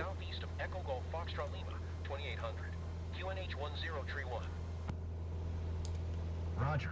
Cessna X-Ray Golf Sierra. Newcastle approach. Cessna Alpha Sierra X-Ray Golf Sierra. 6 miles southeast of Echo Unbelievable. Golf Foxtrot Lima. 2300. Let's Request see IFR here. to Echo Golf Foxtrot Lima. Ready to copy. IFR means Instrument Flight Rules. So if you're not able to visually see the airport, which is VFR, you are flying instruments, which we might not have to. It looks like it's breaking up, but if it's clear, we can always break out of it and create our own IFR conditions fully. We're just going with live weather at the moment. Cessna X-Ray Golf Sierra. Turn right heading tree 05. Proceed on course. Didn't I stop talking to you guys? Why are you talking to me, ATC? Squawk 7000. Maintain 0000. change approved. Good day. Alright, so we broke out of autopilot. We're going to go ahead and just kind of do our own thing getting to the airport. Cessna Alpha Sierra X-Ray Golf Sierra. In case anybody was always wondering why I don't do ATC too much, this is why. Because it goes on and on and on and on and on, and I just don't want to hear it. Request flight following. Cessna Alpha. I don't want flight following. Leave me alone. Co-pilot, you're done. You're off the mic. We're done. Sierra X-Ray Golf Sierra Newcastle approach. Squawk Tree 717.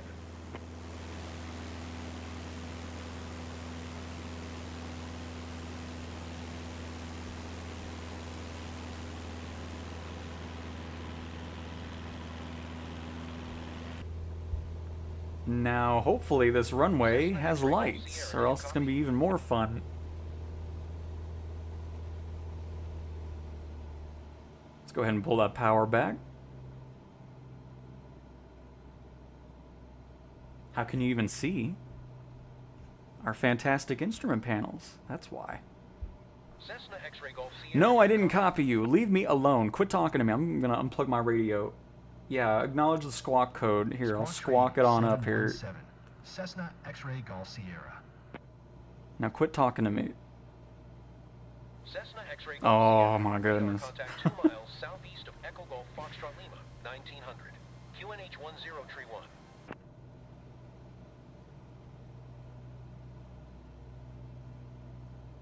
Oh, now it's nice and quiet.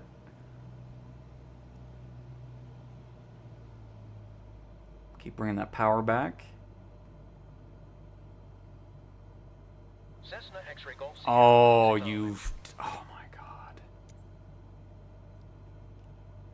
Roger. I canceled Cessna IFR. Why X-Ray did my Golf co-pilot Sierra. go back into it here? Goodness. Oh, it's like I am not in the mood to deal with you right now. Alright, so this airport has no runway lights, so that's good. We're going to go ahead and circle around and then come back. But you can see the airport is right there on the MFD. Little screen there. 500.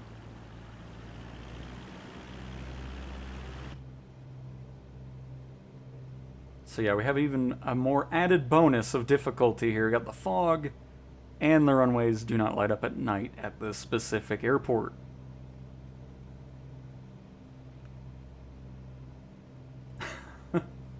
Alright, Todd? I've been very impressed with it.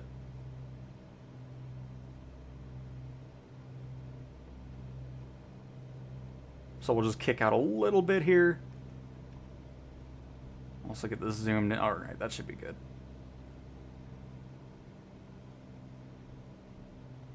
Little break in the fog here. Oh. Okay. Why did that happen? Why did that just reset? I don't need that happening right now.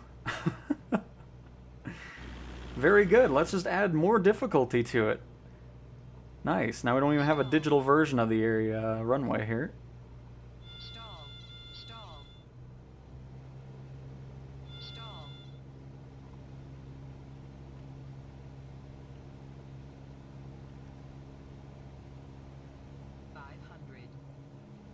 I mean, there's no way I'm landing without that. I don't know why that screen decided to die on us. because there's no way I'm landing any. I don't even know where. Oh, there we go. We're back.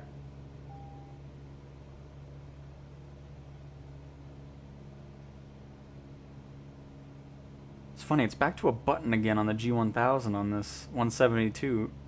Just realized that. All right, thanks, screen, for bailing on me for a second there.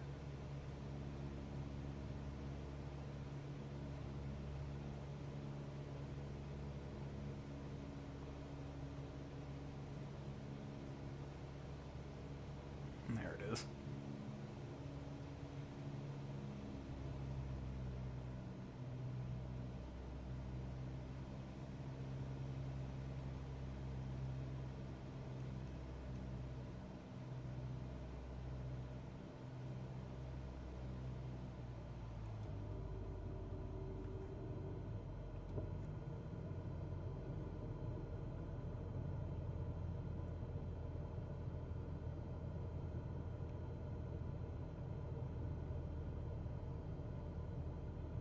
Oh, it's a grass runway? No, it's a runway.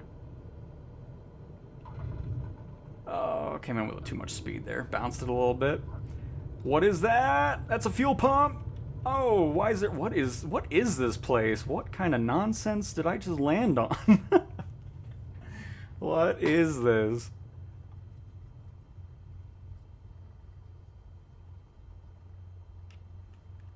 Goodness.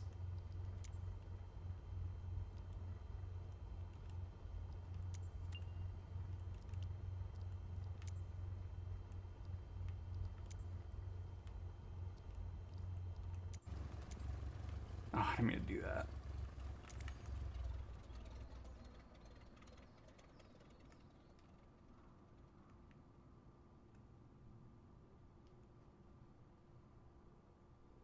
No wonder that was... Because I noticed that gap right there, too, on the digital version of it. But hey, we still got there. Avoided a fuel pump as well.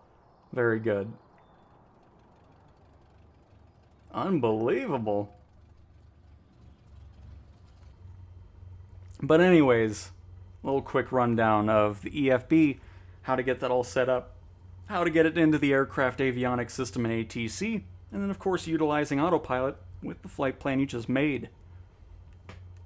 Very cool.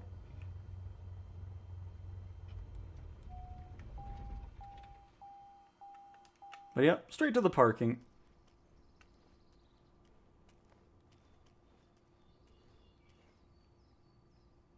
We had flaps already down.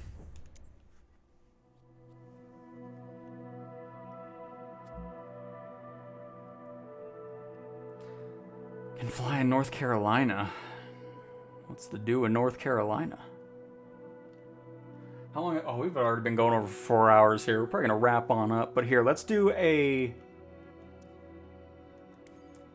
that again, but at an airport that actually is a legitimate airport and not whatever that nonsense was. And let me do it in...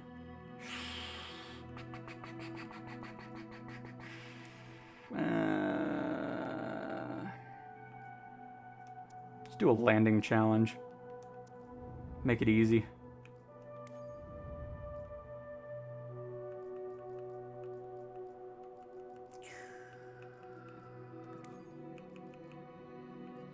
Can always do a strong wind one too.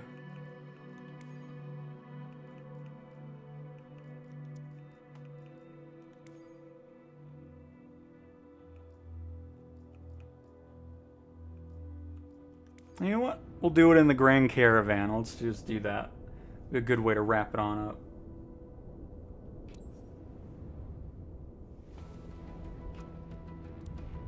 Hold up.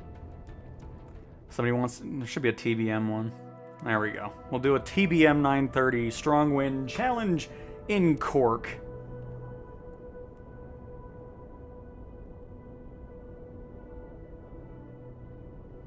The EFB system is available in every default aircraft. And third-party ones, too. It's all there.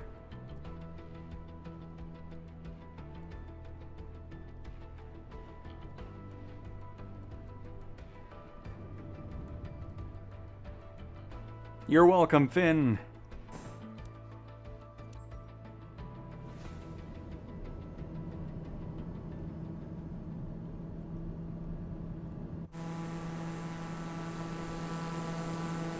Let everything load on in here.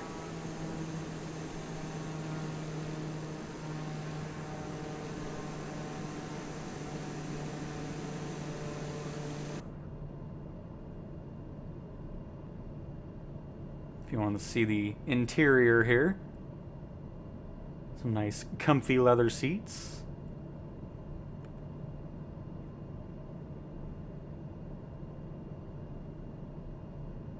It's definitely a nice one, Finn.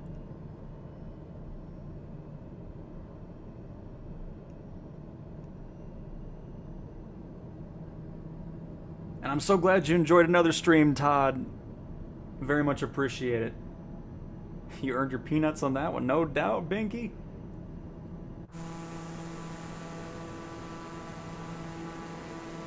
By the way, I should probably pay attention. Don't even know where I'm landing here. Oh, I think it's right. Hang on. Hold up. Making this a bit more difficult on myself here. I feel like I'm so close to the instrument panel here.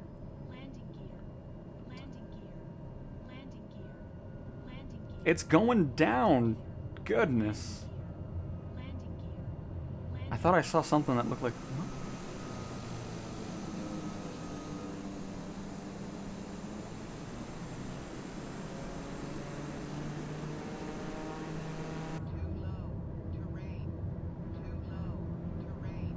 Okay, I guess I don't know what I looked at. It looked like a runway, but apparently I was looking at nothing. Good. Alright, we'll just follow the flight plan here. Because normally you're not flying too far on these landing challenges. I'm surprised.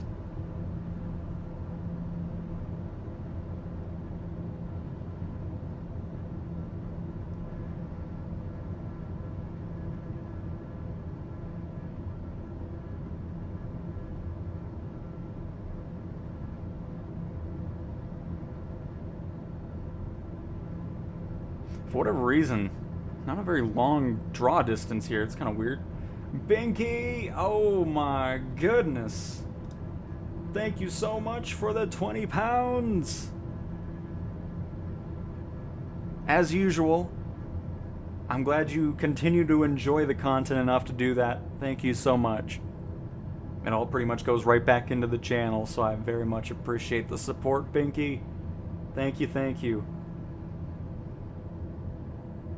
How much can you actually learn to fly in the game and how much you need to search on? Oh, I've never used online videos personally. Everything that I've learned has just been through playing the sim. I see the airport finally. But yeah, this is way further than it normally is. I'm surprised. So I guess that's an answer is, you know, you can really learn a lot by just messing with the planes, kind of seeing what's going on.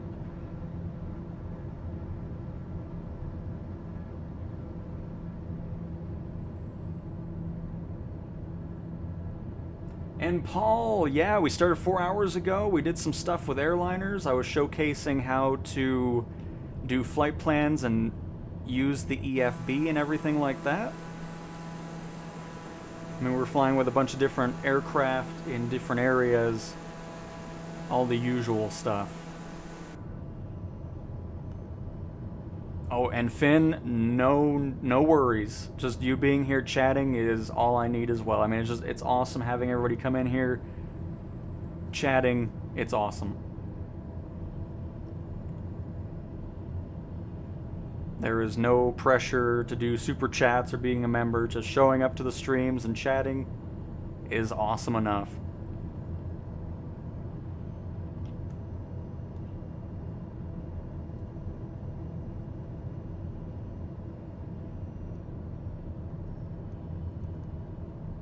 TBM has terrible reflections in the window. It's like the Twin Otter.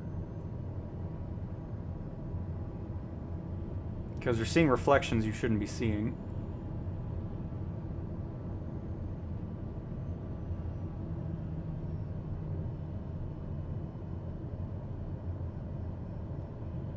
Ooh, it's gusting.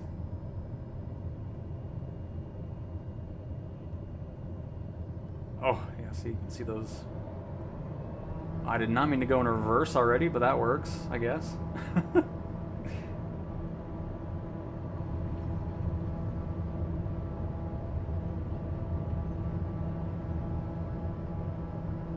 And you always want to correct and get straight right before you make touchdown. I wait. Oh, no. Okay. Interesting. Success! I don't like when planes do that. I like the indent side of it. There we go. 585,000 points. Just don't mind the last part of it. Goodness gracious. And welcome back, Landing Channel. Oh, and we crashed. The first crash in 4 hours. Not bad. Well, there we go, everybody. Well, crap. Should I do one more run through all the landing challenge or the challenge league? We'll do that one. We'll finish off with that. We'll just do all the challenge league 3 events there to wrap it on up.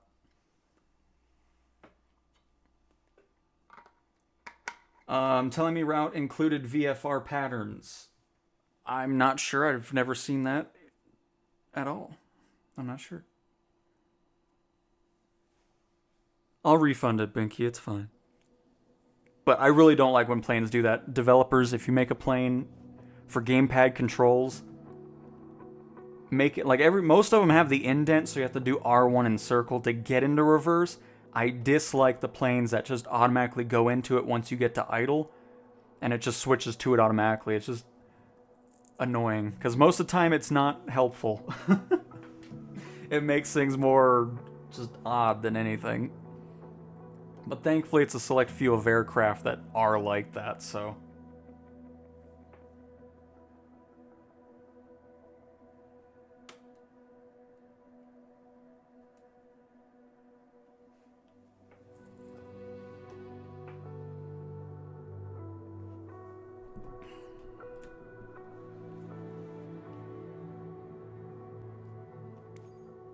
Alright. To Challenge League!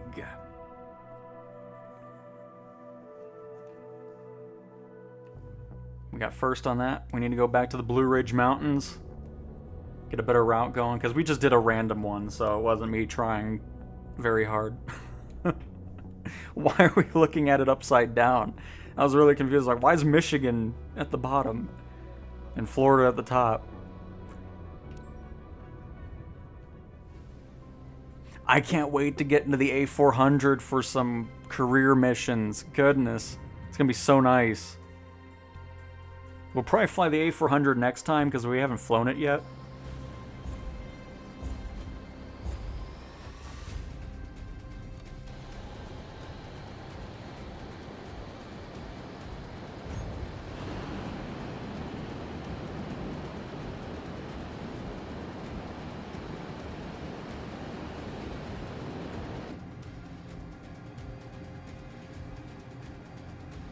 Because I mean, come on, we gotta be first place in Challenge League for 2 weeks in a row, huh?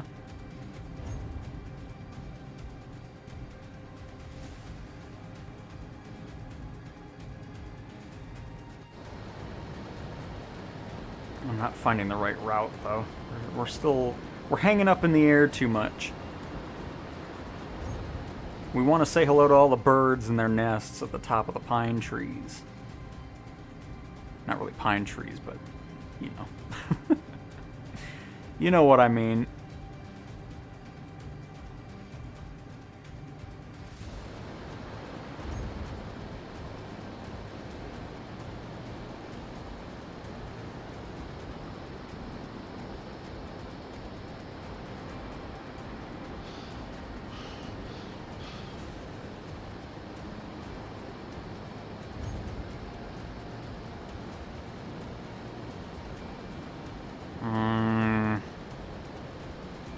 I think this is where we want to go down and to the left.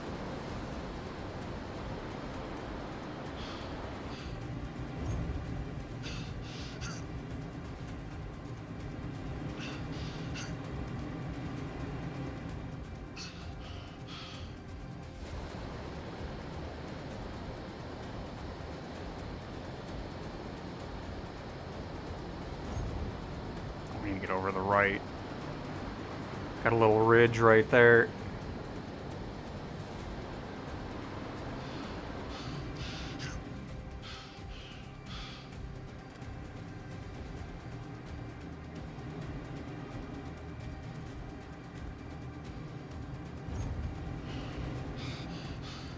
Get down. Get low.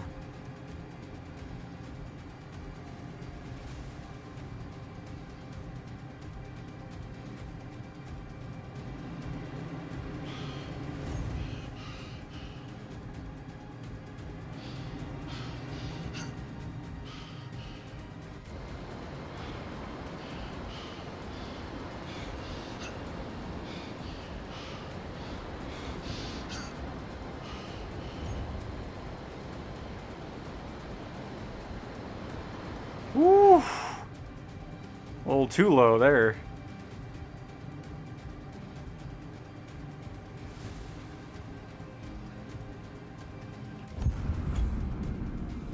That was a good run. I think that was a lot better than that first one we did earlier in the stream.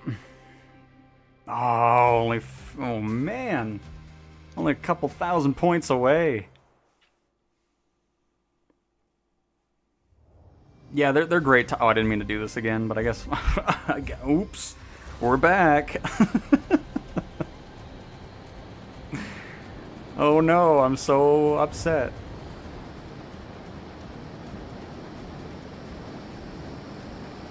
But yeah, the challenges are just fun. It's a great way. I mean, that's the thing with the sim, like I was saying earlier. There's just so many different ways to enjoy the sim.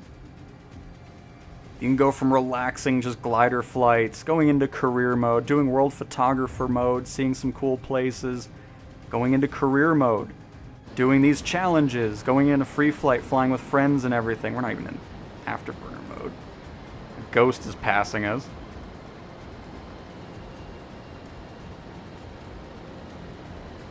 That's what makes the sim just awesome, being able to just, whatever you're in the mood for, you got it going for you.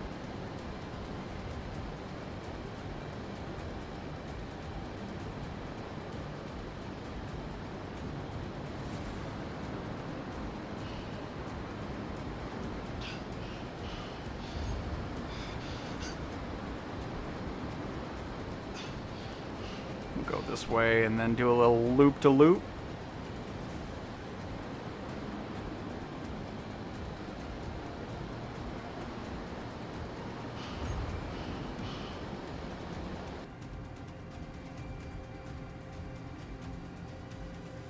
Should have probably went down there a little bit, but I was enjoying flying upside down for a little bit.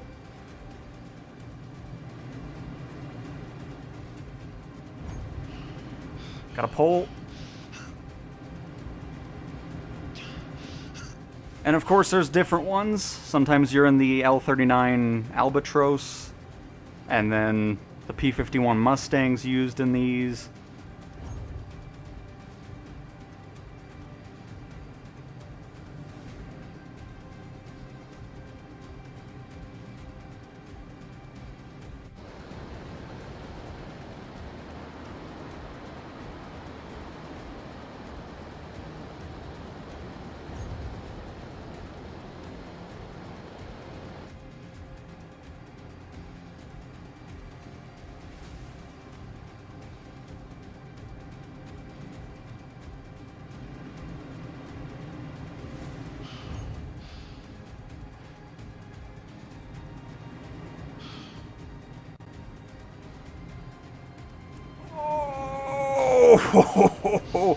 Oh my, I don't think we could have gone any lower there. Whew.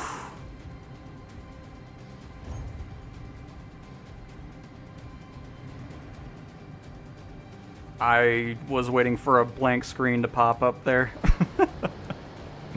Oh, we weren't full afterburn. Oh, I really messed that up. We're not going to get a better score there, I don't think. Oh, man. All right, see you later, Binky. Thanks for stopping by. And again, thank you so very much for the 20-pound super chat. Thank you, thank you. Oh, I'll have to do that on my own there. We'll get there one day.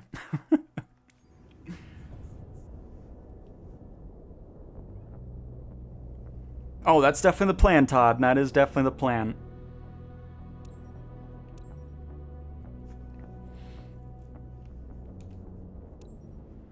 Alright, we'll do one more attempt on this, and then we will wrap up for today's stream. As usual, I'm glad everybody's been enjoying the coverage over Flight Sim on the PlayStation 5 Pro. I've been having a blast showcasing it, so it's been amazing.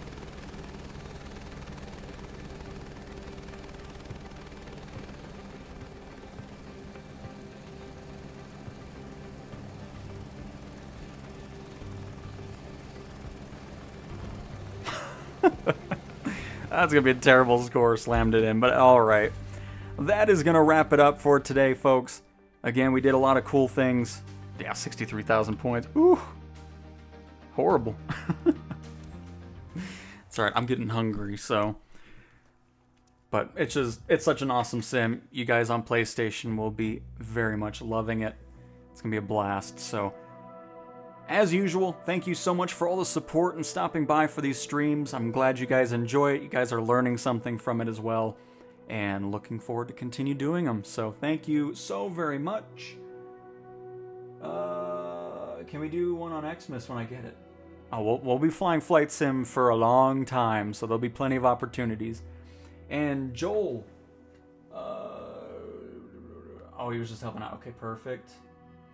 But alright, thanks for watching, everybody. And yeah, we'll probably be live again tomorrow for sure. For sure. But good night. Good night. Oh yeah, good night, good morning, good afternoon. I'll talk to you guys next time. See ya.